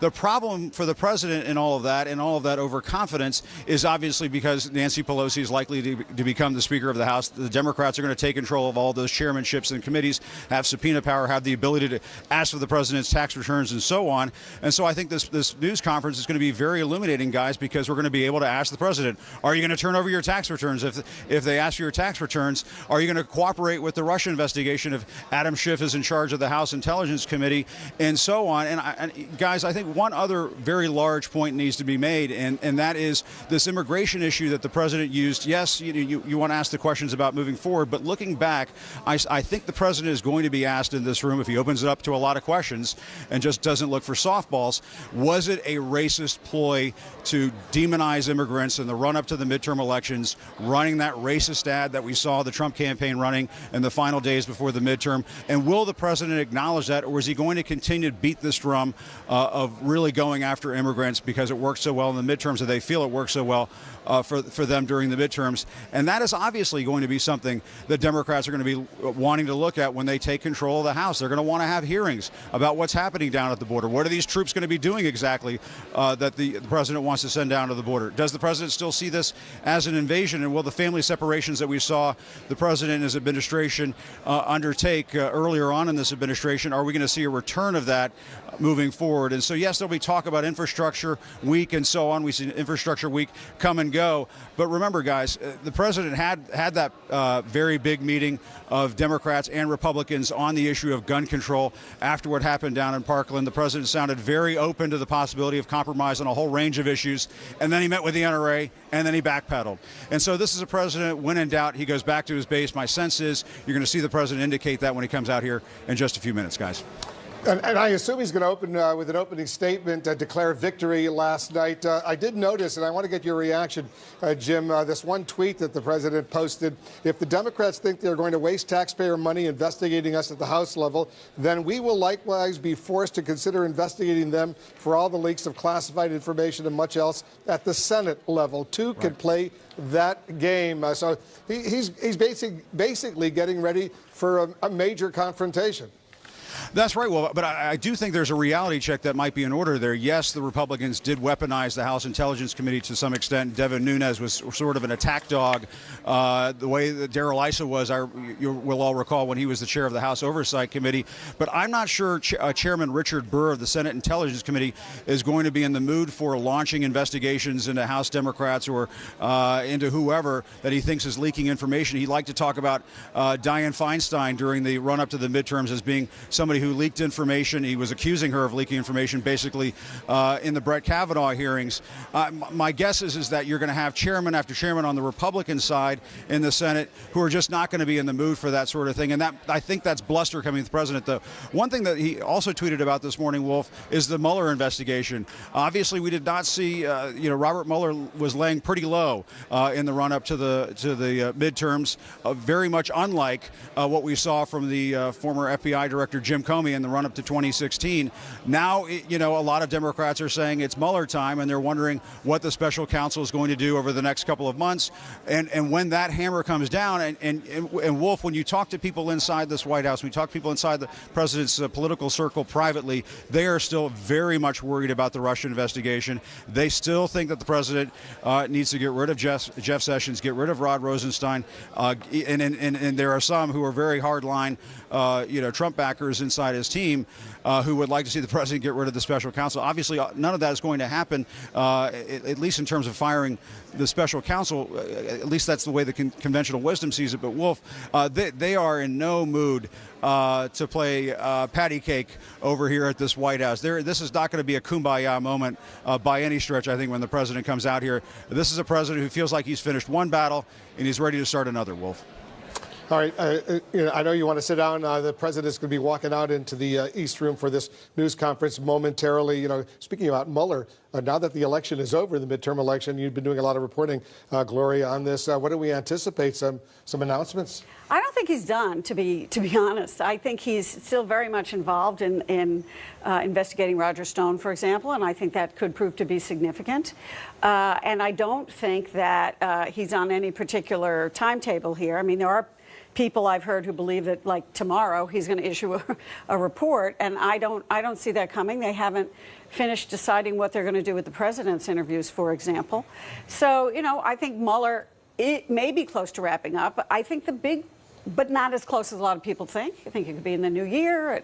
But I think the big question is going to be, if Mueller issues a report, which I presume he will, there are people in the White House who would like to keep it under wraps largely because of privilege. And I think that's going to be a big fight in the Congress because the White House reserved the right to claim privilege even on interviews in which they took no privilege for people who worked in the White House staff. So I think there's going to be a huge negotiation that goes on over redactions. And with a Democratic-controlled House, there's going to be a lot of pushback about the fact that the whole thing needs to be released. Can I just offer you a couple of findings in the exit polls about the Mueller probe that I think were really interesting last night? Voters yesterday were asked, do they approve or disapprove of the way Mueller's handling the investigation? He's slightly upside down. It was 41% approve, but 46% disapprove. And even more interestingly, voters were asked, do you think the investigation into Russian interference is justified or politically motivated? 54% of voters yesterday, the same voters that elected a Democratic House, 54% said it's politically motivated, 41% said justified. How did that break down party-wise? Well, obviously, if you think it's politically motivated, you're a Republican. So mostly Republicans, yeah. But that's the exit poll that President Trump was citing in his tweet. Yes. Although he ignored the other exit poll findings about the country going on the wrong track and President Trump disapproval. Right. Or his party losing women by 19 points. But yes. But he liked that one. Yes, that one he liked. It does seem to me, though, that the White House has been for a while now trying to the extent that they can, use Mueller as a tool to help the president get reelected, to take those findings and say people think that this is politically motivated, and use it in the same way that they would argue Bill Clinton used the Lewinsky investigation to argue that he was being politically persecuted. It seems to me that all of the shenanigans around subpoenas, around privilege, it's all going to be leading up to this idea that they want to make this seem as arduous as possible, so that voters just say, you know what? What's the point of all of this? And they give President Trump a break in 2020. All right, we're going to squeeze in a quick break. Everyone stand by. We'll be right back.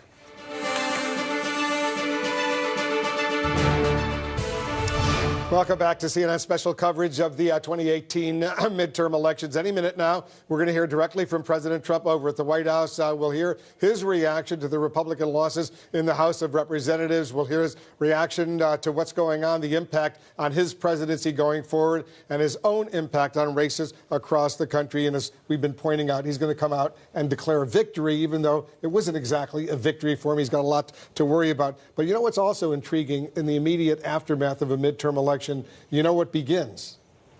The race for the White House. The race for the White House, that's true. So we're going to see a whole bunch of Democrats now publicly declaring, and we're going to see, I assume, the President of the United States stepping up his own activity. And one of the things that we've already seen this morning is people trying to pave the way to discredit what is a constitutional role of the House of Representatives and the Senate, which is oversight and investigations into the executive branch. Mitch McConnell, the Senate Majority Leader, who had a great night last night, actually picked up seats in a midterm year, described the Congress's oversight role, which Congress has not been doing in any way, shape, or form in any credible way, as presidential harassment. That's the term he used. You're going to hear this term a lot, I suspect. Presidential harassment. The idea that members of Congress trying to keep tabs on the executive branch, which Republicans did to Obama, Democrats did to Bush, Republicans did to Clinton, et cetera, as a harassment. And in fact, Mitch McConnell, Senate Majority Leader McConnell, immediately compared what the Democrats intended to do with the investigation into Bill Clinton's extramarital affairs, which is not what I understand Congress has is intending to do. They're going to be looking at various corruption scandals, various corruption allegations, the president's tax returns. Why did the president decide to send all these troops to the border a few weeks before the election? That sort of thing. So they're already trying to pave the way for this campaign against the Democratic Congress and their role in keeping the checks and balances of the system. And he also, Mitch McConnell, David, he suggested that it was not necessarily politically smart for the Republicans in 1998 to launch all those investigations, the Monica Lewinsky investigations, the impeachment of Bill Clinton. Politically, it wound up hurting them. And he was right about that. And I think he also knows that there's some queasiness among Democrats. I mean, Nancy Pelosi telling supporters this week that they wanted to be cautious about impeachment. And I think what Jake lists as a potential litany are really tough, substantive issues that have not gotten attention, or other aspects of whether environmental rules, how the agencies are operating, other areas of corruption. These are prime areas for oversight. There will, however, be still a lot of this energy to go directly after Trump. And I feel like if unless we're surprised, we feel like Trump is not confused about the message he wants for going forward into 2020. I think Democrats are a little bit confused. To your point, look at the messaging, look at the moderation in the Midwest compared to progressives in the Sun Belt who did not win. I think they're still trying to figure out who and how to go after Trump in 2020. Well, they haven't forgotten the Newt Gingrich overreach in 1994. And I think the Democrats are going out of their way right now to kind of figure out how you strike a balance, because they know that they know it can backfire on them. Most of them were there for that. Right. Nancy Pelosi was there for that, so she knows. When you said the Newt Gingrich oversight, are you referring to the government shutdown? Well, no. Newt Gingrich impeachment. Newt overreach. Gingrich overreach. Right? Oh, sorry, I meant overreach. I'm tired. But you know, the aggressiveness on the part of Democrats after 2006. Was pretty effective because 2008, but the winds had really shifted on the war, and there was such a desire for change that led to Obama. So you can't do it willy-nilly. Yeah. You know, if you want to do it about policy, if you want to do it about what happened at the border, what happened with the hurricane, et cetera, those are policy issues that this is Congress's job is oversight. But if you focus only, say, on the tax returns, which, by the way, Bob Mueller has, and who knows what's in them, then I think it becomes a different kind of an issue for them, and I think that leaves them a little bit more vulnerable if they do just that. Yeah, I think the risk also for President Trump is that it is not just that Congress can have oversight over him personally, but also just the entire federal government. And as we know, his cabinet has already had a lot of issues without that oversight happening. The oversight hasn't even been happening, but he's lost several cabinet members to ethics scandals. I think we can expect to see that ramping up. That's another avenue of attack here for Democrats that is not just about the president's personally, his taxes, whatever it is, or even about Russia. It's about the government, about the Democrats perhaps creating an argument about corruption, or maybe turning the swamp argument back on President Trump. Abby, who's going to be leaving the administration? And we expect a pretty significant turnover right now. Yeah, we do. I mean, there are several officials who have already said that toward the end of this year they're going to be heading out the door. But at the top of the list probably is what might happen at the Justice Department. The president obviously is unhappy with Jeff Sessions. He's probably very near the top of the list. But you also have a lot of White House officials who are coming up on 2 years in the White House. They're perhaps looking to 2020 to find jobs on the re-elect, to go spend time with their families. I think for some people that is not just a euphemism. I think Sarah Sanders, for example, has been someone who has been there actually for quite some time and might be headed out. And there's even, I think that there's a sense that there's already been some turnover. Bill Shine came in and really kind of upended the internal structure of the White House. Could that see more officials leaving? People have been talking about James Mattis. How long can he be in that role? He's been there for some time, but his standing with President Trump has fallen. So there are a number of cabinet-level officials, Ryan Zinke, who's in a lot of ethics trouble, who we know that White House officials are pretty unhappy with. Secretary of the Interior Department. Exactly. The president is turning his attention to that now. Now is the time for turnover, but they're obviously going to have to prioritize because they can't do all of those people, especially if they're Senate confirmable all at one time. How about Kelly, Chief of Staff? That's he's convened a working group on how to deal with Democratic control of the House, and so he seems pretty involved in all this.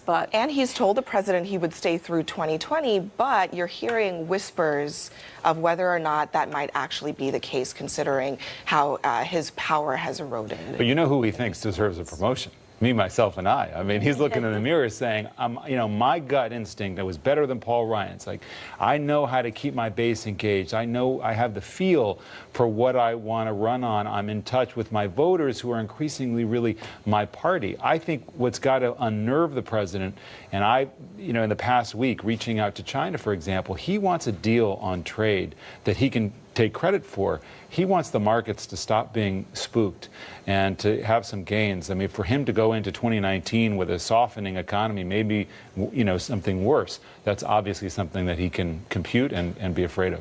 One of the interesting things about last night, I think, is, and David, this is the point that you got at, which is how did President Trump expand his base today? What did he do to expand his base today? Because he won the electoral vote in 2016, but he lost the popular vote by 3 million votes. Okay, so what did he do? And the truth of the matter is, you look at the results last night, and he didn't do anything. He didn't do anything, and in fact, he has new problems. He lost ground because Exactly. there are suburban districts where he won, whereas again, it was him versus Hillary Clinton, and he won that he lost seats in. And there were Republicans who were able to win in Clinton districts, like Barbara Comstock, for example, and they lost too, which says that the Democrats are more energized and they've learned some lessons from 2016. So I recognize he's going to take a victory lap. I recognize that it is an anomaly to win Senate seats in such a year, even though from the very beginning we've all been saying the Democrats had a horrible map to deal with.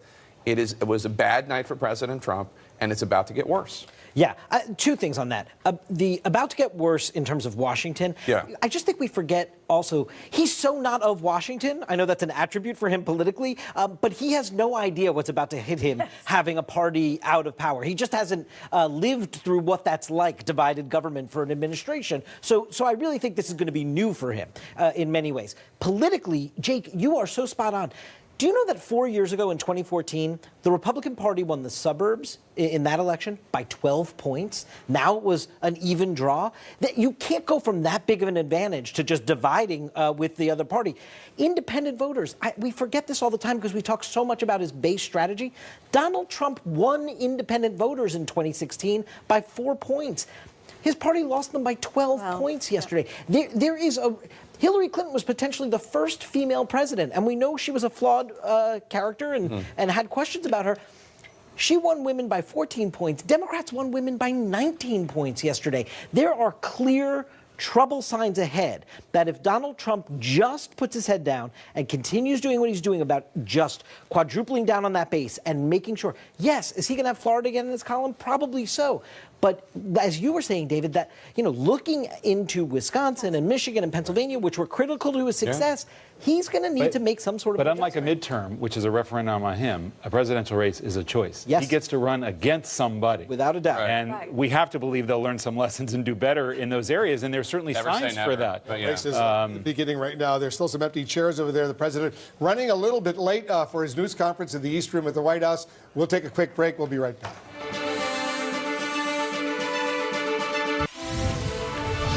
Any minute now, we're going to hear from President Trump at the White House. We're going to hear his reaction to the midterm elections and how he thinks it might impact his presidency. Let's get back to our panel. And Gloria Borger, you were talking about the potential Democratic overreach in their oversight. But the truth of the matter is that could happen. But there are a lot of different committees and a lot of different explorations, and we have no idea how they're going to tackle this. We have no idea. I don't even know what the new House Ways and Means chairman's voice sounds like.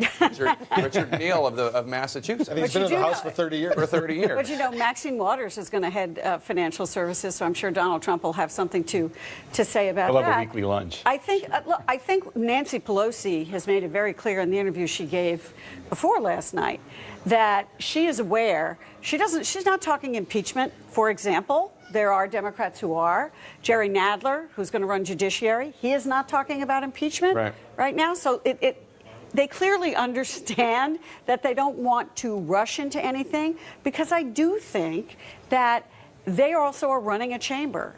And maybe if Nancy Pelosi can cut a deal with the president on prescription drug costs, that she's gonna try and do that. Well, that's part of it, but also part of it is that they don't want to overreach. Right, and then they don't want get to turn in off trouble. the American people. Well, and then they'll get in trouble because the American people will say, we elected you to do things and you're not doing things. You are just doing oversight. But oversight is their job. So that's the flip side of it. I mean, if you want to have hearings about how families were separated at the border, I think that is something the American public just might be interested in or the learning deaths about. or the deaths in Puerto Rico. Deaths in Puerto Rico. So there's plenty of things, how decisions were made. They also don't want to step on Bob Mueller, I think, and that is a big deal. And you know another issue, another area that's going to be very right for Democrats? Voter disenfranchisement, voter suppression. Absolutely. A lot of people very upset about the elections in Georgia and Florida and saying that some of the reason that the Democrats didn't win there is because of efforts to make it harder for people to vote. That will also be a subject for hearings. It's not often that the president has a formal news conference in the East Room of the White House. It is a tradition, though, on this day after a midterm election for a president to walk out and hold this kind of a news conference. Usually presidents acknowledge that they've, as we've been saying, had a little shellacking, a thumping, or whatever. This president, no doubt, will not acknowledge that at all. He did lose a lot of Republicans in the House of Representatives, but they gained some seats in the Senate. I'm sure he'll be focusing in on that.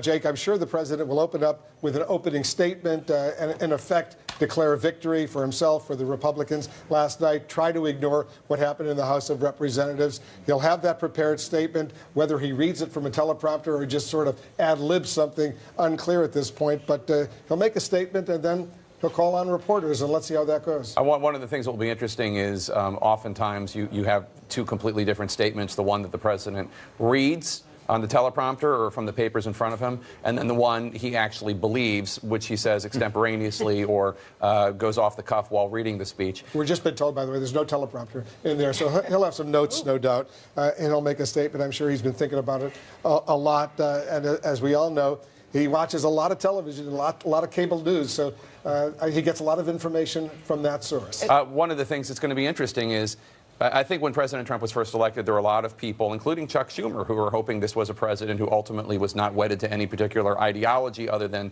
himself, and maybe this would be somebody they could make deals with. They could do infrastructure, they could cut a deal on immigration, they could cut a deal on any number of things. Obviously, that's not been who President Trump ended up being. Is he going to nod in that direction, Abby?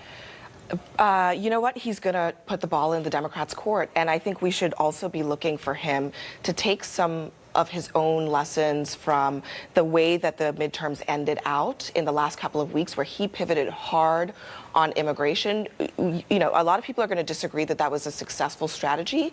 I would suggest that President Trump is going to claim that it was and say that that means that the voters gave Republicans the ability to move forward on that kind of agenda. That message, if he delivers something like that today, will alienate Democrats. That is not going to be the kind of message that you go into a let's compromise on, because the way that the midterms ended was divisive. It was hard line on some of these kinds of policies, and I wouldn't be surprised if the president the lesson he takes from all of this is that worked for his people, but for compromise in the future with a Democratic House, that's going to be a non-starter. Do you remember when Barack Obama came out after he lost 63 seats and said we had a shellacking, and he was sort of humble about it, and he came out and he said, look, we really that was a red wave. That was the red wedding. But he talked about why. He talked about, he sort of gave an intellectual discourse on why that might have happened. I don't think we're going to hear that today. But let's also remember, as he gets closer to re-election, he has to, it can't be American carnage all the time, because if he's been in power for 4 years, he wants to show that he actually made some promises, kept some promises, and made things better. And I don't know if that's motivation to do something with Democrats to then use as a club against them, or to ignore what voters voters he's lost and just dig in with his own support. But at a certain time, I thought at the end, the idea of promises made, promises kept, which is something that Fox News was really advancing even more than he did, is something that he's going to want to get around to. I think it will also depend about how the Democrats choose to play ball or not, too, because the other side of this equation is that there's going to be a Democratic presidential nominating contest underway that is going to provide a very robust and perhaps cacophonous and at times detrimental debate inside the party about how they want to move forward, and how Nancy Pelosi is sort of harnessing that energy in her caucus that is no doubt out on the campaign trail. There are going to be lots and lots of presidential candidates railing for the party to do obstructionist things and not do anything with the president. How they strike that balance and how specifically Nancy Pelosi handles that, if she is indeed the speaker, I think is also going to be part of the equation about how Trump will respond. And Jake, you know, he's getting ready. He's going to Paris this weekend. He's got meetings in Paris, remembering the anniversary, the 100th anniversary of the end of World War I. And then he's heading to the G20 summit in Buenos Aires at the end of the month. So in addition to all the domestic issues he's focusing on, he's going to be meeting with world leaders in the coming days as well. He is the president of the United States. That's right. And one of the things, to David's point about Nancy Pelosi trying to keep the caucus in line, is that in 2006, when Democrats regained the House, the last time, there were a whole bunch of moderate Democrats, what Nancy Pelosi at the time called her majority makers. Mm-hmm. These were the people from swing districts who were less liberal, the Connor Lambs of the caucus, as it were, who were less liberal, maybe even less supportive of her personally. She is going to have to balance those majority makers with the needs of the Democrats running for president, as you point out, where they are running to the left, just as Republicans running for president run to the right, trying to get their bases excited. And you're going to have a whole bunch of senators out there talking about the end of ICE and how they need to end the immigration and customs enforcement. And then you're also going to have a bunch of Democrats in the caucus saying we need to take border security seriously, and that's going to be here's President Trump. Let's listen in.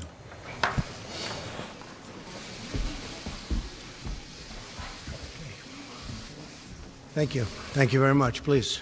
Thank you.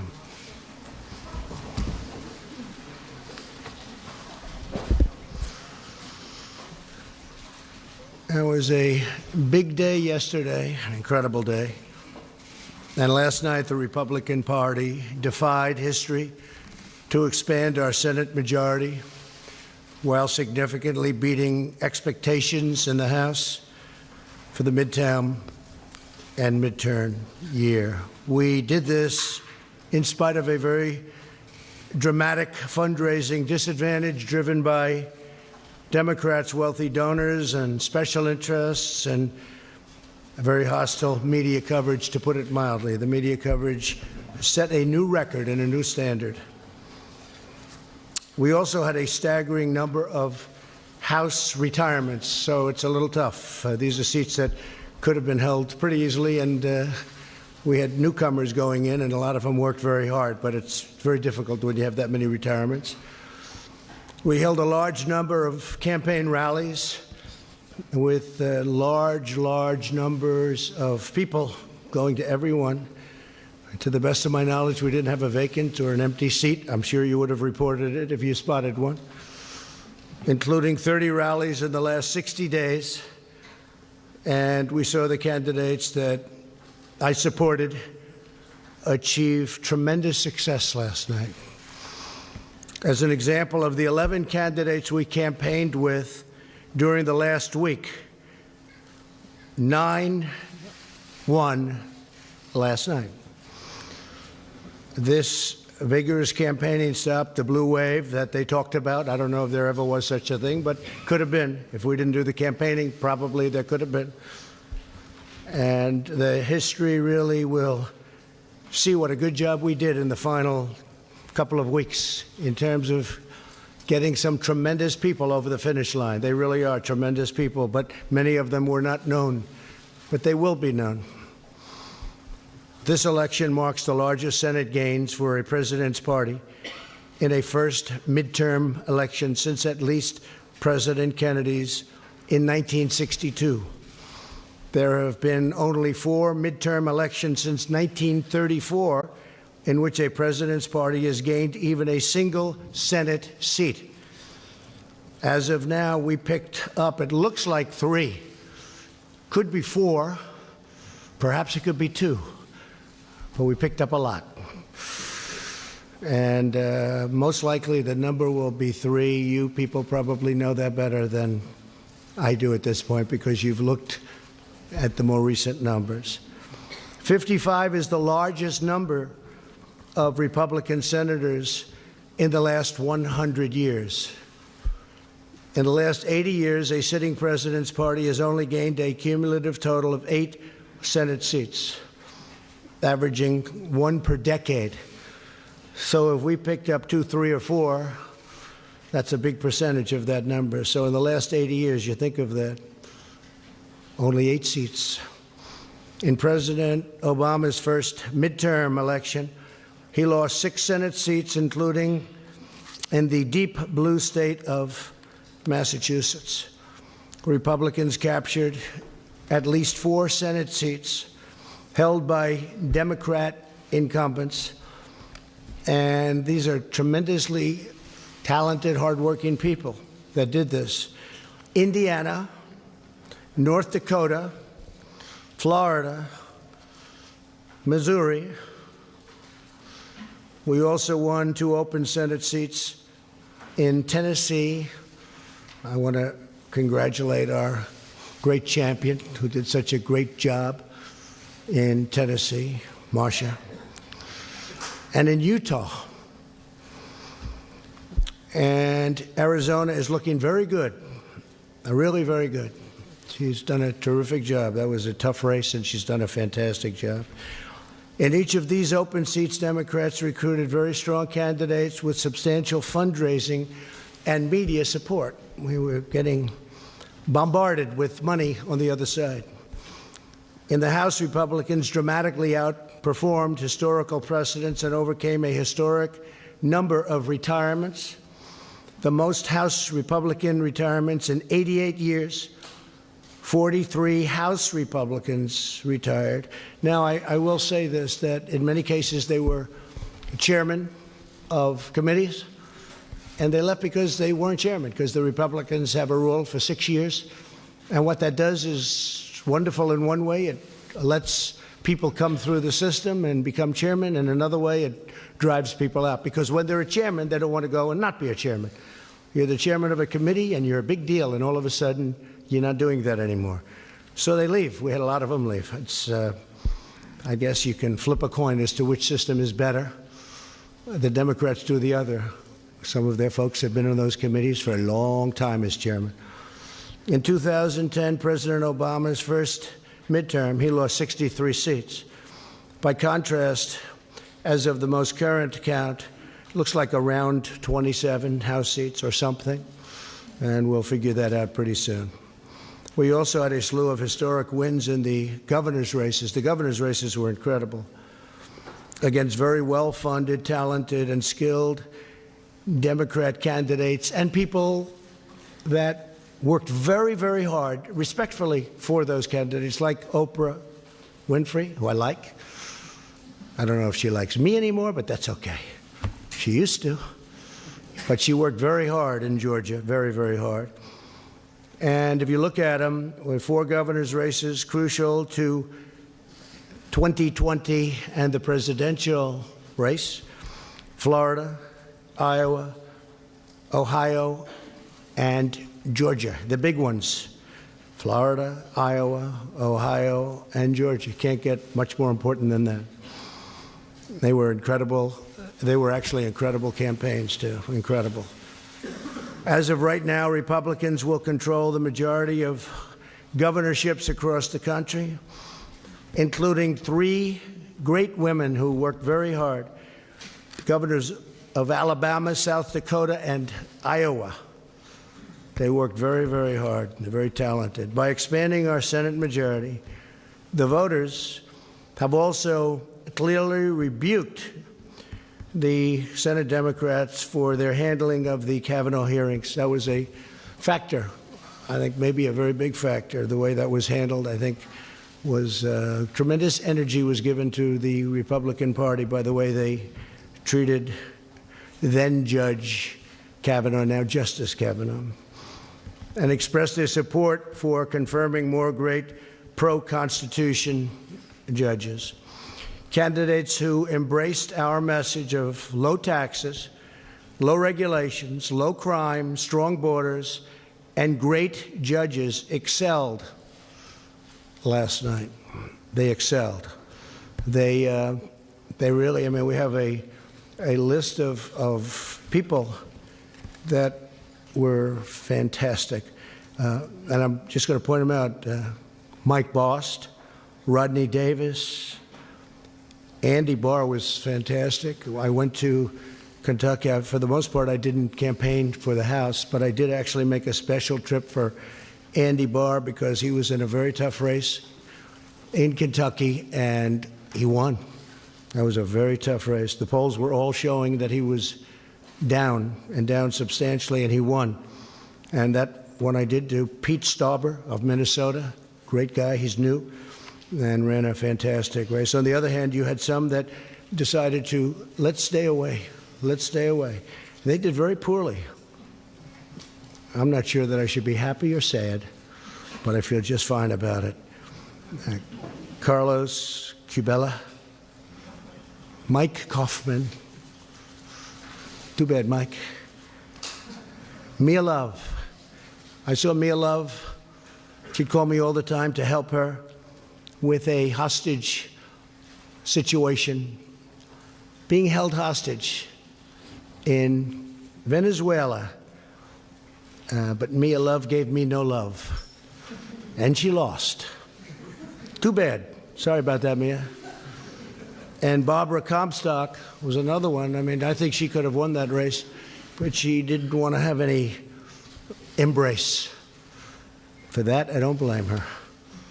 But she lost, substantially lost. Peter Roskam didn't want the embrace. Eric Paulson didn't want the embrace. And in New Jersey, I think he could have done well, but it didn't work out too good. Bob Eugen, I feel badly because I think that's something that could have been won. That's a race that could have been won. John Faso, those are some of the people that, decided for their own reason not to embrace whether it's me or what we stand for, but what we stand for meant a lot to most people. And we've had tremendous support, and tremendous support in the Republican Party, among the biggest support in the history of the party. I've actually heard at 93% it's a record, but I won't say that because who knows. But we've had tremendous support. America is booming like never before. We're doing fantastic. We have Larry Kudlow here, and he said the numbers are as good as he's ever seen numbers at any time for our country. But he's a young man, so he hasn't seen that many numbers. Where's Larry? You're a young man, right, Larry? And you haven't been doing this too long, but they're as good as you've ever seen. And we may have, if you have a question for Larry, we'll do that. But I want to send my warmest appreciation and regards to Majority Leader Mitch McConnell. We really worked very well together. We have been working very well together. We actually have a great relationship. People just don't understand that, which is fine. And also to perhaps, looks like, I would think, Speaker Nancy Pelosi. And I give her a lot of credit. She works very hard, and she's worked long and hard. I give her a great deal of credit for what she's done and what she's accomplished. Hopefully we can all work together next year to continue delivering for the American people, including on economic growth, infrastructure, trade, lowering the cost of prescription drugs. These are some of the things that the Democrats do want to work on, and I really believe we'll be able to do that. I think we're going to have a lot of reason to do it. And I will say, just as a matter of business, I was with some very successful people last night. We were watching the returns. So if the Republicans won, and let's say we held on by 2 or 1 or 3, it would have been very hard out of that many Republicans to ever even get support among Republicans, because there'll always be 1 or 2 or 3 people that, for good reason or for bad reason or for grandstanding, we have that too. You've seen that. You've seen that, plenty of grandstanding. But for certain reasons, that many people, you're always going to have a couple that won't do it. So that puts us in a very bad position. In other words, had we kept, and this is no, I'm saying this for a very basic reason, it's common sense. It puts us in a very tough position. We win by 1 or 2 or 3, and you'll have 1 or 2 or 3 or 4 or 5 even come over and say, you know, look, we're not going to go along with this. We want this, this, this, and all of a sudden we wouldn't even be able to get it in many cases out of the Republicans' hands before we sent it on to the Senate. And now we have a much easier path because the Democrats will come to us with a plan for infrastructure, a plan for health care, a plan for whatever they are looking at, and we'll negotiate. And as you know, it's been very hard in the Senate because we need essentially 10 votes from Democrats, and we don't get those votes because the Democrats do really stick together well. I don't agree with them on a lot of policy, but I agree with them on sticking together. They stick together great. So now we go into the Senate. We don't have the 10 votes. And what happens? It doesn't get passed.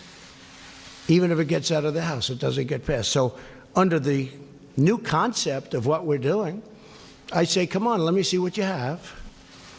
They want to do things. You know, I keep hearing about investigations, fatigue. Like from the time, almost from the time I announced I was going to run, they've been giving us this investigation fatigue. It's been a long time. They got nothing, 0. You know why? Because there is nothing. But they can play that game, but we can play it better. Because we have a thing called the United States Senate.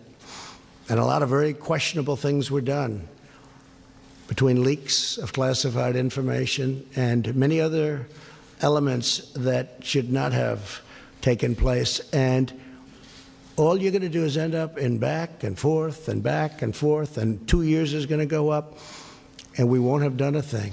I really think, and I really respected what Nancy said last night about bipartisanship and getting together and uniting. She used the word uniting, and she used the bipartisanship statement, which is so important because that's what we should be doing. So we can look at us, they can look at us, and then we can look at them, and it'll go back and forth, and it'll probably be very good for me politically. I could see it being extremely good politically because I think I'm better at that game than they are, actually. But we'll find out. I mean, you know, we'll find out. Or we can work together. You can't do them simultaneously, by the way, just in case somebody says, oh, you can do them both. No, you can't. Because if they're doing that, we're not doing the other, just so you understand. So we won't be doing that. But now what happens is we send it to the Senate, and we'll get 100% Democrat support, and we'll get some Republican support. And if it's good, I really believe we have Republicans that will help with the approval process, and they will really help with the approval process. So it really could be a beautiful bipartisan type of situation. If we won by 1 or 2 or 3 or 4 or 5, that wouldn't happen. And the closer it is, the worse it is. This way, they'll come to me, we'll negotiate, maybe we'll make a deal, maybe we won't. That's possible. But we have a lot of things in common on infrastructure. We want to do something on health care. They want to do something on health care. There are a lot of great things that we can do together. And now we'll send it up, and we will really we'll get the Democrats, and we'll get the Republicans or some of the Republicans. And I'll make sure that we send something up that the Republicans can support. And they're going to want to make sure they send something up that the Democrats can support. So our great country is booming like never before, and we're thriving on every single level, both in terms of economic and military strength, in terms of development, in terms of GDP, we're doing unbelievably. I will tell you our trade deals are coming along fantastically. The USMCA and South Korea is finished. USMCA has gotten rave reviews. We're not going to lose companies anymore to other countries. They're not going to do that because they have a tremendous economic incentive, meaning it's prohibitive for them to do that. So it's not going to be like NAFTA, which is one of the worst deals I've ever seen, although we've made some other pretty bad ones too. Now is the time for members of both parties to join together, put partisanship aside, and keep the American economic miracle going strong. It is a miracle. We're doing so well. And I've said it at a lot of rallies. Some of you have probably heard it so much you don't want to hear it again. But when people come to my office, presidents, prime ministers, they all congratulate me almost the first thing on what we've done economically, because it is really amazing. And our steel industry is back. Our aluminum industry is starting to do really well. These are industries that were dead. Our miners are working again. We must all work together to protect our military. We have to do that. To support our law enforcement, secure our borders, and advance really great policy, including environmental policy. We want crystal clean water. We want beautiful, perfect air. Air and water has to be perfect. At the same time, we don't want to put ourselves at a disadvantage to other countries who are very competitive with us and who don't abide by the rules at all. We don't want to hurt our jobs. We don't want to hurt our factories. We don't want companies leaving. We want to be totally competitive, and we are. And right now we have just about the cleanest air, the cleanest water we've ever had, and it's always going to be that way. We insist on it. So environmental is very important to me. And with that, I'll take a few questions if you'd like. Whoa. I didn't know what happened. All right, go ahead, John. That was a lot of hand shooting up so quickly. There's a lot to talk about. Mr. President, you talked at length just now about bipartisanship. The presumed Speaker of the House, Nancy Pelosi, talked about it last night. I'm sure that's encouraging for the American people. But do you really believe, given what the relationship has been like between this White House and the Democratic Party, that that will happen? I think there's a good chance, John. I think there's a very good chance. If I could just finish, it will happen. Will you have to compromise on certain issues to the point where it could hurt you in 2020? And do you expect that when the Democrats take over the chairmanship of all these important committees, you're going to get hit with a blizzard of subpoenas on everything from the Russia investigation to your cell phone use to your tax returns? Ready? Then you're going to, if that happens, then we're going to do the same thing, and government comes to a halt. And I would blame them, because they now are going to be coming up with policy. They're the majority in the House. I expect that they will come up with some fantastic ideas that I can support on the environment, on so many different things, including prescription drug prices, which we've made a big dent in already, including some of the things that we're working on for the vets. We've gotten choice approved. We've got a lot of things approved, but they have some other elements that we want. There are many things we can get along on without a lot of trouble, that we agree very much with them and they agree with us. I would like to see bipartisanship. I'd like to see unity. And I think we have a very good chance of, and maybe not on everything, but I think we have a very good chance of seeing that. Go ahead. One question on the lame duck, sir, and one on your cabinet. You toyed with the idea during the campaign of a shutdown before the midterms in order to secure border wall funding. Are you prepared to go on a shutdown strategy during the lame duck, since this might be your last best chance? Not necessarily to secure that? Look, I speak to Democrats all the time.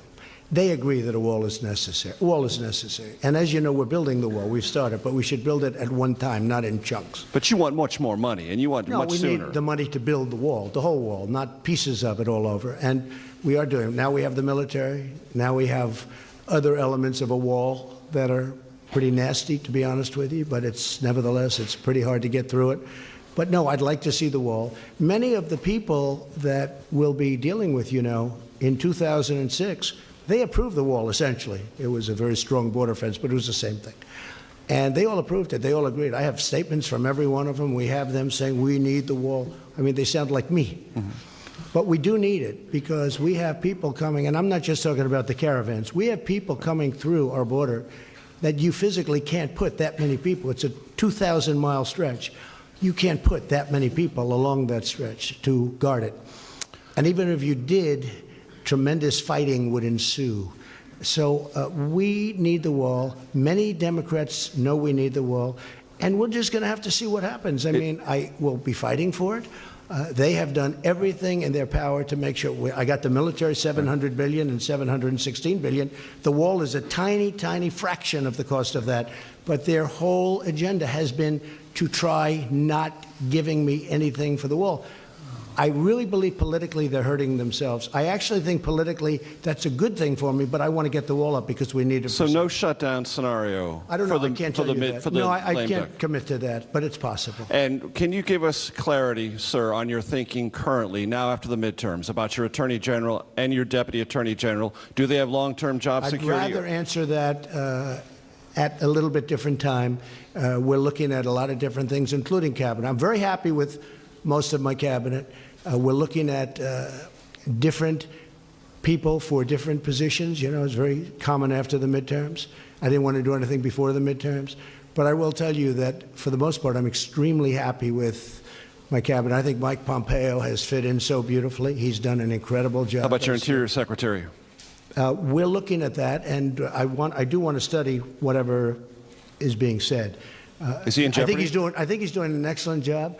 But we will take a look at that in a very strong, and we'll probably have an idea about that in about a week. Thank you, Mr. President. Okay, thank you. Wow, this is... Go ahead, John. He gave me a fair interview the other day, so I might as well ask him a question. All right. Thank you, Mr. President. And picking up there, you told me the other day that you are an open book. So I think I am an open book. So point blank, Democrats go after your tax returns. Will you try to block that, or will you allow them to have them? Well, look, as I've told you, they're under audit. They have been for a long time. They're extremely complex. People wouldn't understand them. They're done by among the biggest and best law firms in the country. Same thing with the accounting firms. The accountants are a very, very large, powerful firm from the standpoint of respect. They're highly respected. Big firm. A great law firm, you know it very well. They do these things. They put them in. But people don't understand tax returns. Now, I did do a filing of over 100 pages, I believe, which is in the offices. And when people went and saw that filing and they saw the magnitude of it, they were very disappointed. And they saw the detail. You'd get far more from that. And I guess we filed that now 3 times. But you get far more from that than you could ever get from a tax return. But when you're under audit, and I'm on a very continuous audit because there are so many companies, and it is a very big company, far bigger than you would even understand. But it's a great company, but it's big, and it's complex, and it's probably feet high. It's a very complex instrument, and I think that people wouldn't understand it. But if I were finished with the audit, I would have an open mind to it. I would say that, but I don't want to do it during the audit. And really, no lawyer, even from the other side, they say often, not always, but when you're under audit, you don't subject it to that. You get it done, and then you release it.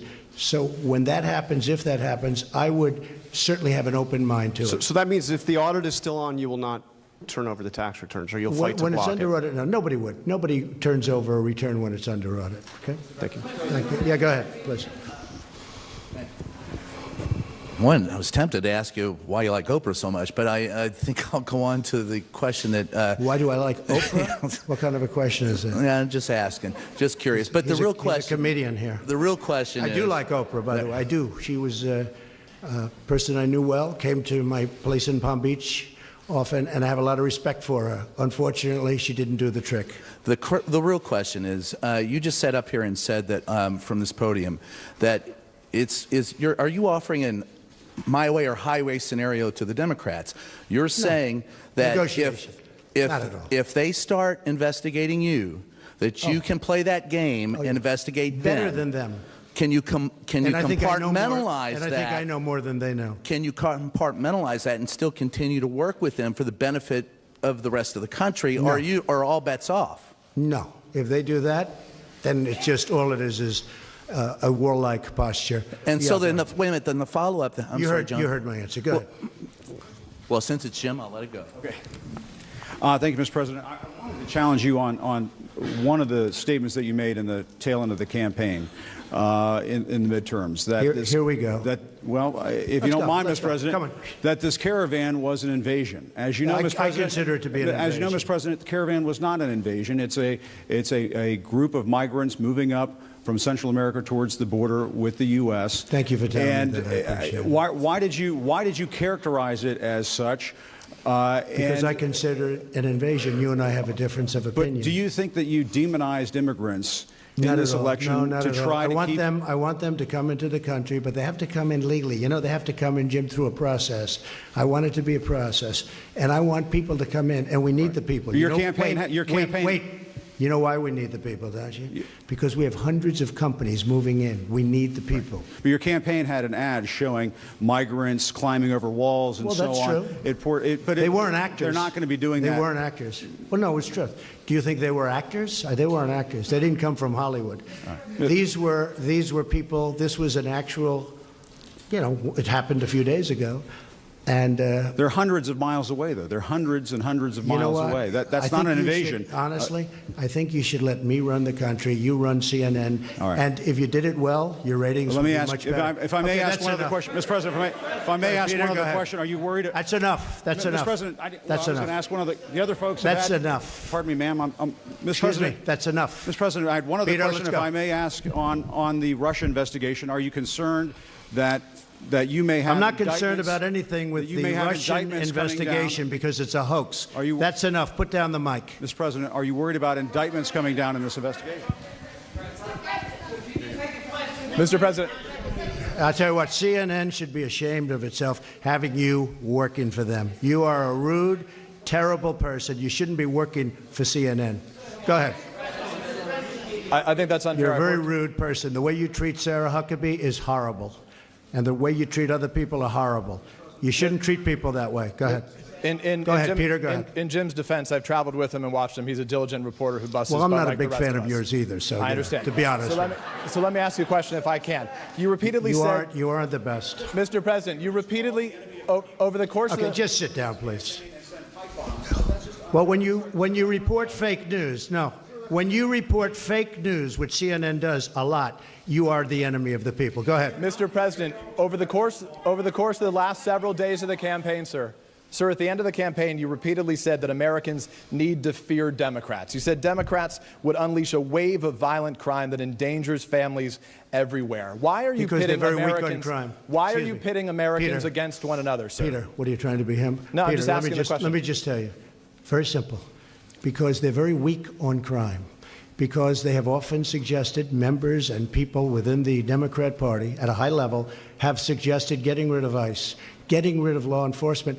That's not going to happen, okay? We want to be strong on the borders. We want to be strong on law enforcement, and I want to cherish ICE because ICE does a fantastic job. So, what they do for us is it's so unrecognized how good a job they do. So we want to take care of them, and we want to hold them very close because they do a good job. But the question, to be clear, though, the question, Thank you very much. Why are you sit down? Peter.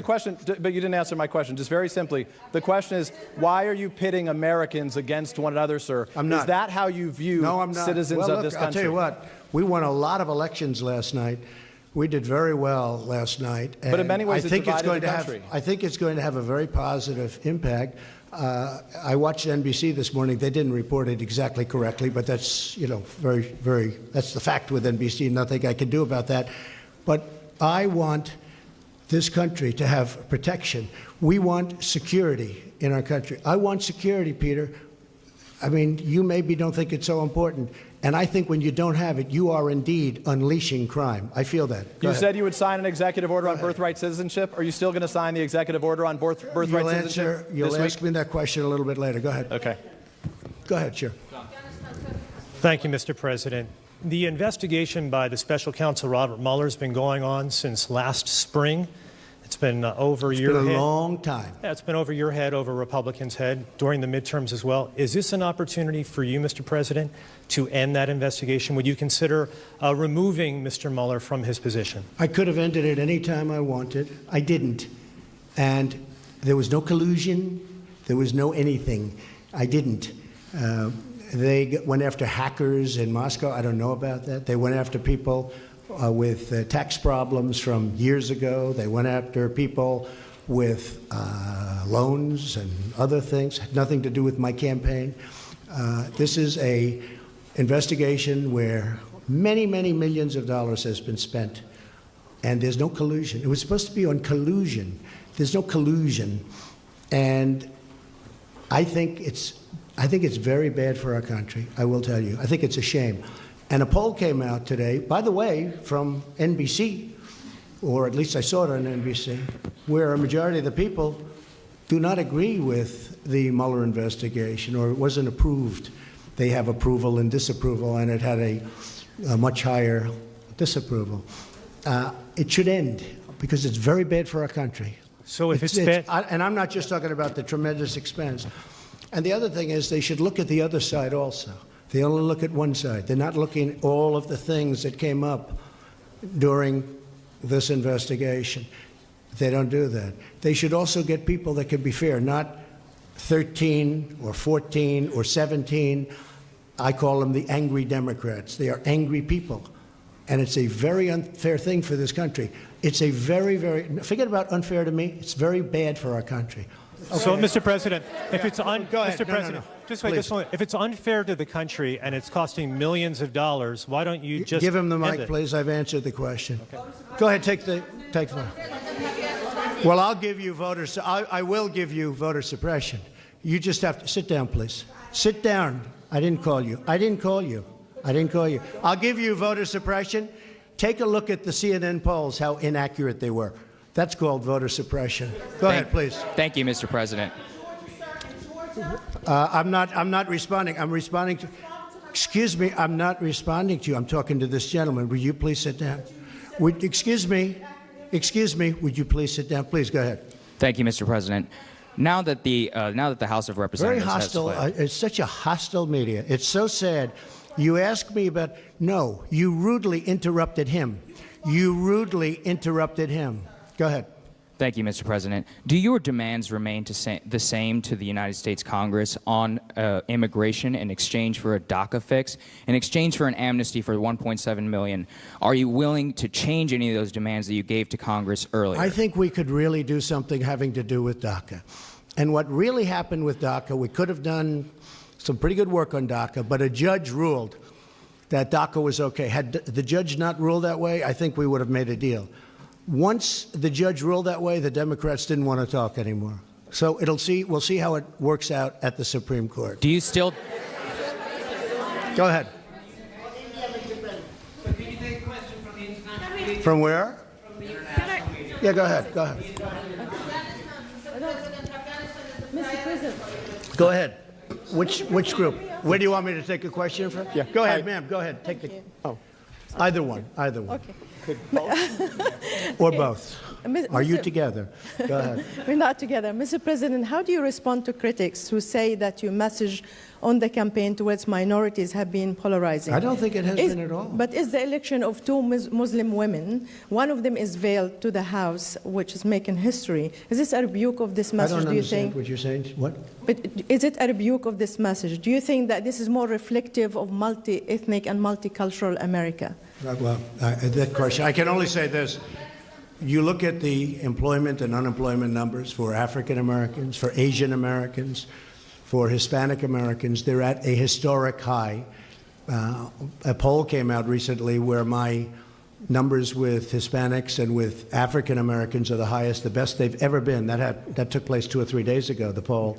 I have the best numbers with African American and Hispanic American that I've ever had before. Then you saw the same poll. So I can't say that. I can say this. You look at median income, you look at all of the employment and unemployment numbers, they're doing the best they've ever done. And it reflects, it really is very reflective in the polls. Yes, go ahead. Mr. President, I'm from Brooklyn, so you'll understand me. I understand you very well. My question is on health care. How is it possible to keep premiums down and cover pre-existing conditions without the individual mandate to fund it? Well, first of all, what we're doing, and if you look at the Department of Labor, also Secretary Azar, what they've done, they've come up with some incredible health care plans, which is causing great competition and driving the prices right down. But we are getting rid of the individual mandate because it was very unfair to a lot of people. But at the same time, we're covering the people that need it. But the individual mandate was a disaster because people that couldn't necessarily afford it were having to pay for the privilege of not having to pay for health care, and it was bad health care at that. So we are working many plans for health care. We're creating tremendous competition. We had Obamacare repealed and replaced. Unfortunately, one person changed his mind at the last moment, and we had no Democrat support. I have to say that. We didn't have one vote. We would have repealed it, replaced it. We would have had a large-scale, very good health care plan. Now we're doing it a different way. We're doing it a different way. But getting rid of the individual mandate is a very, very popular thing and a very important thing, and people very much appreciate it. Go ahead. No, that's enough. Go ahead, please. Thank you, sir. 2 questions. One, I know you went through the results, and you obviously studied them late last night. What lesson did you learn most from looking at those results? Was there one thing that, as you kind of reviewed them, that you'll change your strategy, not just for Congress, but kind of going forward? And then just a follow-up question. Well, I think the results that I've learned and maybe confirmed, I think people like me. I think people like the job I'm doing, frankly. Because if you look at every place I went to do a rally, I couldn't do it with everybody. And it was very hard to do it with people in Congress because there's just too many, there would be too many stops. But I did it with the Senate. I did it with Andy Barr, and he won. He won a very tough race against McGrath. I was a very, very tough race in Kentucky, and he was down quite a bit, and I went there, and we had a tremendous, very successful, some of you were at that rally, and he won that race. But I could only do that so much because there are just so many players involved.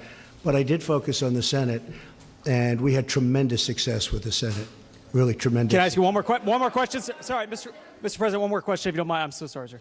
It's a rare opportunity. A lot of people are going to be rushing to Iowa, rushing to New Hampshire. You know that the Democrats are already looking ahead to 2020. Do you want to lock down your ticket right now, sir? Will the vice president be your running mate in 2020? Well, I haven't asked him, but I hope so. Where are you? Mike, will you be my running mate? Stand up, Mike, please. Raise your right hand. No, I'm only kidding. Will you? Thank you. Okay, good. The answer is yes. Okay. Thank you, sir. That was unexpected, but I feel very fine. Yeah, please. Thank you, Mr. President. Going back to the Russia investigation and the potential investigations from the now Democratic majority in Congress, some say that you could stop all this by declassifying. I could fire everybody right now, but I don't want to stop it because politically I don't like stopping it. Yeah. It's a disgrace. It should have never been started because there was no crime. Everybody has conflicts. They all have conflicts over there that are beyond anything that anybody's ever seen in terms of conflicts, from the fact that people ask for jobs, from the fact that they have very good friends on the other side, like really good friends like Comey, who, by the way, lied and leaked and also leaked classified information. Nothing happened there. It might, perhaps, maybe something's happening that I don't know about. I stay away from it. But you know what I do? I let it just go on. They're wasting a lot of money, but I let it go on because I don't want to do that. But you're right. I could end it right now. I could say that investigation is over. But it's really, it's a disgrace, frankly. And it's an embarrassment to our country. It's an embarrassment to the people of our country. And it's too bad. Go ahead. What about the declassification of the documents? Some say that that would clear it all up. We're looking at that. No, we're looking at that very seriously. Declassification, we're looking at very seriously. Okay, can I ask one more question? It's amazing how people on the other side just don't want those documents declassified. But no, we're looking at that very carefully. I certainly wanted to wait till after the midterms. Can I ask you one more question, Mr. President? Okay, thank you. Go ahead. Thank you, Mr. President. You have campaigned as a pro-life president. You have defended the rights of unborn children. You now have a divided Congress. It's unlikely to pass any pro-life bills. Very tough issue. How are you going to push forward your pro-life agenda? Just going to push. I've been pushing. I've done a very good job, too. We're very happy with me. But it's a tough issue for the two sides. There's no question about it. But what are you going to do? There is great division. What am I going to do? I won't be able to explain that to you because it is an issue that is a very divisive, polarizing issue. But there is a solution. I think I have that solution, and nobody else does. We're going to be working on that. Yes, go ahead, please. She took your place, but that's okay. Mr. President, just a quick question on rural America. In states like Indiana, North Dakota, folks turned out for Republican candidates. Could you talk a little bit about what this means for your agenda in terms of trade and the Farm Bill? The Farm Bill is working really well. I mean, we could have had it approved any time, but we're looking to get work rules approved. The farmers want it. I'd like it. The problem is the Democrats are not giving us the 10 votes that we need. Everybody wants it. The farmers want it, but the Democrats are not approving the Farm Bill with work rules. We could have it very fast without the work rules, but we want the work rules in, and the Democrats just don't want to vote for that. So at some point, they'll have to pay maybe a price. Jeff, go ahead.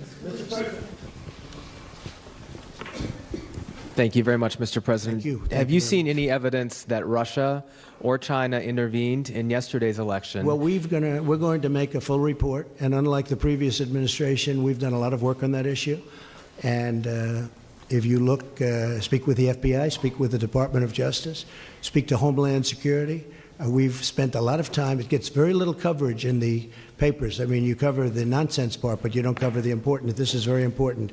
And we have been working very hard on China and Russia and everybody else looking into our elections or meddling with our elections. But people tend not to write about it. But we have worked very hard, as you've probably heard. What do you intend to say, sir, to President Xi and to President Putin when you meet with them later this month? Well, I have a good relationship with both. I know President Xi better, but I think I have a very good relationship with both. I actually had a very good meeting in Russia that you people didn't agree with, but that's okay. It doesn't much matter, obviously, because here I am. But the fact is that I had a very, very good meeting, with President Putin, and a lot was discussed about security, about Syria, about Ukraine, about the fact that President Obama allowed a very large part of Ukraine to be taken, and right now you have submarines off that particular parcel that we're talking about. That was President Putin who annexed Crimea, sir. That was President Obama's regime. That was during President Obama, right? That was not during me. But it was President No, that was Putin, President sir, who did the Obama. annexation. No, it was President Obama that allowed it to happen. Had nothing to do with me. Okay, go ahead. Yeah, go ahead. Go ahead. Go ahead.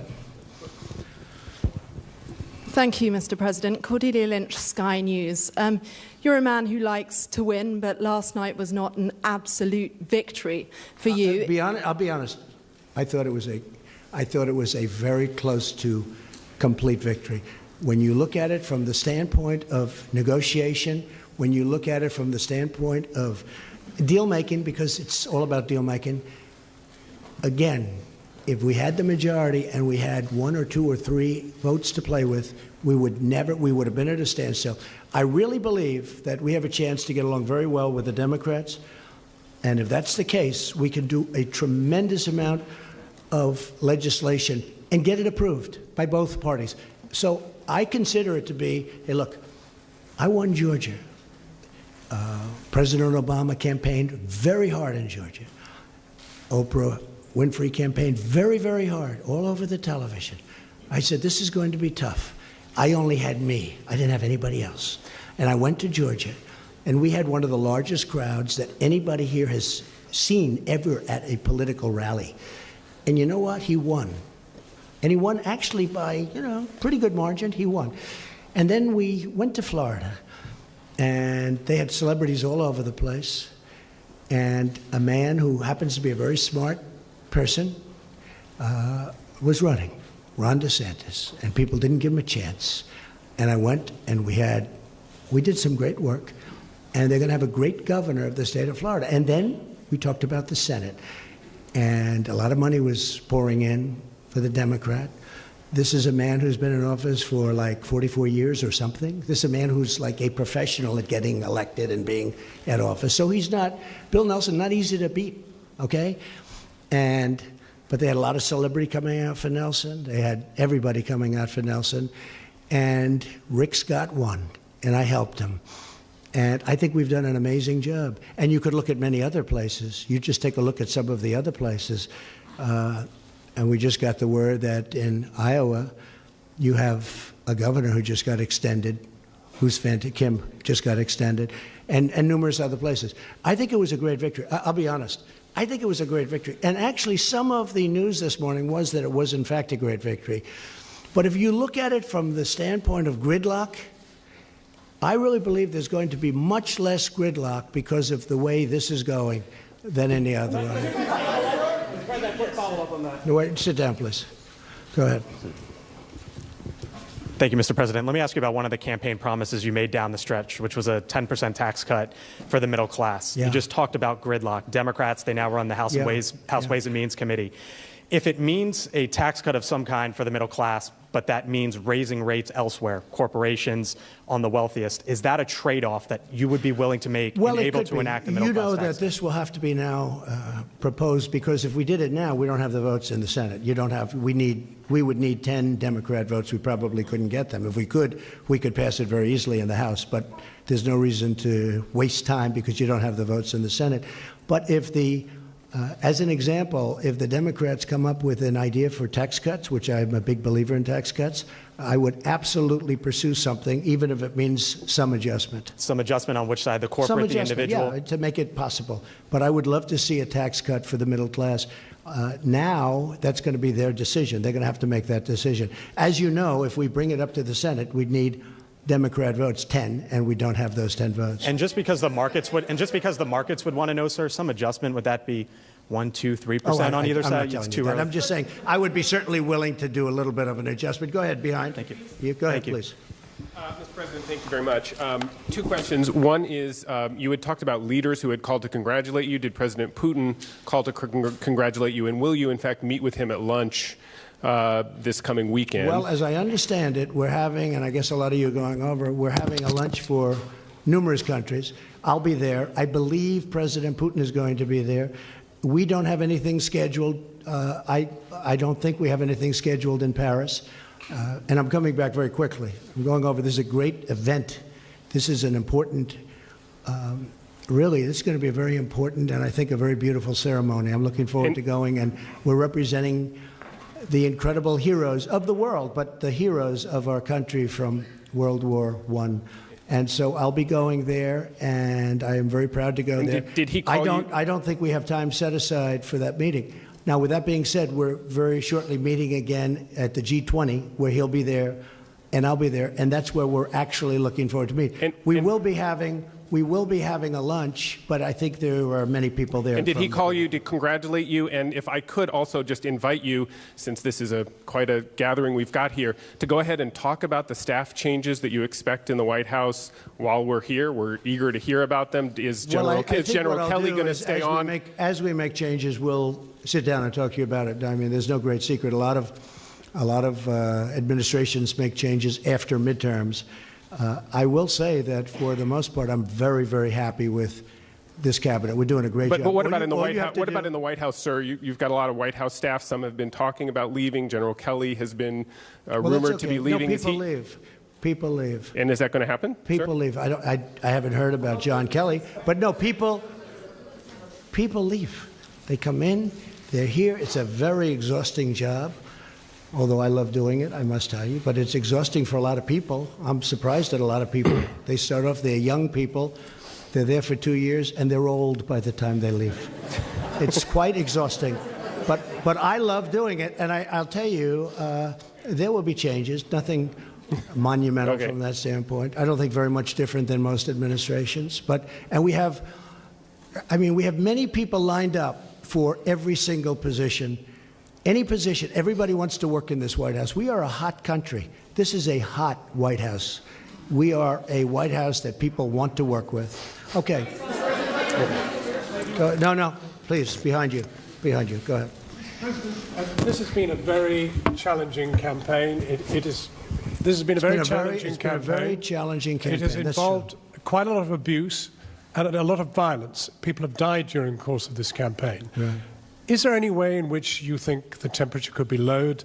Perhaps peace could break out with the media? Perhaps your bipartisan relationships across the House and the Senate may now produce some change? Or are we going to have more of the same? It's a very fair question. Look, I would love to see unity and peace and love and any other word you want to use.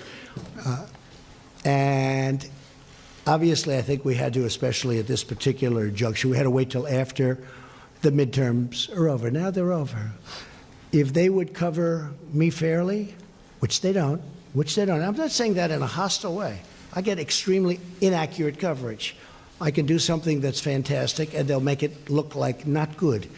And I don't mind having bad stories. If I make a mistake, cover it. I'd like you to cover it fairly, but cover it. But when you do something terrific, look how little the economy is talked about. A poll came out this morning talking about how little the three networks, I don't think they included CNN, but how little the three networks talk about how good the economy is. How little. Almost not at all. If President Obama had this economy, and by the way, if that administration through somebody else kept going, you would have had negative 4.2 instead of positive 4.2% growth. You would have had negative. It was heading down. But here, the point is this, excuse me. I would love to see unity, including with the media. Because I think the media, I'll be honest, I think it's a very divisive thing for our country. And you would be amazed at how smart people are that are reading your stories and seeing your stories and watching. You'd be amazed how perceptive and how smart they are. They get it. And it really does bring disunity. I didn't, excuse me. You are not called on. Go ahead, please. How about Turkey? Thank you, President Trump. Shortly after your victory speech on the historic night of back in November 2016, I asked you to what single factor you most attributed this victory to. Sid, you have to speak up. Sure. On the night of your victory, I asked you, right after your speech, to what you would attribute your victory. You pointed up to the ceiling and you said that it was God.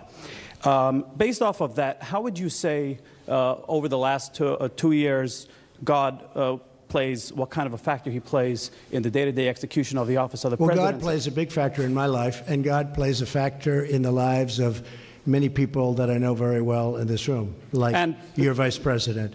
God plays a very big role in my life. And one more back to a quick follow-up. Which loss last night surprised you the most, and which of these unsuccessful candidates are you most likely to consider for Nothing a future administration? Me in politics. Would you but there were any some losses last night, and there were some victories last night that have been incredible. I mean, there were victories last night that nobody would believe, especially based on the suppression polls. They had a lot of suppression polls. Would you and there were some victories last night that were very surprising, but I'm not going to pick out special. Well, would you consider any for it's a tough post? Enough for those people to have. Would you a consider loss. any for an administration post moving forward as one of the very few of the 3.7% unemployed? What? Would you consider any of the people who lost last night for a post in the administration in the near future? I know a couple of very good ones. Yeah, I would actually. Go ahead, please. Mr. President, I asked you on Monday if there was anything that you regret in your first 2 years. And you said that at times you could have and should have used a, quote, softer tone. Your critics, as you can imagine, your skeptics, they say they're not holding their breath on that happening. Will you indeed have to change your tone if you're to get things passed through Congress after losing the House? And you also said you might extend an olive branch. What would that look like? I would love to have. I'd be very good at a low tone. But when things are done not correctly about you, written about you, said about you, on television, on wherever it is, you have to defend yourself. I would love to do very even tones, much easier than what I have to do. I have to go around, and going around is much easier than facing somebody and being treated fairly. But when you're not treated fairly, you really have no choice. I would love to have a very even, modest, boring tone. I would be very honored by that. But you know what? When you have to fight, all the time fight, because you're being misrepresented by the media, you really can't do that. But not about the media, sir. But sir, real quickly, not about the media, but what about with Congress? Please, go ahead. Mr. President, can you tell how you focus on the economic... Where are you from, please? Japan. Okay. Say hello. Say hello to Shinzo. Yes. I'm sure he's happy about tariffs on his cars. Go ahead. That's my question, actually. So how you focus on the trade and economic issue with Japan? Will you ask Japan to do more, or will you change your tone? I really don't understand you. How will you focus on trade and economic issues? Trade with Japan? Yes. Well, we're dealing with Japan right now on trade. Japan has, it's a great country. You have a great prime minister who just had a very successful election. He's a very good friend of mine. He's one of the people I'm closest with.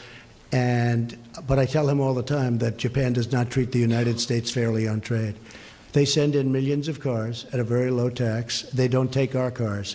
And if they do, they have a massive tax on the cars.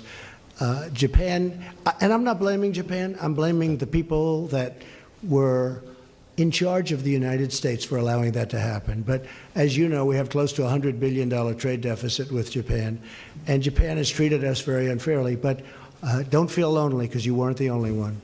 How about North Korea? How about North Korea? Thank you, Mr. President. Two international news questions. The first one, Secretary Pompeo's talks about North Korea have been postponed.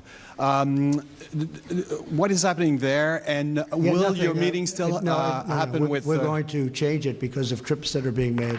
We're going to make it at another date.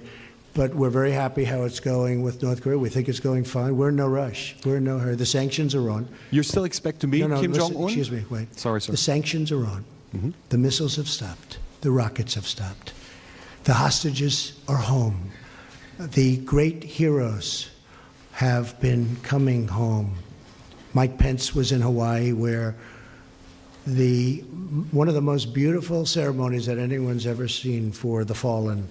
These are great heroes. Very important. When I was running, a lot of people, as many years ago as it was, in many cases grandchildren, but they were asking about that.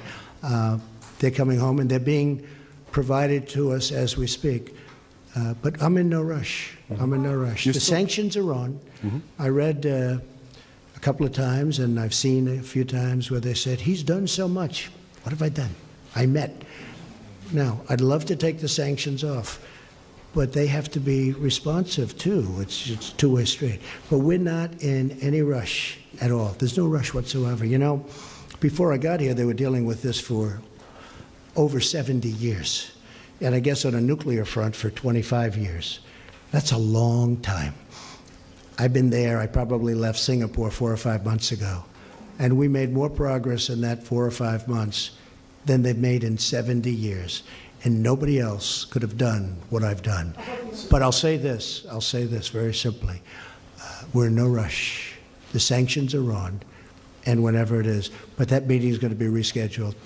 That meeting, but how about your meeting with Kim Jong-un, sir? Will it happen in the next month? Sometime next year, I would say. Sometime next year? Sometime early next year. Yeah. And a quick question on the USMCA. Now that it's been concluded, have you repaired your relationship with Prime Minister Trudeau? Yes, I have. We have a very good relationship. Thank you. Thank you very much, Mr. President. We've been talking a lot about division and the division that exists in this country right now. And some of the statistics are disturbing, I think, to just about everyone. Anti-Semitic incidents have increased by 57% since 2016. Hate crimes are on the rise. Why do you think that is, and what will you do about it? It's very sad to see it. I hate to see it. And as you know, I've done more. In fact, if you were with us the last time we met, Prime Minister Netanyahu said that this president has done more for Israel than any other president. Those words, those exact words. Jerusalem, protection, working together, so many different things. But the big thing is Jerusalem. You know, many presidents have said they are going to build the embassy in Jerusalem. Never happened. Making it the capital of Israel. Never happened. Never happened. But it happened with me, and quickly. And not only did it happen, we built the embassy. That would have taken another 15 or 20 years and cost probably billions of dollars. And we did it for a tiny amount of money. It's already done. It's open. Nobody has done more for Israel than Donald Trump. And the nice part is that's not me saying it. That's Prime Minister Netanyahu. But what about Mr. President, what about the divides in this country? Mr. President, what about healing the divides in this country Well, and we want to addressing see those we want to issues see it healed. And specifically? one of the things I think that can help heal is the success of our country. We are really successful now. We've gone up $11.7 trillion in worth. If you know, China's come down tremendously. China would have superseded us in 2 years as an economic power. Now they're not even close. China got rid of their China 25 because I found it very insulting. I said that to them. I said China 25 is very insulting because China 25 means in 2025 they're going to take over economically the world. I said that's not happening. And we've gone way up. They've gone down. And I don't want them to go down. We'll have a good meeting and we're going to see what we can do. But I have to say this. Billions of dollars will soon be pouring into our treasury from taxes that China is paying for us. And if you speak to Mr. Pillsbury, who probably is the leading authority on China, he was on the other day saying he has never seen anything like it. And you know who else hasn't? China hasn't. And Mr. President, but we're going to try and make a deal with China because I want to have great relationships with President Xi, as I do, and also with China. you're talking about the economic. How do you see your role as a moral leader? Go ahead, Mr. please. President, just Go how ahead, do you see your please, role as a please. moral Go leader? ahead. There's so many people, I'm sorry. As a moral leader, ahead. though. I think I am a great moral leader, and I love our country. Go ahead, please. Thank you, sir. You said earlier in this press conference that Democrats had a choice that you would not work with them on legislation if they were investigating you. Do you not have a choice in the matter as well? Don't you have a responsibility? I think it's inappropriate. No. I think it's very inappropriate. We should get along and get deals done. Now, we can investigate. They look at us, we look at them. It goes on for 2 years. Then at the end of 2 years, nothing's done. Now, what's bad for them is being in the majority, I'm just going to blame them. You understand? I'm going to blame them. They're the majority. Honestly, it makes it much simpler for me. They will be blamed. But I think Nancy Pelosi, and I put that statement out on social media today about Nancy Pelosi, that if she's short of votes, because frankly, I think she deserves, and a lot of people thought I was being sarcastic or I was kidding. I wasn't. I think she deserves it. She's been fighting long for it. She's been fighting. I really mean this. There was nothing sarcastic about it, or it was really meant with very good intentions. I think she deserves it. She's fought long and hard. She's a very capable person. And, you have other people shooting at her, trying to take over the speakership. And I said, if it's appropriate, I said, if we can and if we will, if she has a problem, I think I would be able to very easily supply her the necessary votes. That's not said in any way other than I really believe she deserves that position. I also believe that Nancy Pelosi and I can work together and get a lot of things done, along with Mitch and everybody else that we have to work with. I think we'll get a lot done. Mr. President, why can't you? Ahead, Mr. please. President, why Go can't you ahead. do that while subpoenas are coming through? Excuse me? Why can't you work together while there are subpoenas or while there are investigations in process? I think we will. Look, now that the election's over, now everybody is in love. But then I see the hostility of questions in the room. I come in here as a nice person wanting to answer questions, and I have people jumping out of their seats screaming questions at me. No, the election's over, and I am extraordinarily happy. I really am. And by the way, I tell you if I wasn't, look at what happened in Florida. Look at what happened in Georgia. Look at what happened in so many locations with governorships. Nobody talks about the governorships. Look at the amount of work that was given to these other candidates against my candidate. And, I'm extraordinarily happy. And if I wasn't, I'd let you know. There's nothing wrong. Look, you look at midterms and you look at elections generally, you see it's very rare that a party who has the presidency does well. We did unbelievably well to win Florida, both the Senate and the governorship, against two very talented people. I'll tell you what, we did incredibly. To win Georgia when you had some of the biggest stars in the world campaigning endlessly, including President Obama, I tell you what, this was a great victory for us. And again, from a deal-making standpoint, we are all much better off the way it turned out. Because I really believe if the Democrats want to, we can do a tremendous amount of great legislation. Yes, please, go ahead. Should we keep this going for a little while? Yes, I think you should keep this You know going. what? When you get bored, would you please tell me? Seriously. Tell me. You're never bored. I don't want to, hopefully not. I don't want to overstay, but yes, please go ahead. Hi, Mr. President. Yamiche Alcindor with PBS NewsHour. On the campaign trail, you called yourself a nationalist. Some people saw that as emboldening white nationalists. Now people are also I don't know saying why you'd that say the that. president. That's such a racist There are question. some people that say that now the Republican Party is seen as supporting white nationalists Oh, I because don't of your believe rhetoric. that. I don't What do you believe make of that? I don't believe it. I don't know. Why do I have my highest poll numbers ever with African Americans? Why do I have among the highest poll numbers with African Americans? I mean, why do I have my highest poll numbers? That's such a racist question. Honestly, I mean, I know you have it written down and you're going to tell me. Let me tell you, it's a racist question. And Mr. President, I love it. You know what the word is? I love our country. I do. You have nationalists, you have globalists. I also love the world. And I don't mind helping the world, but we have to straighten out our country first. We have a lot of problems. And Excuse me. But to say that, what you said, is so insulting to me. It's a very terrible thing that you said. And Mr. Okay, President, please, go ahead. Mr. President, people have you Go ahead. Excuse me. talked about middle class tax cuts on the campaign trail. How will you get Democrats to support that policy? You or have to support ask that? them. Well, Hey, what's your no, plan for excuse working me. with You know Democrats what on a my middle plan class is? tax plan? You know what my plan is? I'll ask them. And if they say yes, I'm all for it. And if they say no, there's nothing you can do because you need their votes. Go ahead. Yes, thank you, Mr. President. Francesca Chambers, DailyMail.com. You said many times on the campaign trail that you didn't want Nancy Pelosi to be Speaker. At least you suggested that. You spent a lot of time talking about her and Chuck Not a question Schumer. of want. I would have. So here's let me answer a little. Would I have preferred winning by 2 or 3 or 4? I would almost have to think about that. But certainly, I like to win. And if I win, she's not going to be Speaker. What did she say to you, though, yesterday that We had a made you great give her conversation. her support? your Honestly, support? we had a very warm conversation. You know, she loves this country. And she's a very smart woman. She's done a very good job.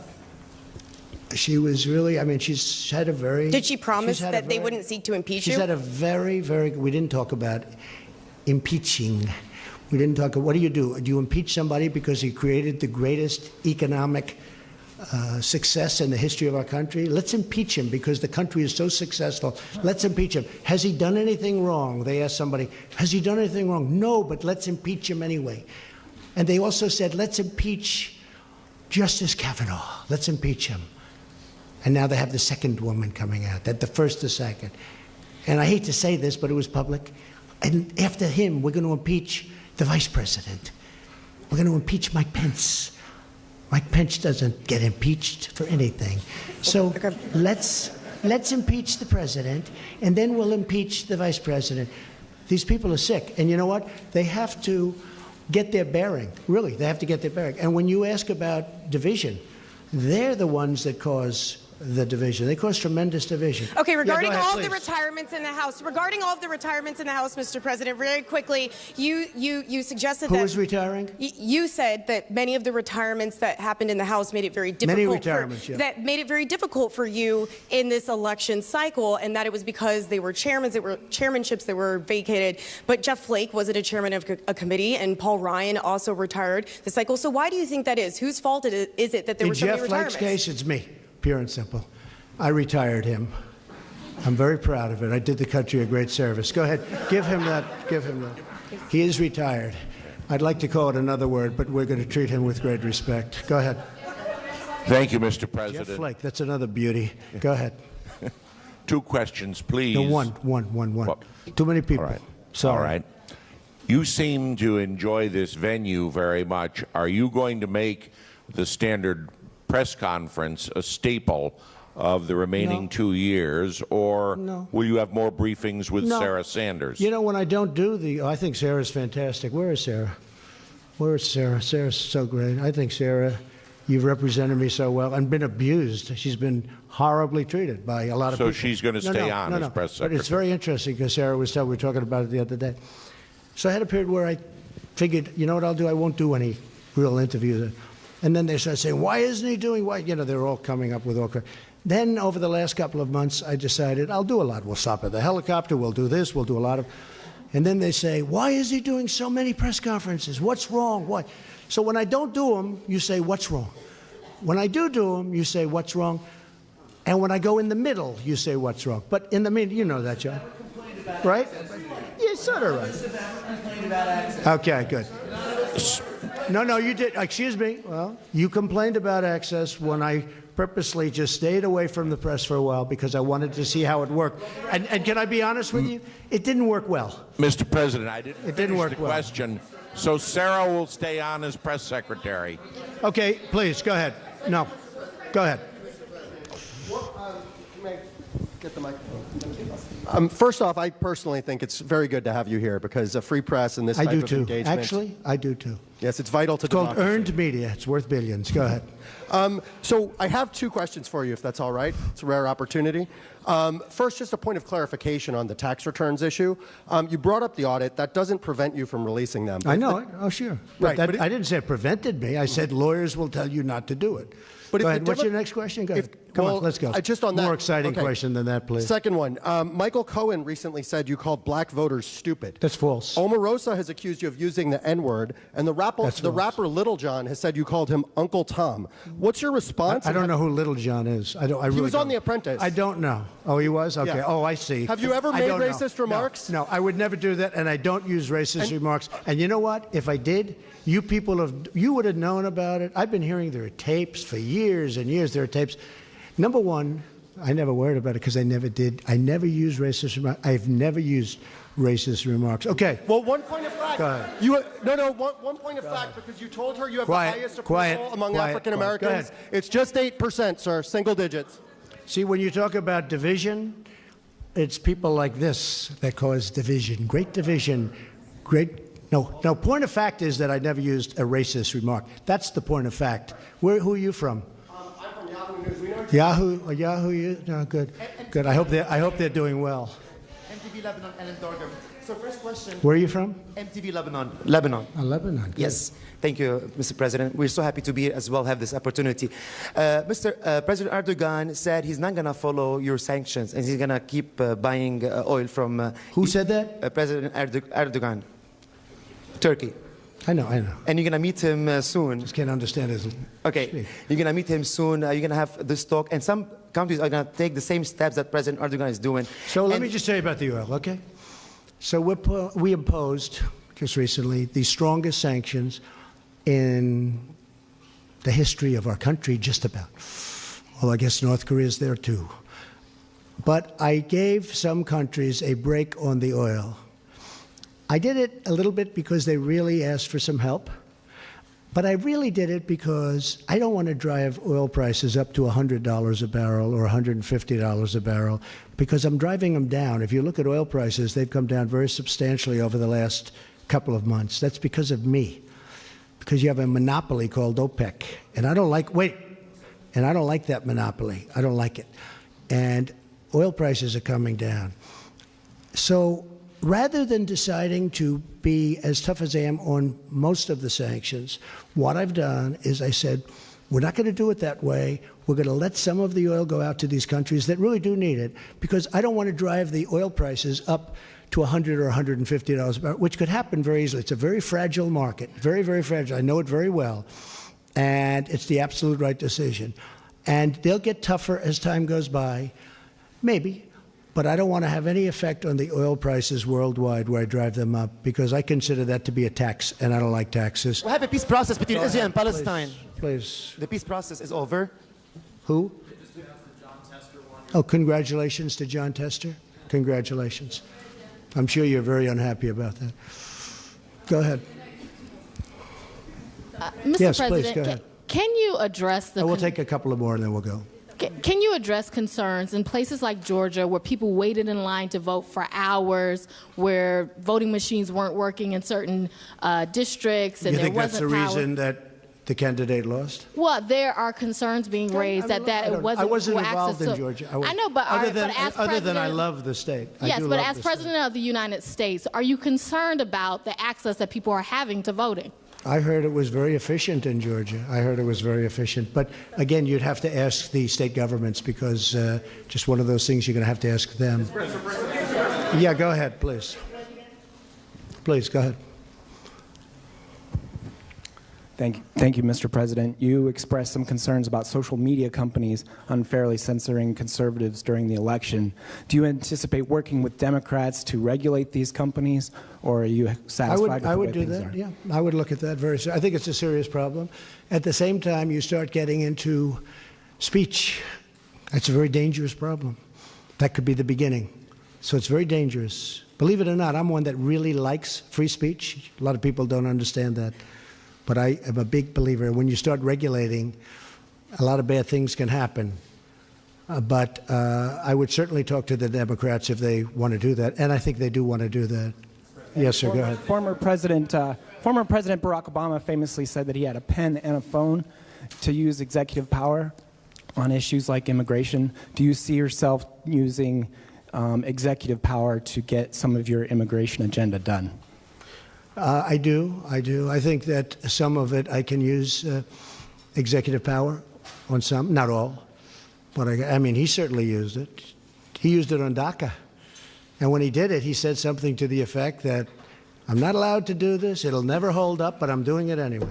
And he did it, and they found judges that approved it. We also found judges that didn't approve it, so it's obviously going to be determined in the Supreme Court. And if the court rules in favor of what President Obama thinks they should rule, which is what he said, then I will probably have a deal with the Democrats in a very short period of time. We were very close to having a deal until we got that very strange ruling. You also made some promises about immigration during the campaign, and I want to know if you're going to follow through with them. Are you going to Which one are you talking about? Birthright citizenship. Are you going to sign an executive order to ban? We are looking at it very seriously, absolutely. I mean, is yes or no? Or and I believe we have the absolute right, but that's another case that will be determined by the Supreme Court of the United States. Are you going to send 15,000 troops to the border? You've been reading the same documents as I have. You know exactly what I'm doing. You know exactly what I'm doing. So go ahead. What's your next question? Also, on the Khashoggi matter, we've been more than a month since the death of Mr. Khashoggi, the journalist. Very sad thing, very terrible thing. Do you think Saudi Arabia is guilty of having him murdered? And if so, what kind of punishment would be involved? I'll have a much stronger opinion on that subject over the next week, and I'm working very closely with Congress. We're working together, some very talented people, and we're working with Congress, we're working with Turkey, and we're working with Saudi Arabia, and I'm forming a very strong opinion. Go ahead, John. Go ahead, John. Mr. President, just a quick follow-up. You said something about Nancy Pelosi. You said that Nancy Pelosi, she loves our country. Do you regret some of the things you said during the campaign? I mean, various times you said Democrats want to put a wrecking ball to our future or destroy our country. I believe that. With their current policy, they're using a wrecking ball on our country. I believe that 100%. This would be a wrecking ball.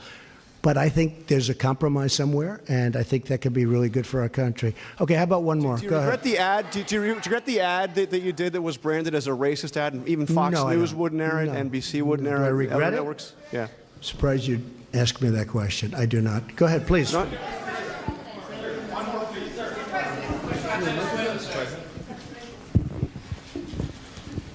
Thank you, sir. And I think we'd all love to have more of these if you're willing. In 2017, shortly after you took office, your Homeland Security Department shuttered a program to counter homegrown right-wing extremism, white supremacism, and related terrorist groups, domestic terrorist groups, and redirected that funding towards fighting Islamic terrorism.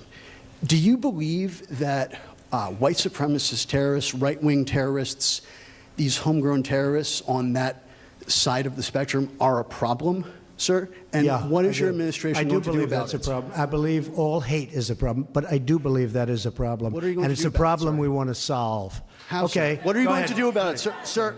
Sir, what are you going to do about it? Go ahead. You cut off the funding.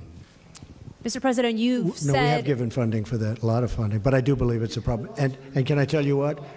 It's a problem that I don't like even a little bit. Go ahead. Aixa Diaz with Hearst Television. You've said, pretend I'm on the ballot yesterday. You called it a referendum on your presidency. Many local districts across the country rejected your midterm message, particularly suburban women.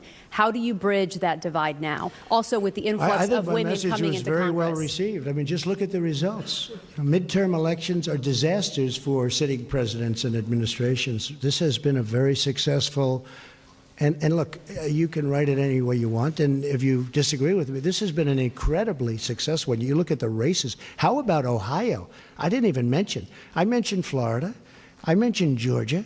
How about the governor of Ohio? But what's your message to suburban women voters? Excuse me. A fantastic man who was down in the polls, and everybody was talking about this person that was so great, and I went up there, and I did a rally. And they have now a great governor. You're going to have a great governor in Ohio for hopefully a long period of time, but for 4 years. And Mike DeWine is a fantastic person. And I went up there for two reasons, because I felt that his opposition was not a good person, and we know a lot about him. And I felt that Mike was a fantastic person. And he won. And not only did he win, he won easily. So add that to Florida, and add that to Georgia, and add that to all of the other races that we won, outside even of the Senate races, which were the biggest of all. Because these were races that, and Mike Pence can tell you, and some of the folks over here can tell you, these were races that were going to be unopposed. We were not going to oppose certain of the people running, certain senators. They said they couldn't be beaten. They said Heidi could not be beaten. Please don't do it. They couldn't. This was a year out. What about in the suburban districts? How do you get those back? You're telling me about popularity. They said many of these people, when I said 9 out of 11, but I said when many of these people, these weren't like easy races. These were tough races. And so I think the level of popularity, the first question I was asked was about, well, what have you learned? What about your own popularity? I think that's what I learned. I was very well received by this great country, by the people of our great country. And I'm very proud of that, because I love the people of this country. These people, we are the greatest people. I love the people of our country. What do you say to women, Mr. And I'll President? tell you something. When you look at the races that we won in Florida, which we weren't expected to win, and Georgia, which we weren't expected to win, and Ohio, which we weren't expected to win, and one, I mean, you look at some of them, the number of votes that we got is incredible. So I'm really happy with not only the way it came out, but the response to me as your president. And as your president, I've made our country safe. I've rebuilt, and I'm in the process of rebuilding our military, and the jobs are here, every one of them built here. We're going to have the strongest, very shortly, we're going to have the strongest military our country has ever had. I've done more for the vets than any president has done, certainly in many, many decades, with choice and with other things, as you know, with other things. But our vets are doing better than they've ever done. But if you look at choice alone, I mean, just take a look at what we've done with choice. But the people of our country are very happy with the job that I'm doing. And you know, one of the things that they want so much is security. They want security, both at the border. They want it with our military. They want it with law enforcement. They want it with ICE. You know, we've taken out thousands of MS-13 gang members, thousands out of, it's hard to believe, thousands out of our country. Women of our country who are incredible people, they want security, they want safety, they want financial security also. We've done that. But they want physical security. And we've taken out thousands of people that shouldn't be in this country. But we have to get strong immigration laws so they don't come in. We want laws where they don't come in, where we don't have to take them out per se. And again, I'm very honored to be with all of you. It was a great day yesterday. It was a great evening. I think we had a tremendous success, and hopefully the tone can get better. How will you change that? Hopefully the tone can get a lot better. And I really believe it begins with the media. We used to call it the press. Does it begin with you, Mr. President? I really believe it begins with the media. If you would cover, and there was a very interesting story written in a very good paper recently that talked about the fact that it isn't good what the media is doing, and that I do have the right to fight back because I'm treated very unfairly. So I do fight back, and I'm fighting back not for me. I'm fighting back for the people of this country. Thank you all very much. Thank you. Thank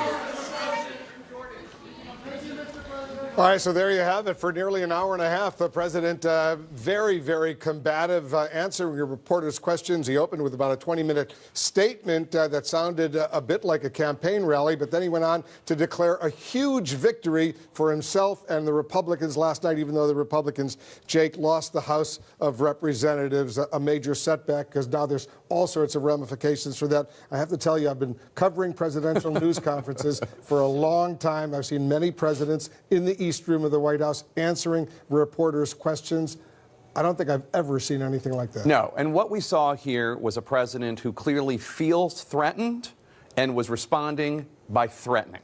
He threatened Democrats, he threatened the news media, and he made it very clear, no matter how many times he kept saying that he had a tremendous night, it was close to a complete victory, he knew in his heart that was not true.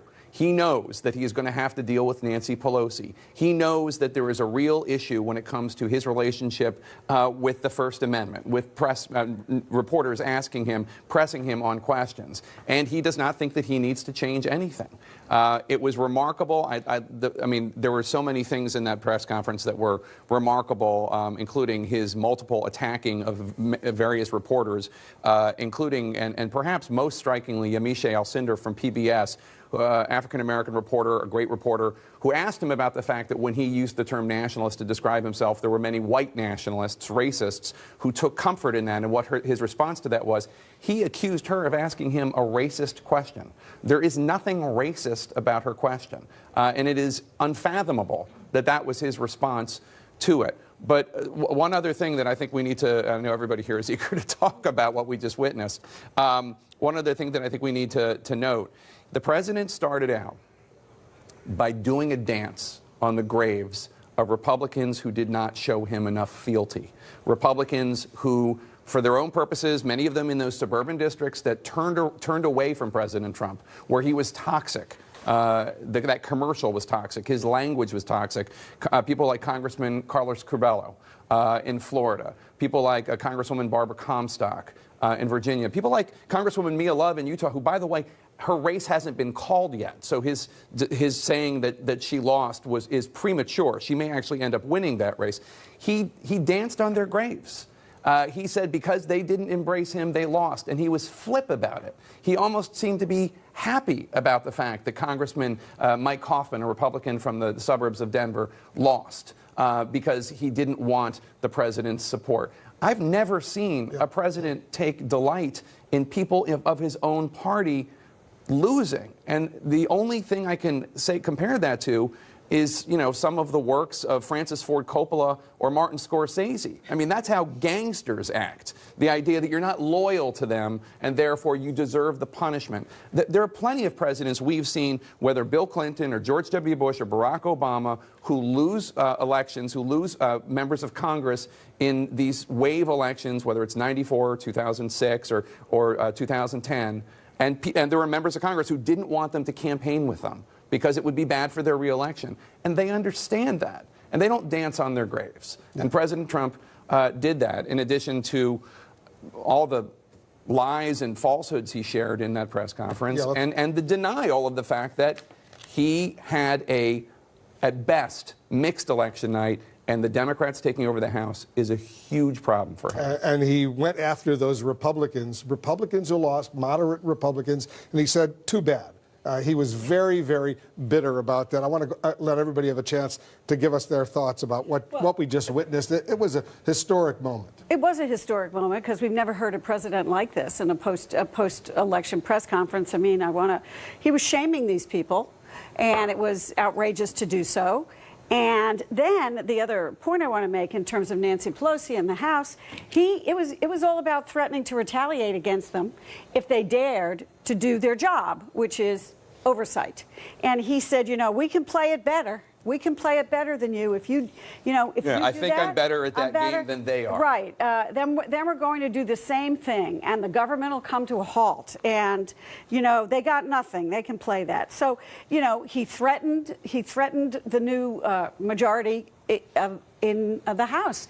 And it's kind of stunning because on the one hand, he thought he was handing them over something, you know, saying, okay, we can work together. Maybe we could do something on prescription drugs, but he dared them them, and he said, you start going after me, and I'm going to start my investigations. I'm going to do all my investigations on the FBI and everything else. And we know what he's talking about. So there isn't any kumbaya. There isn't. It's just never going to be, because he cannot separate the personal from the agenda. It's all the same with him, and that's why he was shaming the people who told him to stay away. It's just all about him. And I just want to say, I was in Mike Hoffman's district. I did a story in the suburbs of Denver, and he is flat wrong.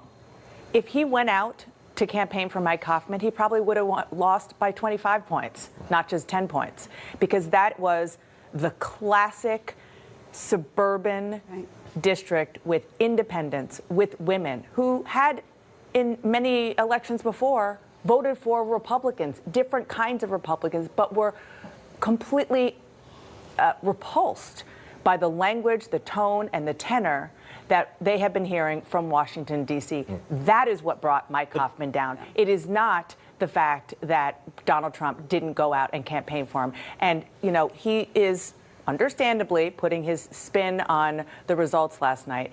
And never mind that it was something that we've never seen before, Mark put in the very long, unprecedented list of a president you know, calling out and ripping on and warning Republicans in the future, if you don't want me to come with you, look what's going to happen, you're going to lose.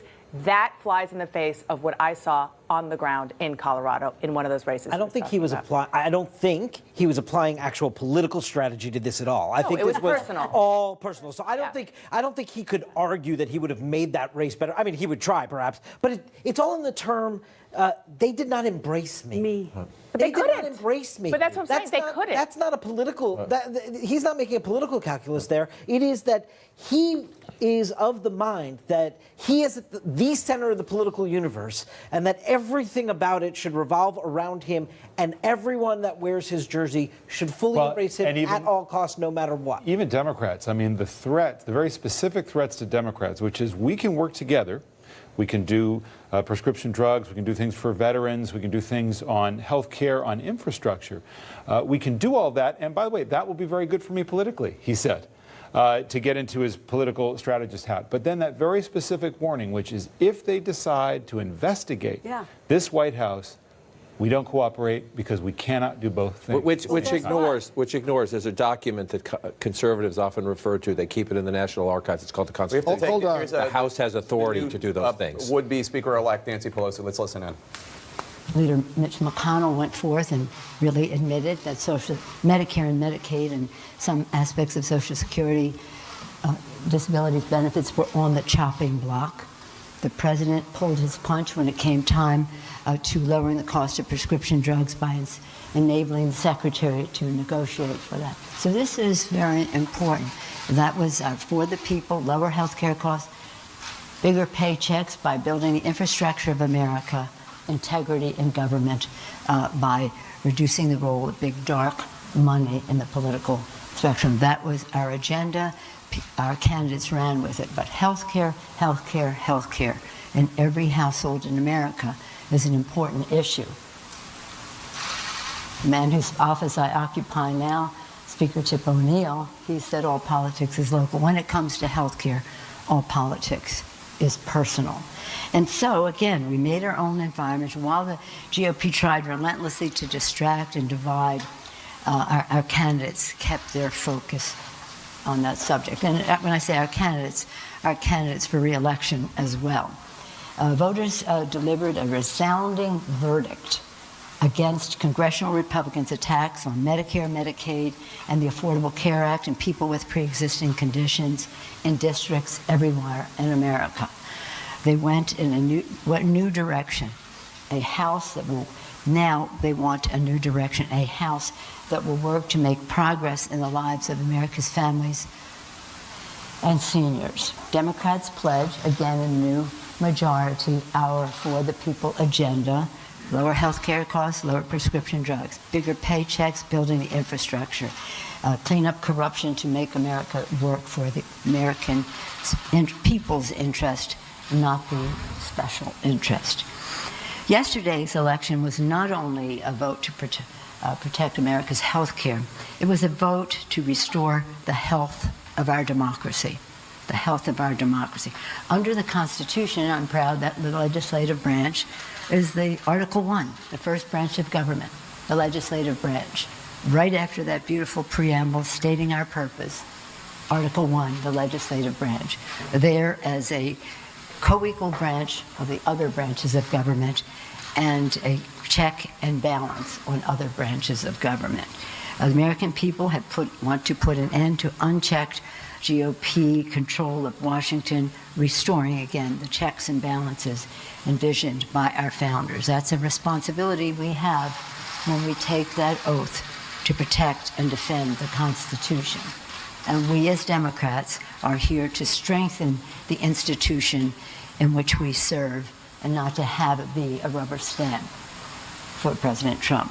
House Democrats will honor our responsibility to the Constitution, as I said, have a concert, how we will do things. We will open the Congress with a rule that will insist upon openness and transparency so that the American people can see the impact of public policy on their lives, putting an end to what the Republicans did with their tax scam in the dark of night with the speed of light, no hearings on a bill that would have trillions of dollars of impact on our economy.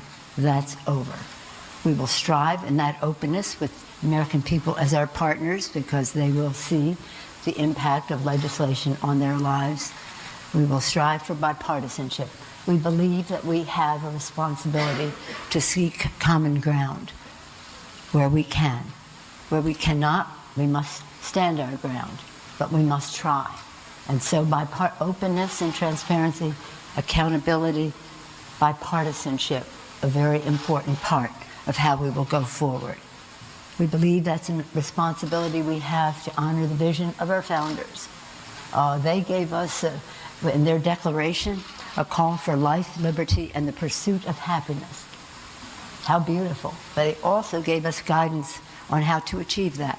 E pluribus unum, from many one. They couldn't imagine how many we would become or how different we would be from each other, but they knew that we had to strive for oneness, recognizing that this is a marketplace of ideas. We have different views on the role of government, and that's a healthy debate for the American people to witness and for us to have. We do so with confidence in our values and our proposals, but also with humility to listen and hear what others may have to say. And so that will be the kind of Congress that we have, one, again, that honors the guidance of E pluribus unum. Last night, I had a conversation with President Trump about how we could work together. One of the issues that came up was part of our For the People agenda, building the infrastructure of America, and I hope that we can achieve that. He talked about it during his campaign and really didn't come through with it in his first 2 years in office, but that issue has not been a partisan issue in the Congress of the United States. Over the years, we've been able to work together regionally, bipartisan, across the aisle, across the Capitol, and down Pennsylvania Avenue. Hope that we can do that because we want to create jobs from sea to shining sea, creating good-paying jobs, whether it's about surface transportation, water systems. My colleague, Congresswoman Eshoo, was here at Champion on broadband, always on, high-speed broadband across America to end the digital divide, especially into rural areas as well as urban areas, and then schools, housing, and the rest. Those jobs, those initiatives will create good-paying jobs, will also generate other economic growth in their regions. So we hopefully we can work in a bipartisan way in that way. The other issue that we could hopefully work on is lowering the cost of prescription drugs, and that is something the President has talked about. We had it in our 6 for 06 12 years ago when we won the House. 5 of those 6 became law. The one we couldn't get 60 votes in the Senate for was enabling the Secretary to negotiate for lower prescription drug prices. We hope to get that done now because that is a big impact on America's family's budget. And then the third really caffeinating issue for us is integrity in government, to reduce the role of dark special interest money. And I commend all of our candidates for their commitment to the health care agenda, to the bigger paycheck agenda, and also to the good government agenda. They have written letters saying that they want H.R. 1, which is our better deal for America's democracy, to be something they vote on. But I say to them, when you come here, you will have an impact on what that legislation is. You may want to make some additions or some tweaking, but nonetheless, our newcomers will be part of putting together how the agenda goes forward, and we look forward to that invigoration of the Congress. I also spoke to Mitch McConnell Leader McConnell this morning, and how we could work together, especially on infrastructure. I did receive a call of congratulations from Speaker Ryan, and I welcomed that, and we discussed how it is to win and how it is not to win in terms of this.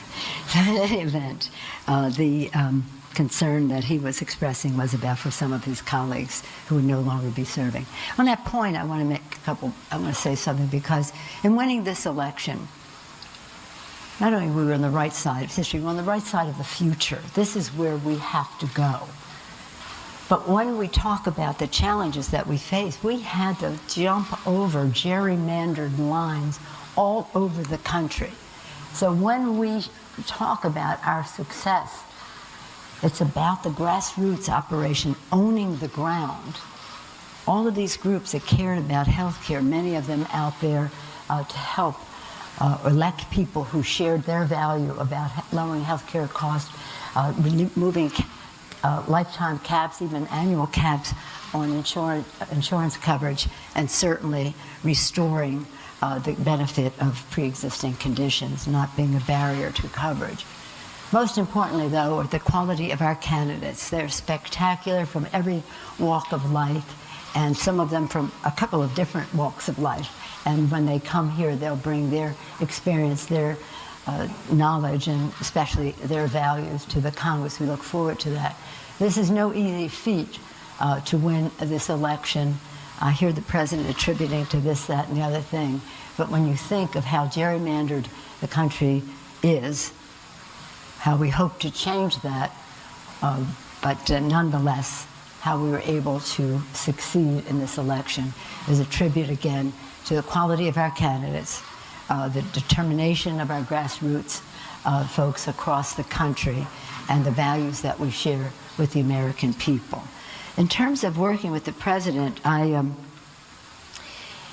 just would say that I worked very productively with President Bush when we had the majority and he had the presidency.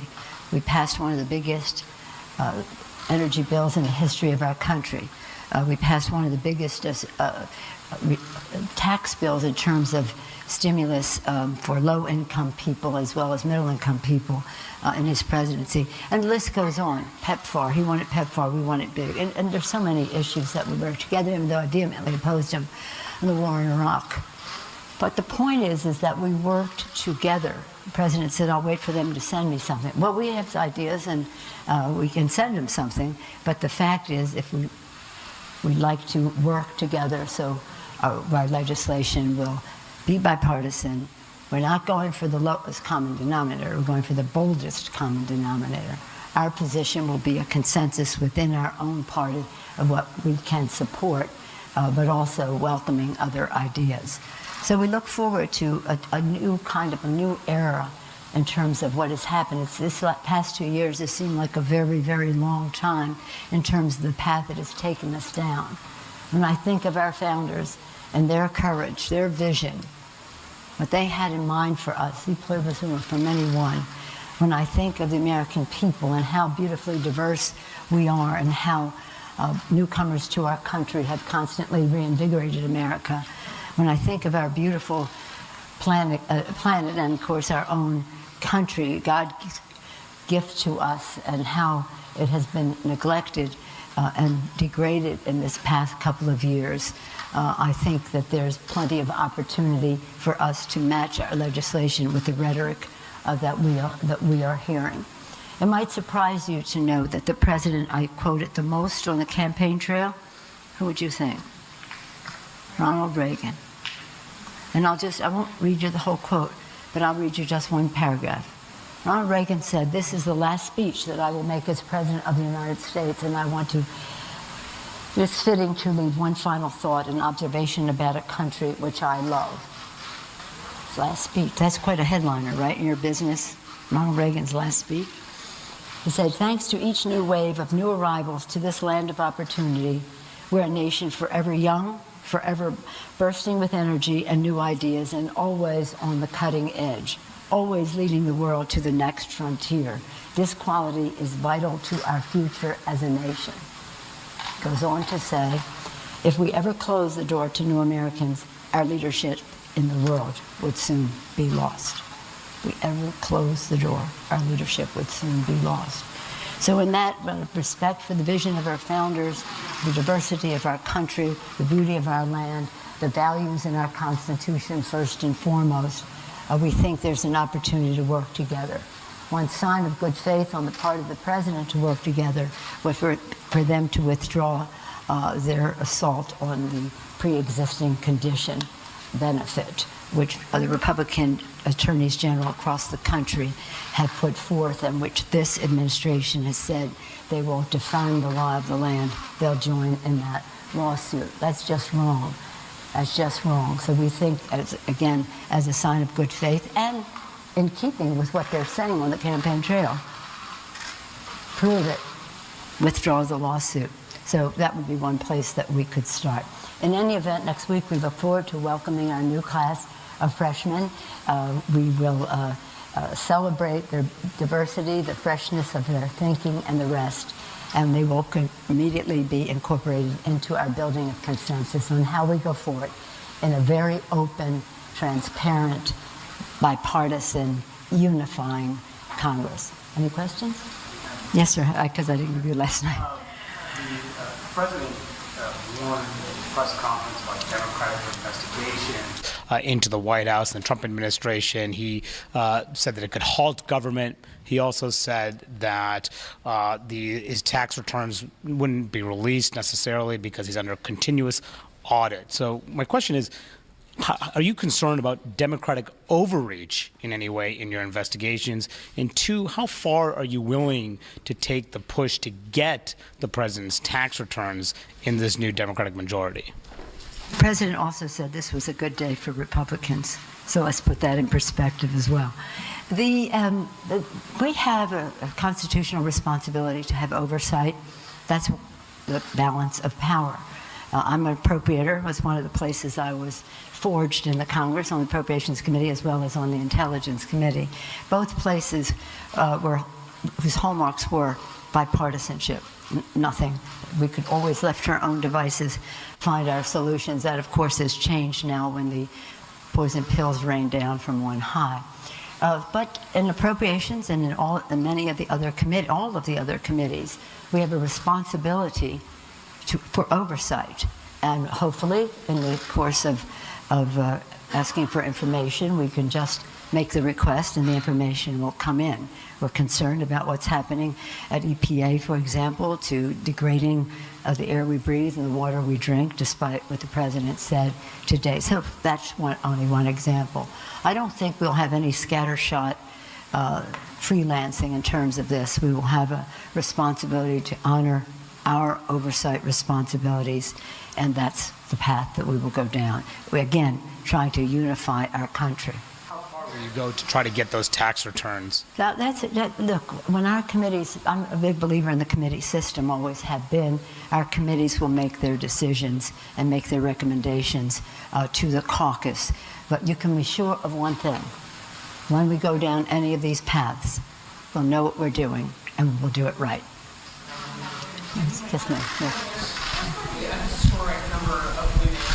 30 more. I wonder how are they going to change the institution, and also with you and your leadership team staying at the top, how are they going to have leadership? Well, I have always advanced members into the leadership. They have to decide they want to run.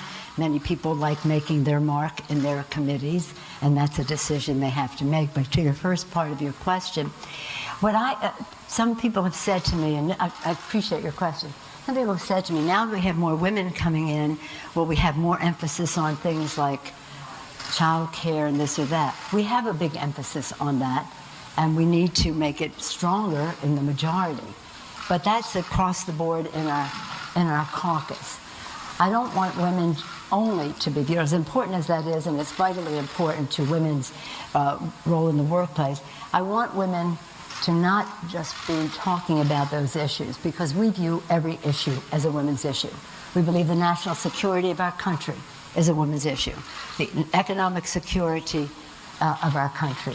National security, economic security, issues that relate to energy and the rest. They're women's issues. So what I have always tried to do with everyone here is to, if they're interested, and try to introduce them to be interested, is to have a security credential, whether it's on armed services, intelligence, foreign affairs, veterans affairs, Mr. Cummings' Committee of Government Oversight, judiciary and fighting terrorism, to have a security credential. I think this is very important for the face of security in our country, not to just be the men who've been doing it all along, with all due respect to their terrific leadership, but for women to take command and have standing on those issues. And many of our new members coming in bring standing with them already. Some do, some do not. I do think that in terms of the economy and our committees, we have Maxine Waters at Financial Services, so there's already a record of high leadership on issues that relate to the economic security of our country. We have, I think, 4 new women members on the Ways and Means Committee just this past year, when usually there'd be 1 or maybe 1 or 2, but an infusion of 4 more new members. So again, in all of these issues, I want women to take ownership of what would be traditionally not as highly visible roles for them. And that's one of the ways that they will change the Congress. So that when the White House or the administration, whatever administration is, has to report to leadership in the Congress at any level about the safety of our country, they'll be talking to the full diversity of our country, our women, people of color, LGBTQ, and I think that's a very positive thing because people in the public will see people who share their values, their experience, their concern, making decisions about the safety and security of our country. Many of the women that have been elected have said that they're not sure they can support you to be Speaker of the House. You were the first woman to be Speaker of the House. Are you confident that you are going to be the next Speaker of the House? Yes, I am. Yes, I am. What I say to those women, congratulations on your election. Welcome.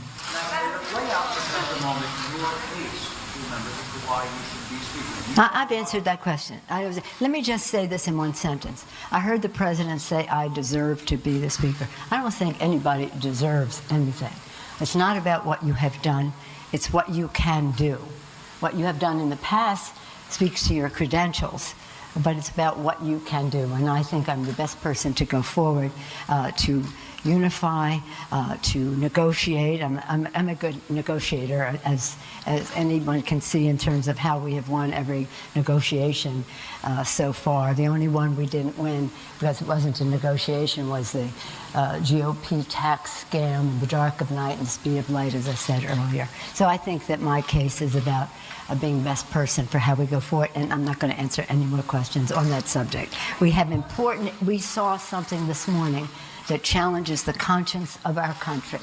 We saw something this morning that shows a differentiation in respect for the diversity of our country. We have to try to bridge that gap, to bring people together, and that I think I can do a good job at that. But I'm not going to spend any. I'd rather answer questions about policy and the rest. And the record will speak for itself. Yes, ma'am.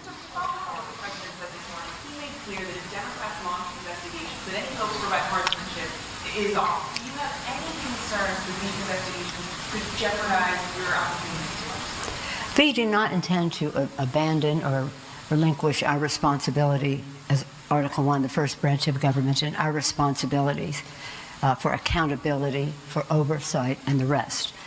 This doesn't mean we go looking for a fight, but it means that if we see a need to go forward, we will. But that will be the work of our committees.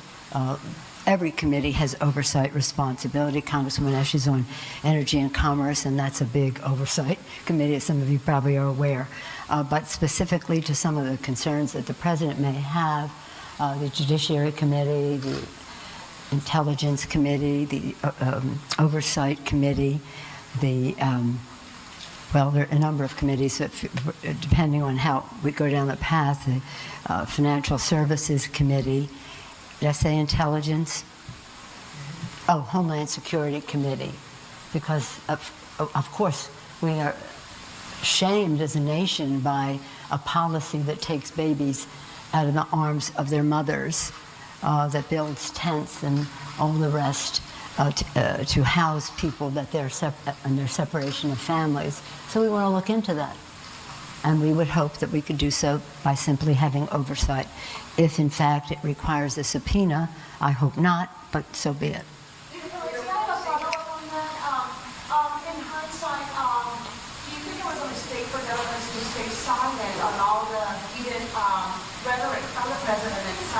Republican senators, I mean, the Republicans kept the control of the Senate, and some of them ran on this anti-immigrant rhetoric.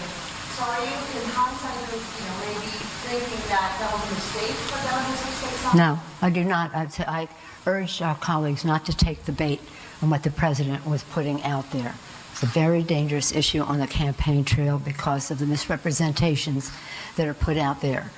You don't win a fight by fighting that same fight. You win by sticking with the program for the people, lower health care costs, bigger paychecks, cleaner government. That produced a big victory for us in spite of the gerrymandering that the Republicans have done. I have no regret. Leader McConnell is planning to, again, vote on the border wall and border security funding that he claims Democrats push back on. Well, I'm sorry, I don't know. I didn't watch his press conference. I don't know exactly what he said, but what I will say is this. One of the biggest resources that we have, when I say we, the American people, and we as representatives, is public sentiment. You've heard me say, many of you again and again, Abraham Lincoln, President Lincoln said, public sentiment is everything.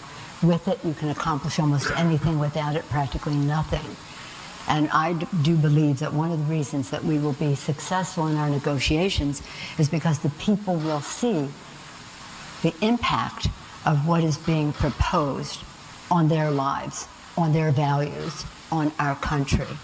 And so that is, look, President Ronald Reagan, President George Herbert Walker Bush, President Clinton, President George W. Bush, President Obama, all valued the contribution of newcomers to our country, with their hope, their determination, their optimism, their courage to make the future better for their families. They're all American traits. And when they come with those values, they make America more American. Other presidents saw that. This president used it as in fear-mongering. I just don't think that's right. But in order to get in a position to fight it, we had to win on the issues that strike right to the financial security of America's working families, and those are our values. Yes, ma'am. Last question.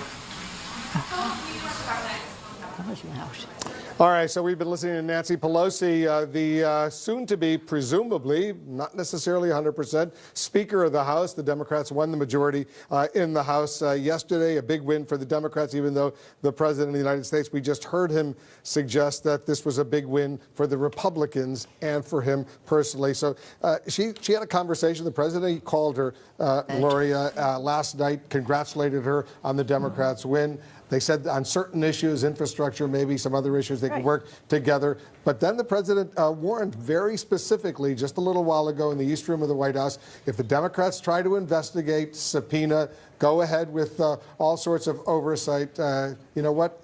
there could be a major confrontation? Yeah, I don't think it was a warning. I think he was threatening them. I mean, it was beyond a warning. It was you do this, and we're going to give it right back to you. So you better watch yourself. And she didn't pay much attention to it, I must say. She just said, when we go down any of those paths, and she was talking about subpoenas, oversight. She made the point that oversight is Congress's job. We'll know what we're doing, and we'll do it right. Can I just say one thing, because I just, we're all like frogs in boiling water. The Congress has a responsibility, enumerated and expanded in the Constitution, okay? The House does oversight, the Senate does oversight. That's what they're supposed to do anyway. It's a co-equal branch of government. Exactly.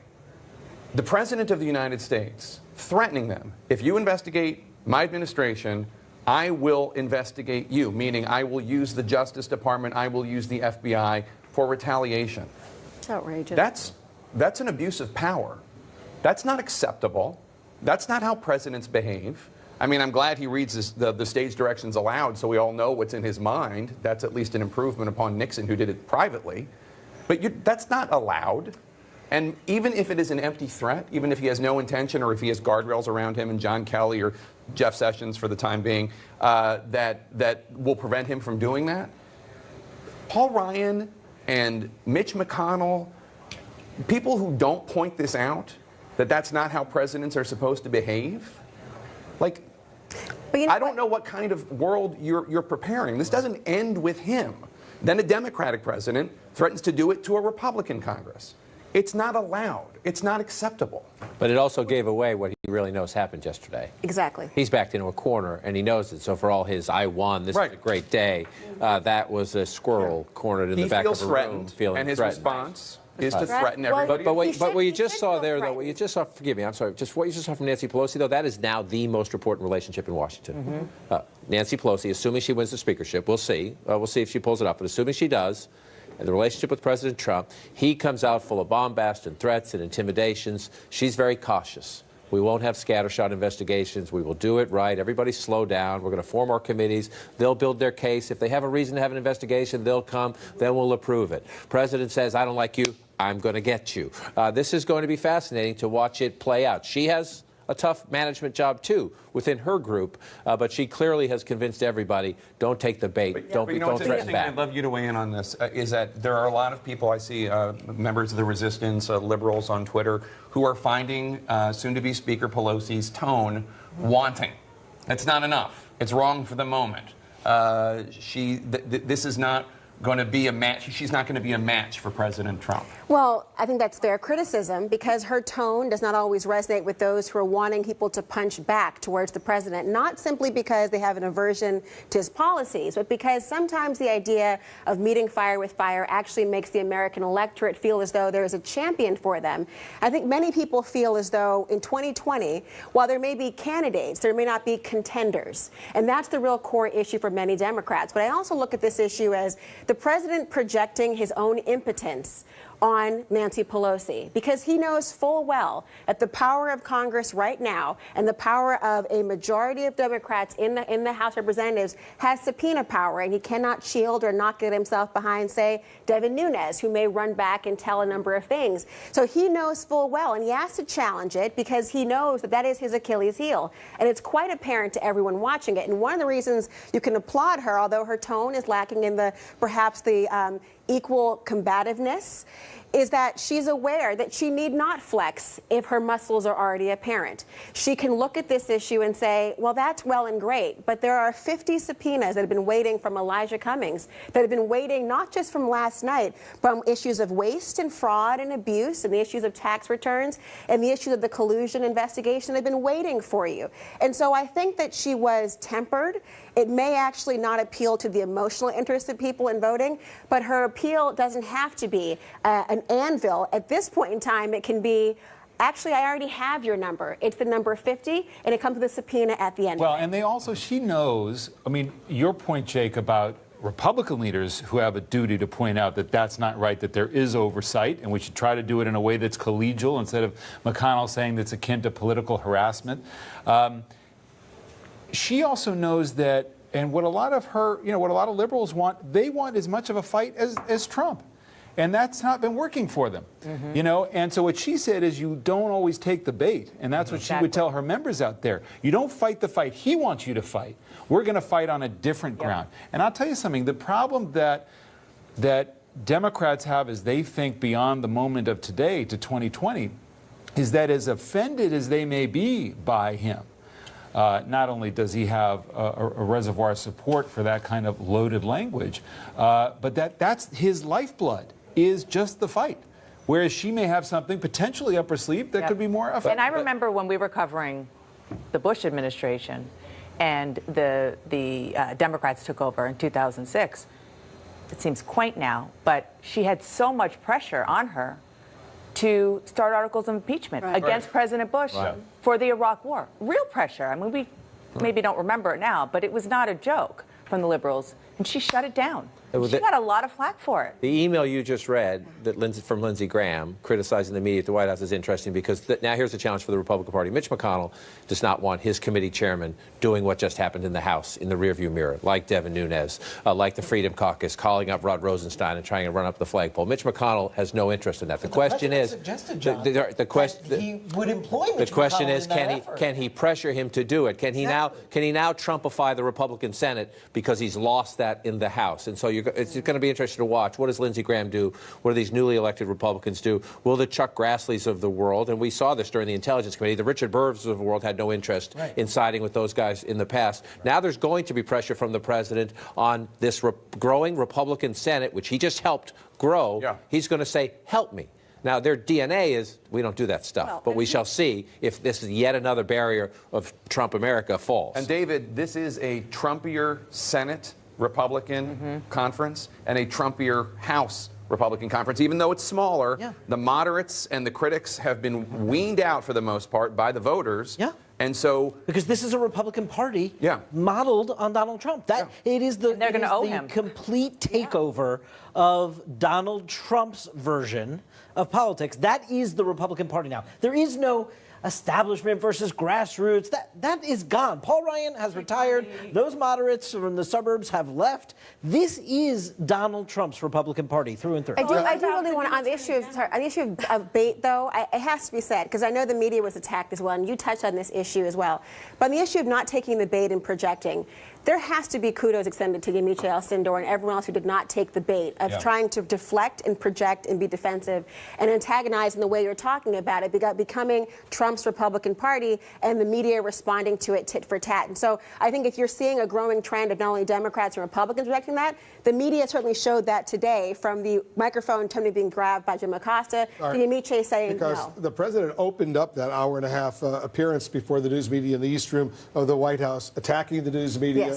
Continued it throughout the questioning, and he ended it with the same. We've been hearing a lot of it. The news media is the enemy of the American people. He had this exchange with our own chief White House correspondent, Jim Acosta. Miles away. That's not an invasion. Honestly, I think you should let me run the country. You run CNN. And if you did it well, your ratings would be much better. If I may ask one other question, Mr. President, if I may ask one other question, are you worried? That's enough. That's enough. Mr. President, I was going to ask one of the other folks. That's enough. Pardon me, ma'am. Mr. President, that's enough. Mr. President, I had one other question, if I may ask, on the Russia investigation. Are you concerned that you may have? I'm not concerned about anything with the Russian investigation because it's a hoax. That's enough. Put down the mic. Mr. President, are you worried about indictments coming down in this investigation? Mr. President. I'll tell you what, CNN should be ashamed of itself having you working for them. You are a rude, terrible person. You shouldn't be working. Let me bring in Jim Acosta now, if I can. I believe he's at the White House. And Jim, that must have been a surreal experience. Obviously, you were being very aggressive, as is the job of a White House correspondent. David Gregory and I are sitting here talking about our experiences. Pissing off everybody in that room, pissing off President Obama, pissing off President Bush, asking questions in a way that made them mad at us. But President Trump did something that I've never seen an American president do, which is go on a personal rant against you for the questions you were attempting to ask. Well, Jake, when they go low, we keep doing our jobs. I mean, that's the way I look at it. And, you know, I had a question to ask, and if we had played the tape a little bit before that exchange, you would have seen the question that I was asking, which was essentially about this lie that he told before the midterm elections, that this caravan of migrants moving from Central America to the U.S. border with Mexico is somehow an invasion, when it's not. They're still hundreds of miles away, and they pose nothing of a threat to the United States. But the president used that language, obviously, as we've talked about so many times, to galvanize his base. He just didn't like hearing that question. He didn't like being challenged on that point, and he certainly doesn't like being called out for his falsehoods. But of course, Jake, as you were just mentioning, that's our job. That's what we do over here. That's what Wolf did when he was over here as a White House correspondent as well. And we just can't be intimidated by that sort of thing. I was struck by the fact that the president, we thought, was going to come in there and do this victory lap. It sounded very much like a pity party. The way he was talking about lawmakers that wouldn't stand by him on the GOP side in various House races. He seems to be sort of unaware of the fact that his immigration rhetoric and his rhetoric on many levels was just turning off a lot of those suburban swing district voters. That's why people like Mike Coffman in Colorado were staying away from him. And he just doesn't understand that. I think the other point that needs to be made is that during this press conference, the president time and again seemed to be attacking journalists of color. He was attacking my friend April Ryan, telling her to sit down. At one point, he went after Yamiche Alcindor with PBS, saying that she had a racist question because she asked about this concern out there that when he says he's a nationalist, that's a dog whistle to white nationalists all over the country. It's a very fair question. As a matter of fact, I asked it in the White House Oval Office a couple of weeks ago, and he answered the question there. So I think what we saw from the president, despite the fact that they were framing this as a victory lap and he was tweeting up a storm like, you know, he was all fired up for 2020, he sounded, I thought, very depressed, very despondent, almost defeated in the way he was talking about these election results. And I think that's probably why you saw things spiral out of control. We're not used to, the president's not used to seeing himself lose. And he lost big. He lost the House of Representatives. And while there were a lot of people spinning, well, no, this is not a big loss to the president, there was a red wave in the Senate and so on. What we saw in the East Room during this White House press conference, guys, I think was just really an acknowledgement on the president's part that he does somewhat feel like he lost something yesterday, and that he understands that the job moving forward is going to get a whole lot tougher in this town, because he does have the House of Representatives now falling into the Democratic hands. But, you know, as for being called the enemy of the people and so on, Jake, Wolf, all of our folks there who are on the set there with you, I think the American people know. We're friends of the American people.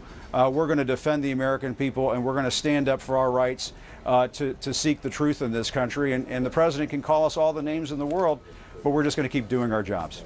You know, let me read a statement that CNN has released following your exchange with the president at this news conference and other journalists' exchange, and what the president was saying. This is a statement from CNN. This president's ongoing attacks on the press have gone too far. They are not only dangerous, they are disturbingly un-American. While President Trump has made it clear he does not respect a free press, he has a sworn obligation to protect it. A free press is vital to democracy, and we stand behind Jim Acosta and his fellow journalists everywhere. That statement from the CNN Communications Department. You know, I'm not going to go back to Jim Acosta. I know he's got a lot going on over there, but that's a very strong statement from CNN. It's a strong statement from CNN. And look, Jim's exchange with President Trump was not in a vacuum. I mean, President Trump attacked NBC. He attacked PBS. He attacked people from conservative news outlets. He attacks the press. If there's he thinks questions. I mean, if you just read the transcript of what Acosta was asking the president and what President Trump's response was, Acosta was asking about the ads, and he was asking about the Mueller investigation. Those are all legitimate lines of inquiry, and that is our job, to ask these questions. Now, maybe some people don't like how one reporter asks a question or don't like how another reporter asks a question. It doesn't really matter. The point is the questions. We are supposed to bring them to the president. The president's response was to personally attack Jim Acosta. This is the president of the United States, all right? We're not on equal footing. The president is way up here. Individual reporters are way down here. We are supposed to ask them questions, and yes, they always think we're rude. They always think we're impertinent. Obama thought it. Bush thought it. Clinton thought it. It goes on and on and on. So the idea that CNN is putting out a statement like that is great, and what I like about it the most is they're not just standing up for Acosta, they're talking about everybody in that room. And on that note, we shouldn't forget and we mentioned this earlier, but it bears repeating, that the president, not once, not twice, but 3 times, said an African-American reporter's question, legitimate question, about his use of the word nationalist or nationalism and his embracing of that concept, that questioning that is racist. I don't even know where to start with that. It makes no sense at all. The term nationalism, anybody who has studied it for more than 5 minutes has an understanding that, of course, there are racial, not just tinges to it, but there's a racial bent to it. It is and has been used in a very racist way. And whether he knew it or not, he should have known it. And then by making it worse, in calling an African-American reporter basically racist, saying her question was racist, but it's not that different. But that's how he plays. That's how he plays. Remember, John, the first time he said, I'm a nationalist, he opened it by saying, I know I'm not supposed to say this. So he knew it was the word had baggage. He knows that word has baggage. He also knew in the last weeks of the campaign where he escalated a legitimate debate about border security, a legitimate debate about illegal immigration, into race baiting and fear-mongering. And now he thinks it worked when he looks at the Senate map. And so that is his default, to go to these confrontations with the press, to accuse people of racism. The interesting thing to me, beyond that, let's take it to another wrinkle, the African-American women journalists asking the question, that was I was trying to make the point earlier about Nancy Pelosi. In addition to the default to race, the default to fear, this president does not like being challenged by women. And so I am just fascinated by the coming relationship. If Nancy Pelosi assumes the speakership and Donald Trump is the president, for all this talk of reviving Infrastructure Week and cutting a deal on immigration, Nancy Pelosi, in her own way. Trump does it with bombast. She does it with a little smirk. I'm a negotiator. She wants to be in that room. Yeah, she will. She will challenge him. But let me just say, today, this extraordinary spectacle that we saw was full of threats and shaming of his own Republican members of Congress and journalists, and it was full of grievance. I mean, here's a man who came out and tried to make the case, this was a great success for me. This is great. We kept the Senate. Look at what I did. I was so important and winning the Senate. And then he devolves into invective and grievance and makes the case that maybe he's not so happy because he did lose the House, but he doesn't want to say it. But just listening to him today, anything that went wrong was about other people. It was about those Republicans who didn't hug him, and it was about the media, and if Nancy Pelosi tries to do anything to me, just wait, I'll get her.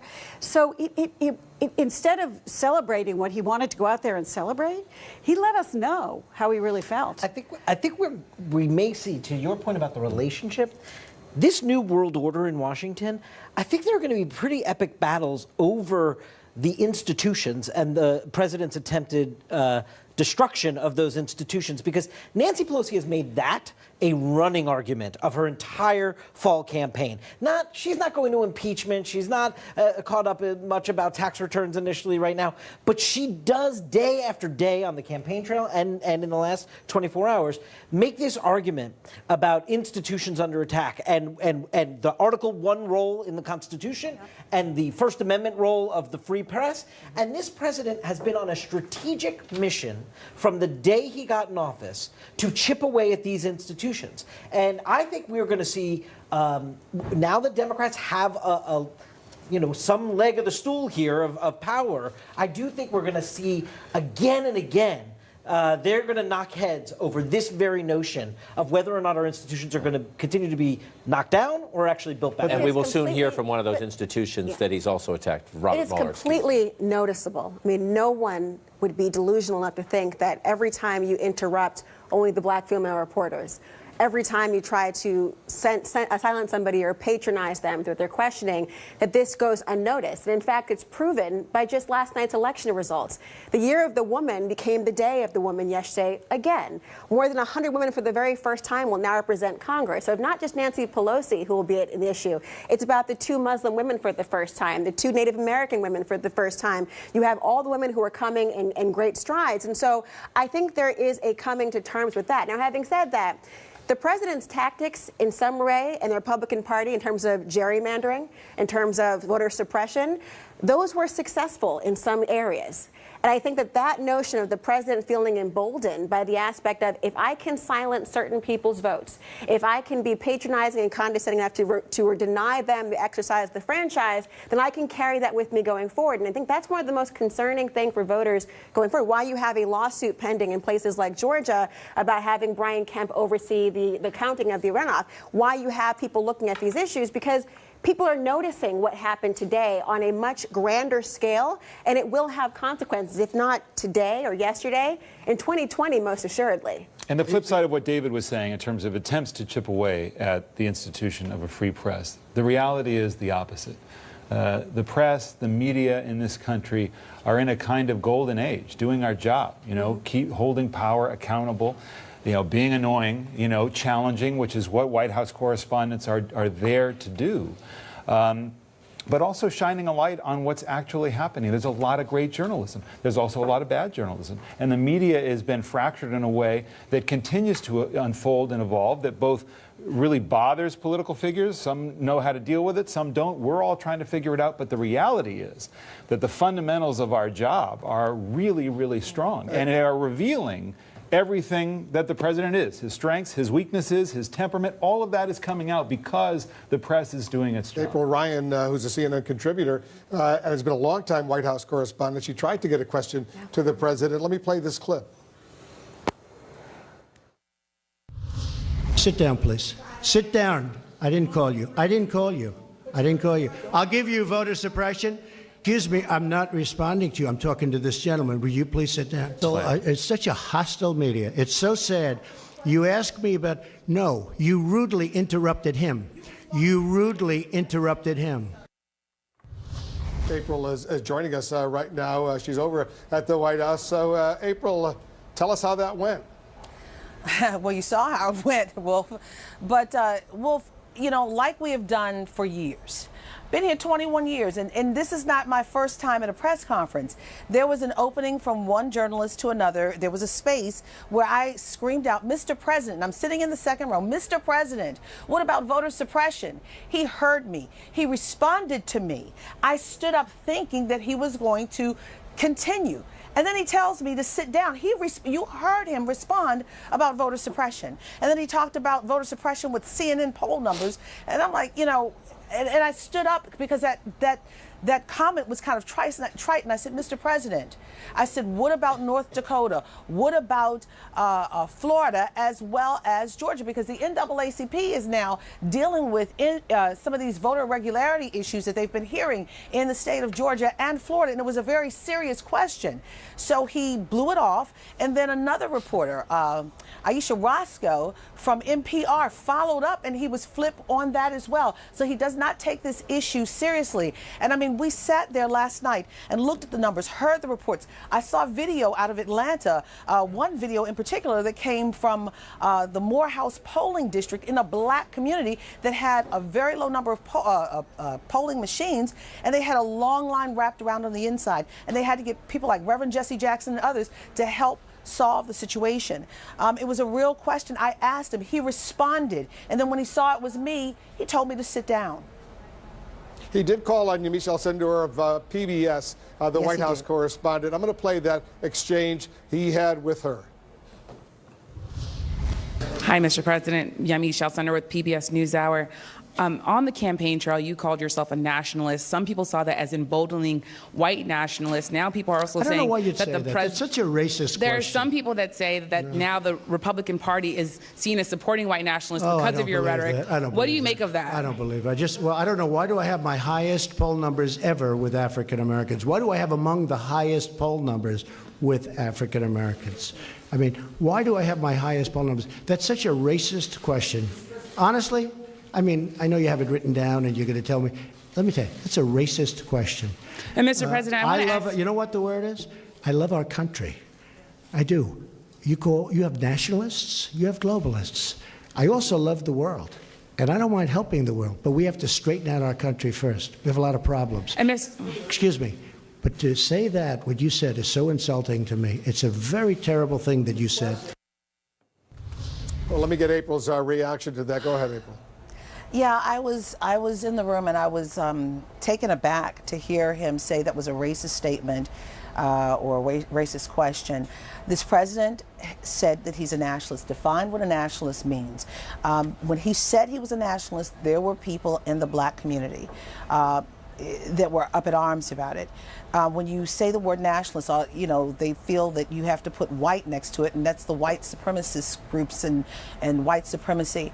And Yamiche asked a real question because there is a concern about saying he's a nationalist. He is a white man who is a nationalist, and there are people who are concerned that that is code for white nationalists. What the president has to do now at this moment is to explain what his white nationalism, well, what his nationalism means, as there is a linkage of white nationalists, but he's a nationalist. It's confusing, but there is a concern about it. And Yamiche is now, she has the residue of hate.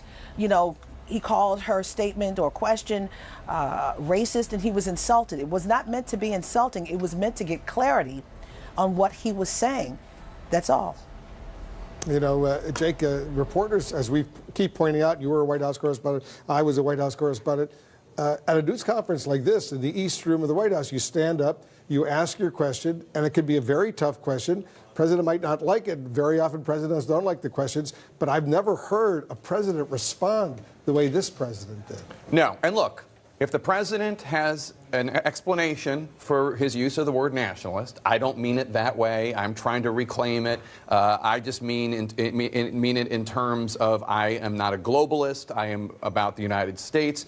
Then make that explanation. You know, that is a perfectly logical explanation. The word has baggage. A lot of people have not used the word. I had Senator Santorum on my show a few weeks ago when President Trump said this, and he said he would not call himself that because of the historical baggage of the word. Rick Santorum is not exactly some shrinking violet. I mean, if he felt strongly, he would use it, but he said, I would, just because of the baggage. But if you want to make the argument, make the argument.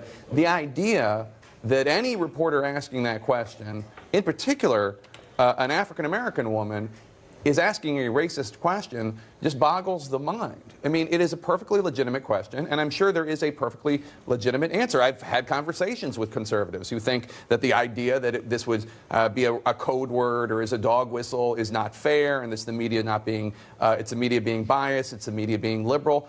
Make that argument. That's fine. Make the argument that the use of the word is not racist, is not meant to convey a dog whistle. There's a perfectly logical way to do that. But let's not be surprised. Let's not be surprised. No, of course, but no one should be surprised because this is how the president does that. You challenge him, he attacks you harder, and that's what the civics press conference was all about. I feel threatened, therefore I'm going to threaten everybody here. When former Democrat, then independent, Donald Trump decided he was a Republican, how did he make his entry? Barack Obama is not a legitimate president. Right. This has been calling card from day one of Donald Trump. I'm a Republican, so we should not be surprised. Well, in the context, when he says I'm a nationalist, I mean, he also brought back the incredibly loaded term of America first. Right. You know, which is so. You know, to be a nationalist, it has racist overtones, it has anti-Semitic overtones, and the way that nationalists around the world have used it in other eras. But I think, you know, Yamiche also is a model as well. I mean, she was unflappable. Right. You know, and that is, I think, what we all are trying to do, which is just to keep our head down and keep driving, keep asking the question, ask the follow-up, and try not to pay attention to what the president is doing because it is exposing what the president is doing. Everybody can see what that is. You know, Gloria, what is so sad, and I think all of us will agree, that on this day after the midterm elections, when there were some significant Republican wins, significant Democratic wins, the president had an opportunity to come out and say the right thing and say, you know what? The election is now behind us. It's time to work together. We've got a lot of important things to do. Let's focus in on the positive. I want to work with Nancy Pelosi, and we can make things happen. Instead, he came out so combative. Right. It was a very sad moment. Full of grievance. You know, when he was reading from his prepared statement, he told us he went to 30 rallies, you know, how many candidates he helped, and went through the history of how much more he did than other presidents had done, and that's, you know, that's fair, that's legit. But then it devolves into all of this, and I'm just reminded, having covered Trump, as all of us have for a while, that when he first started in public life, whether it was in The Apprentice or he started with tabloids, and he had great press, always had great press. The Donald had great press all over New York. He posed as journalist himself or his own PR person. Remember, he used to do that. And he used to love playing with the press, kind of, and he, you know, he was the tabloid king. And so he lived for years with all this great media about how he had, you know, taken his father's business and built it alone into something much bigger. We now know that is not the case. So it really grates on him that he gets to Washington and he is not treated in the same way and that he was like the New York press. You're right. And you mentioned this earlier. We shouldn't forget the contrast that we've also seen this afternoon in the person who is going to be his most important foe, potential partner, all of the above, and that is Nancy Pelosi. Because, look, she acted like, frankly, many women do, which is ignore the noise and let's get down to business.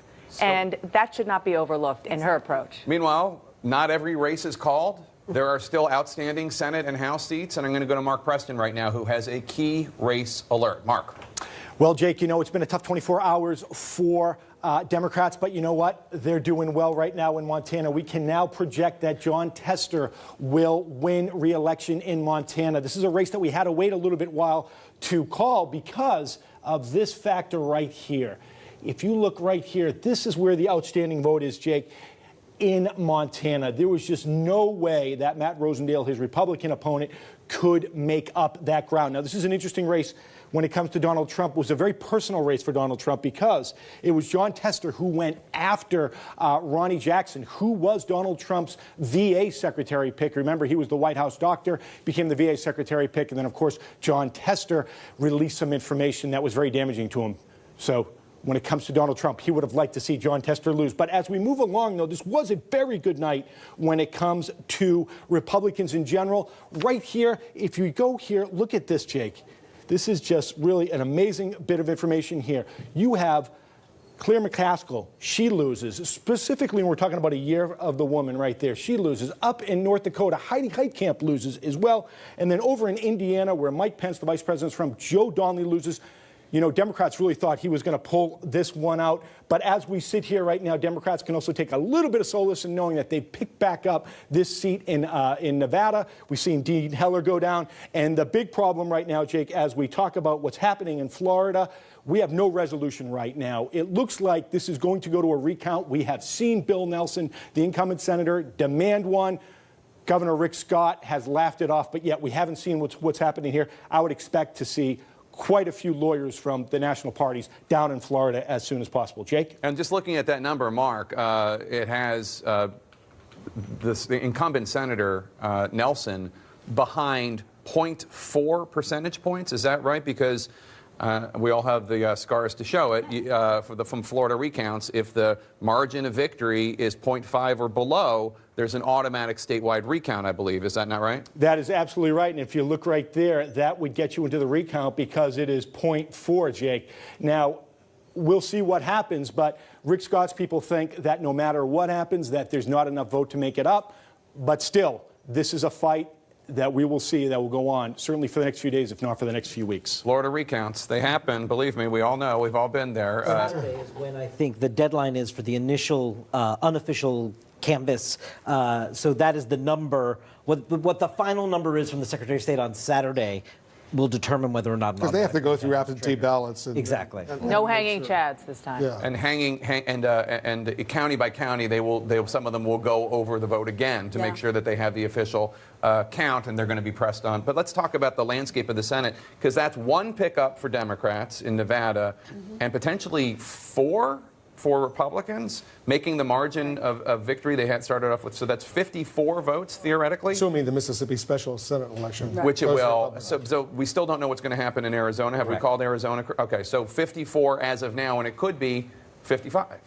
Right, 54, assuming Rick Scott does indeed emerge as the winner in Florida. Yes. So right now, they're at +2 right?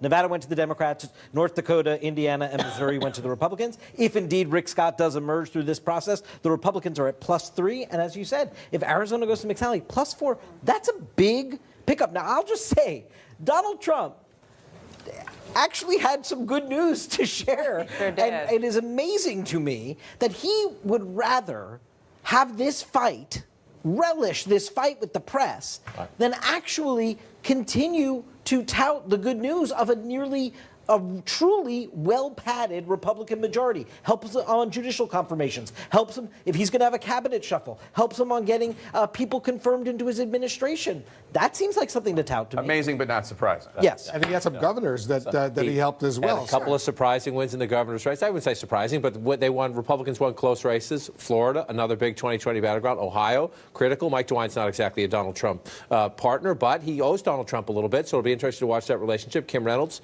held on in Iowa, another state the president's watching. There are good reasons for Republicans to say, in what we thought was a blue year, we did some good things. Let me just be a little skunk in the garden about Indiana and Missouri.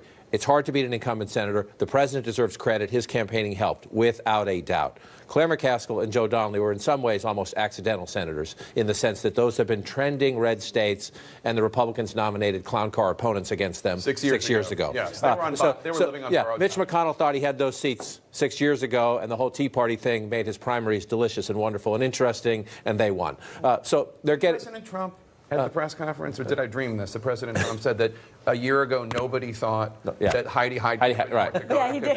Can I tell you? Say that? Can I tell you? Everybody thought Heidi Hyde Camp. I was in, as somebody who went to North Dakota, I mean, Heidi Hyde Camp was in the fight of her life. But even she probably wouldn't agree with the president's statement. She knew she had an incredibly uphill battle. But I do think the president... But he did, just to sort of put a button on that, he did convince Kevin Cramer, who is the senator-elect, to run. He didn't want to run. Kevin Cramer told me point blank, I did not want to run, and the president called me and said, you have to do this. So he did get involved, and in that case, and in other cases, it bore fruit. There was also an opportunity there. The Kavanaugh effect, that contentious Kavanaugh hearing, had a real impact. There was kind of a slumbering, GOP electorate out there that got energized as a result of that.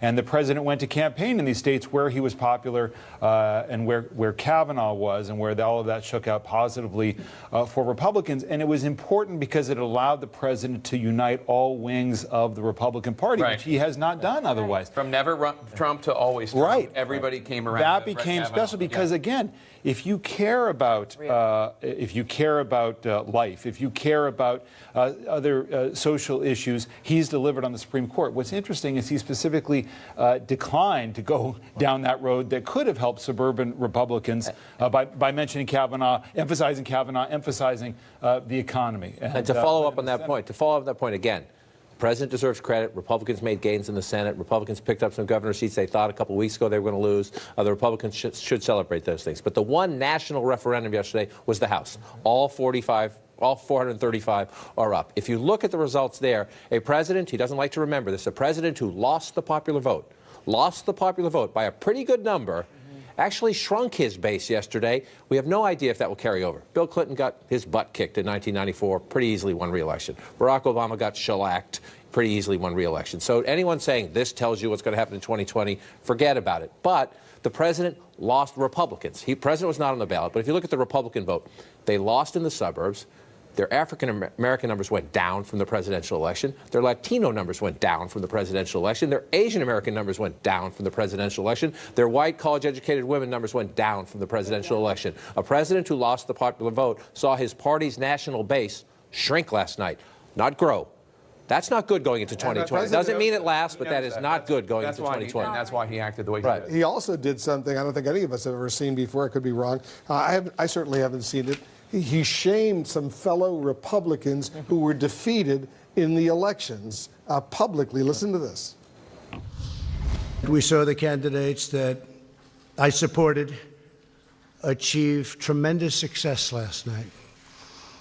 As an example of the 11 candidates we campaigned with during the last week, 9 won last night. This vigorous campaigning stopped the blue wave that they talked about. I don't know if there ever was such a thing, but could have been. If we didn't do the campaigning, probably there could have been some that decided to, let's stay away. Let's stay away. They did very poorly. I'm not sure that I should be happy or sad, but I feel just fine about it. Carlos Curbelo, Mike Kaufman. Too bad, Mike. Mia Love. I saw Mia Love. She'd call me all the time to help her with a hostage situation, being held hostage in Venezuela. But Mia Love gave me no love, and she lost. Too bad. And then he goes on, he mentions a couple more. He met Barbara Comstock of Northern Virginia. That Republican lost. Peter Roskam, a longtime Republican member, he lost. He publicly shames them. And as you said earlier, he was dancing on their graves. Well, it's ridiculous. And I mean, I'm not sure if I should be happy or sad. Yeah. You lost the House. You should be sad. But then he says, I feel just fine about it. Yeah, and too bad, Mike, about Congressman Mike Hoffman, who's been a Republican congressman from the suburbs of Denver, is probably the only kind of Republican who could have that seat. You're not going to elect a Trump Republican in the suburbs of Denver. It's going to have to be either a moderate Republican or what they have now, a Democrat. And then just listen about, first of all, about Mia Love, Congresswoman Mia Love, a Republican from Utah. They haven't called that race yet. I keep repeating that. She hasn't officially lost. She might ultimately end up winning that seat. So the idea that he's dancing on her grave when she's still alive is remarkable. Was there a Ryan Costello tweet that he reacted? If you could get that. And then the other Republican congressman. The other thing that was so remarkable about this, Wolf, is the fact is he remembers about Mia Love. She called me for help with a hostage in Venezuela, as if she, in doing that, in asking for the President of the United States to help save an American who is being held hostage abroad, that's her asking for a favor. And therefore, she should have shown loyalty to him, as if she wasn't just doing her constitutional duty of trying to save an American and ask the President, who's charged with protecting us all, to help her in that task, as if it's somehow involved, is just a bizarre way to look at the world. Read the Ryan comment. I'll put it up on the screen, but I want David Chalian to read it in his own style. In my own style. This is a Republican congressman retiring from Pennsylvania. Can I quickly jump in before you read it? He retired. The president mocked those who retired today, too. A lot of them retired because they knew they couldn't win their districts because of his numbers. That's why they retired. And he complained some chairmen didn't want to, lose their power. Here's what Ryan Costello tweeted. To deal with harassment and filth spewed at GOP MOCs, member of Congress, Republican members of Congress, in tough seats every day for 2 years because of the President of the United States, to bite your lip more times you'd care to disagree and separate from the President on principle and civility in your campaign, to lose because of the President of the United States and have him piss on you, angers me to my core. You did an excellent job reading. Very, very That's positive. his theater. And you're quoting a member of Congress who will excuse the language there. You're a former drama student. Yeah, that is right. Yeah, I know that. The number of Republicans who will say that aloud is greatly diminished. First of all, I don't know if Congressman Costello, with all due respect to him, if he were an incoming member of Congress, if he had run for re-election and won, I don't know if he'd say that. Right. There certainly is a courage that these people get, Democrats or Republicans, when they're leaving office. But second of all, people like Mike Kaufman and Carlos Curbelo, which is how the name is pronounced, Mr. President, from Florida, or people like Ryan Costello, et cetera, they're on their way out, whether it's retirements or they lost last night. They're on their way out. Again, the Republican conference in the House is smaller and Trumpier. The Republican conference in the Senate is bigger and Trumpier. And Flake and Corker are gone. So Ben Sasse is calling Mitt Romney today and saying, are we buds or am I alone? Well, if you're the godfather, everybody needs you. Okay? And if you dare disobey or you don't pay fealty, kiss the ring, invite me to your district because of course only I can save you, then I'm going to shame you. And it's just a form of political narcissism that we just don't see. But the right, larger, also the larger picture of the results the larger picture of the results is something that unfortunately reinforces his view of party, his view of Washington, his view of the world, which and is himself. And himself, which is that there are very much two Americas in two different directions who are expressing themselves politically. And he is making a decision to speak to one, to reinforce one, and to take on everybody from the other sides, from the media to Democrats to members of his own party who would defy him. That is our reality. Which is why we should be so skeptical when we hear him say, I should have a softer tone. That's my biggest regret. Right. Or, yes, I'd be for unity and have. There is no track record to suggest he wants to conduct this in any other way, but then to fully exploit that divide, not actually try to heal the breach, to repair the breach. And it worked in 2016 with his largely white coalition, and he thinks it can work again in 2020. That's a bet. That's risky math. Given that every moment we've been sitting at this table, even the states he won, many of them are becoming more diverse. Some are becoming more white, but many of them, look at your Commonwealth of Pennsylvania. Can the president win Pennsylvania again? It depends who the Democrats nominate, depends what happens between now and then. He does have a booming economy, which could change everything in this calculation. But if you're just looking at demographics, census, the math, every day it gets more difficult for the president to redo what he did in 2016. Last night in Pennsylvania, a number of Democratic House pickups, Democratic senator reelected, Democratic governor reelected. One of our correspondents, Lauren Fox, has just interviewed the Democratic member of the House who's expected to become the chairman of the House Ways and Means Committee, and he potentially could subpoena the president's tax returns. We're going to get some of that interview right after this. Is CNN breaking news. Significant breaking news right now. The Attorney General of the United States, Jeff Sessions, he has now resigned, and the President of the United States has confirmed that. The President just tweeting. Jake, let me read the President's tweet. We are pleased to announce that Matthew G. Whitaker, Chief of Staff to Attorney General Jeff Sessions at the Department of Justice, will become our new acting Attorney General of the United States. He will serve our country well. We thank Attorney General Jeff Sessions for his service and wish him well. A permanent replacement will be nominated at a later date. Not a huge surprise. Jeff Sessions has been humiliated publicly by the president for more than a year. He waited until the day after the midterm elections to announce he's leaving. We should note that according to CNN Justice correspondent Laura Jarrett, President Trump asked the Attorney General Jeff Sessions to resign. It's effectively a firing, even though technically Sessions willingly submitted his letter of resignation, and now he is going to be replaced as acting Attorney General by his Chief of Staff, Matthew Whitaker. You have We have the actual letter from Jeff Sessions, the Attorney General, to the President at your request. At your request, I am submitting my resignation. So those are the key words. At your request, I am submitting my resignation. And then he goes on to say, since the day I was honored to be sworn in as Attorney General of the United States, I came to work at the Department of Justice every day, determined to do my duty, serve my country. I have done so to the best of my ability, working to support the fundamental legal processes that are the foundation of justice. So let's first of all, we should change the chyron. Attorney General Jeff Sessions resigns. It should say President Trump fires Attorney General Jeff Sessions. He asked him to submit his letter of resignation. He has been fired. He's doing this one day after the election. He's doing this with a Senate that is more Republican, more supportive of him. He feels like a lot of them owe him their jobs because he campaigned so strongly for them. And let's remind viewers why President Trump is dissatisfied with Jeff Sessions, who in every respect but one did everything President Trump wanted him to do when it came to immigration reform and being tough on the border, when it came to the policies that had separation of children from their parents when they came into the country illegally, when it came to the drug war, when it came to all sorts of things.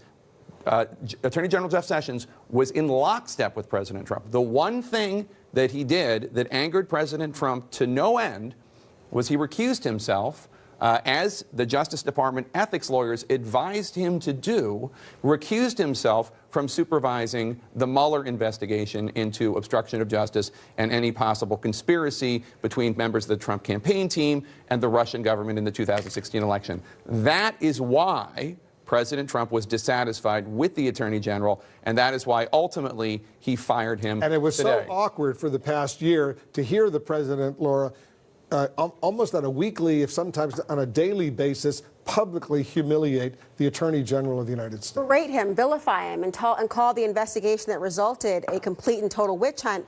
And the person that the president tweeted out will be the replacement as the chief of staff was once a legal commentator for CNN, wrote an op-ed last August where he titled the op-ed, "Mueller's investigation of Trump is going too far." And talking about the president of the United States, at one point he's saying that the president of the United States is absolutely correct in thinking that the red line of the finances would actually be, in fact, too far.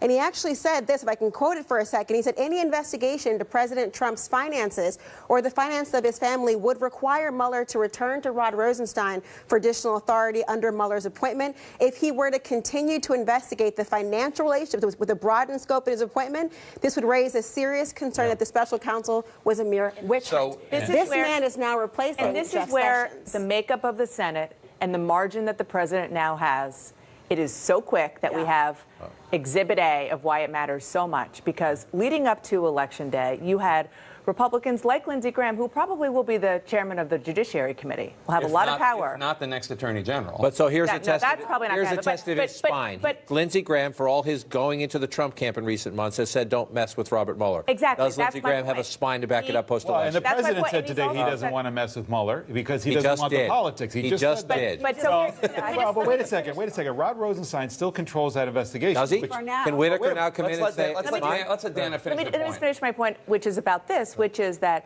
what he and other Republicans, some of whom are now leaving, have said is that obviously Sessions is going to go. But, Mr. President, you have to put somebody up who is going to come before us in a confirmation hearing and swear under oath they're going to let the Mueller investigation continue. It is an open question, the point you were making, whether or not they will have the ability to force that, even if they want to, because the margin of Republicans will be so much bigger. With Republicans, Donald Trump helped get into office. But as So acting he Attorney could General have the today, ability can he tell Rod Rosenstein it goes through me now, not you? That's my question. We'll see. Let's go to Laura Jarrett now, our Justice Department correspondent. And Laura, you have the letter submitted from the Attorney General, Jeff Sessions, making it very clear that he is not leaving because he wanted to leave. The very first sentence of his resignation is basically, "I'm resigning because you told me to." That's right, Jake. You don't have to read between the lines on this one. It's pretty clear that the day finally came where Trump said enough is enough. We're told, despite the 90-minute press conference where Trump deflected on what would happen to the Attorney General, he actually asked for his resignation before he even took the stage. In the first line, Sessions says, "At your request, I am submitting my resignation." He goes on to say, "Since the day I was honored to be sworn in as Attorney General of the United States, I have come to work at the Justice Department every day determined to do my duty and to serve my country. I have done so to the best of my ability, working to support the fundamental legal process that are the foundation of justice." And as all of you have just said, Sessions really was the champion of this president's agenda. He carried through on every single policy initiative, even the most controversial immigration policies that were highly critical. He supported him lockstep, but his original sin was the fact that just very soon after he took charge here, he recused from all matters related to the Russia investigation, and clearly the president never forgave him for it. The big question, of course, now is what happens to the special counsel's investigation. We know that Sessions' chief of staff is now taking his boss's job, at least temporarily. He will serve as the acting attorney general, but given some of his very controversial writings about Mueller, writing for CNN.com that Mueller went too far, I'm sure we will hear very, very soon that he is unfit to serve as the supervisor of the Mueller probe, Jake. And you know what's going to be very interesting, thank you, Laura Jarrett, for that. One that's going to be very interesting, John, is there's been a lot of talk in these first 2 years about how President Trump has had guardrails. There have been people put around him to keep his behavior within check, even if he voices opposition to various institutions. You have Jim Mattis at the Pentagon. You have John Kelly at the White House. You had Jeff Sessions at the Justice Department.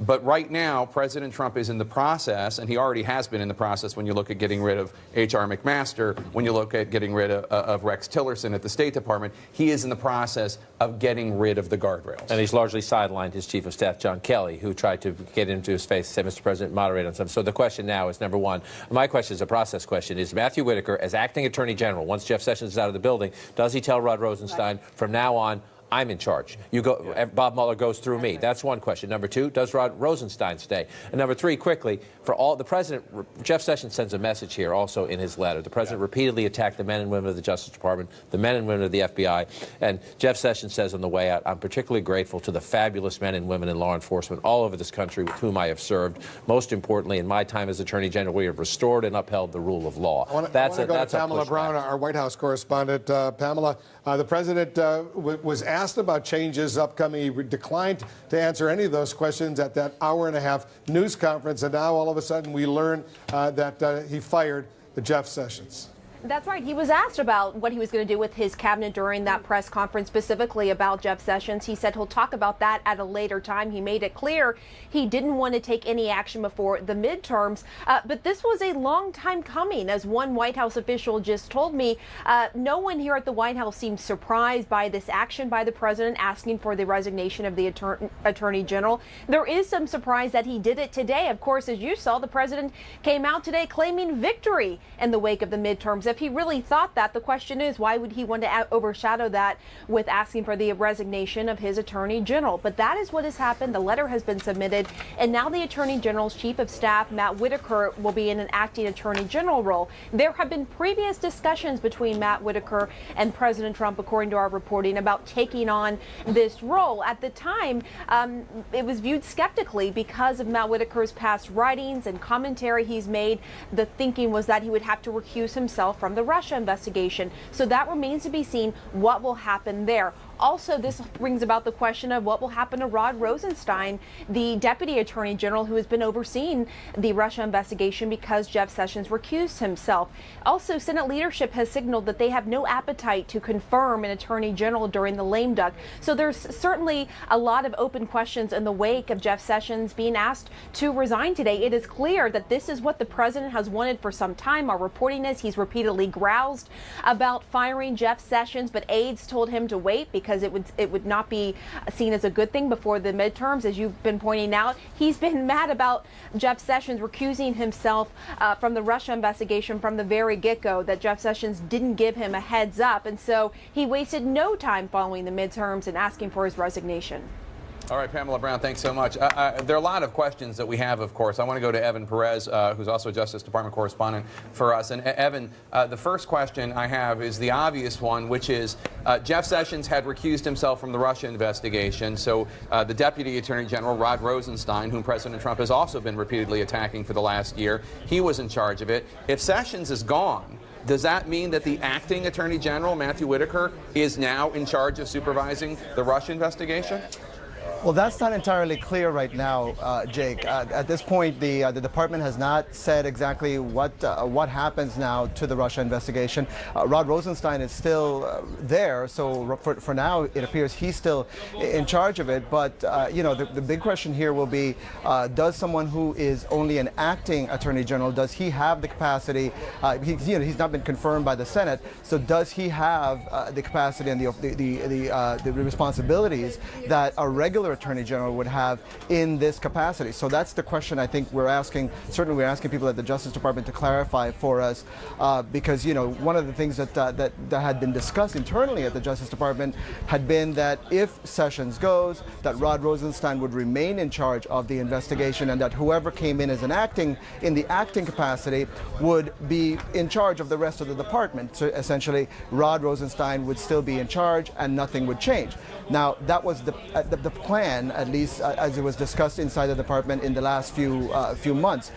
We don't know whether they've stuck with that plan. So I think that's one of the big questions we have that we want answered from the Department of Justice, because we don't know exactly what has been the arrangement. Certainly President Trump tweeting that Matt Whitaker is now the acting was also a bit of a surprise. That's not usually the course that these things take, Jake. One of the things, thank you so much, Evan Perez. One of the things that has been the big question hovering over this presidency is, were he to take the step that he just took, and this is just potentially the first step of one or two that ends with him firing Bob Mueller, were he to fire Sessions, were he to fire Rosenstein, were he to fire Mueller, or various permutations where he gets Whitaker to fire Mueller or whatever, would Congress actually step in and hire Mueller to continue to do the investigation? Now the president has a Democratic arm of Congress who without question, would take that step. The other question is, would any Republican in Congress raise their voice and support that effort? Maybe Lindsey Graham would, because he has said... the same Lindsey Graham from South Carolina? Who has said Mueller has to finish his investigation. But there are so many dominoes here, really, to think about. First of all, who's in charge? Is Whitaker now in charge of Rosenstein, who is in charge of... If he's the acting attorney If he's the general. acting... And is he in charge of Rosenstein and in charge of Mueller as a result? Because they were thinking of Whitaker to replace Rosenstein. Remember when Rosenstein, they all thought he was going to get fired because of what he said in a private meeting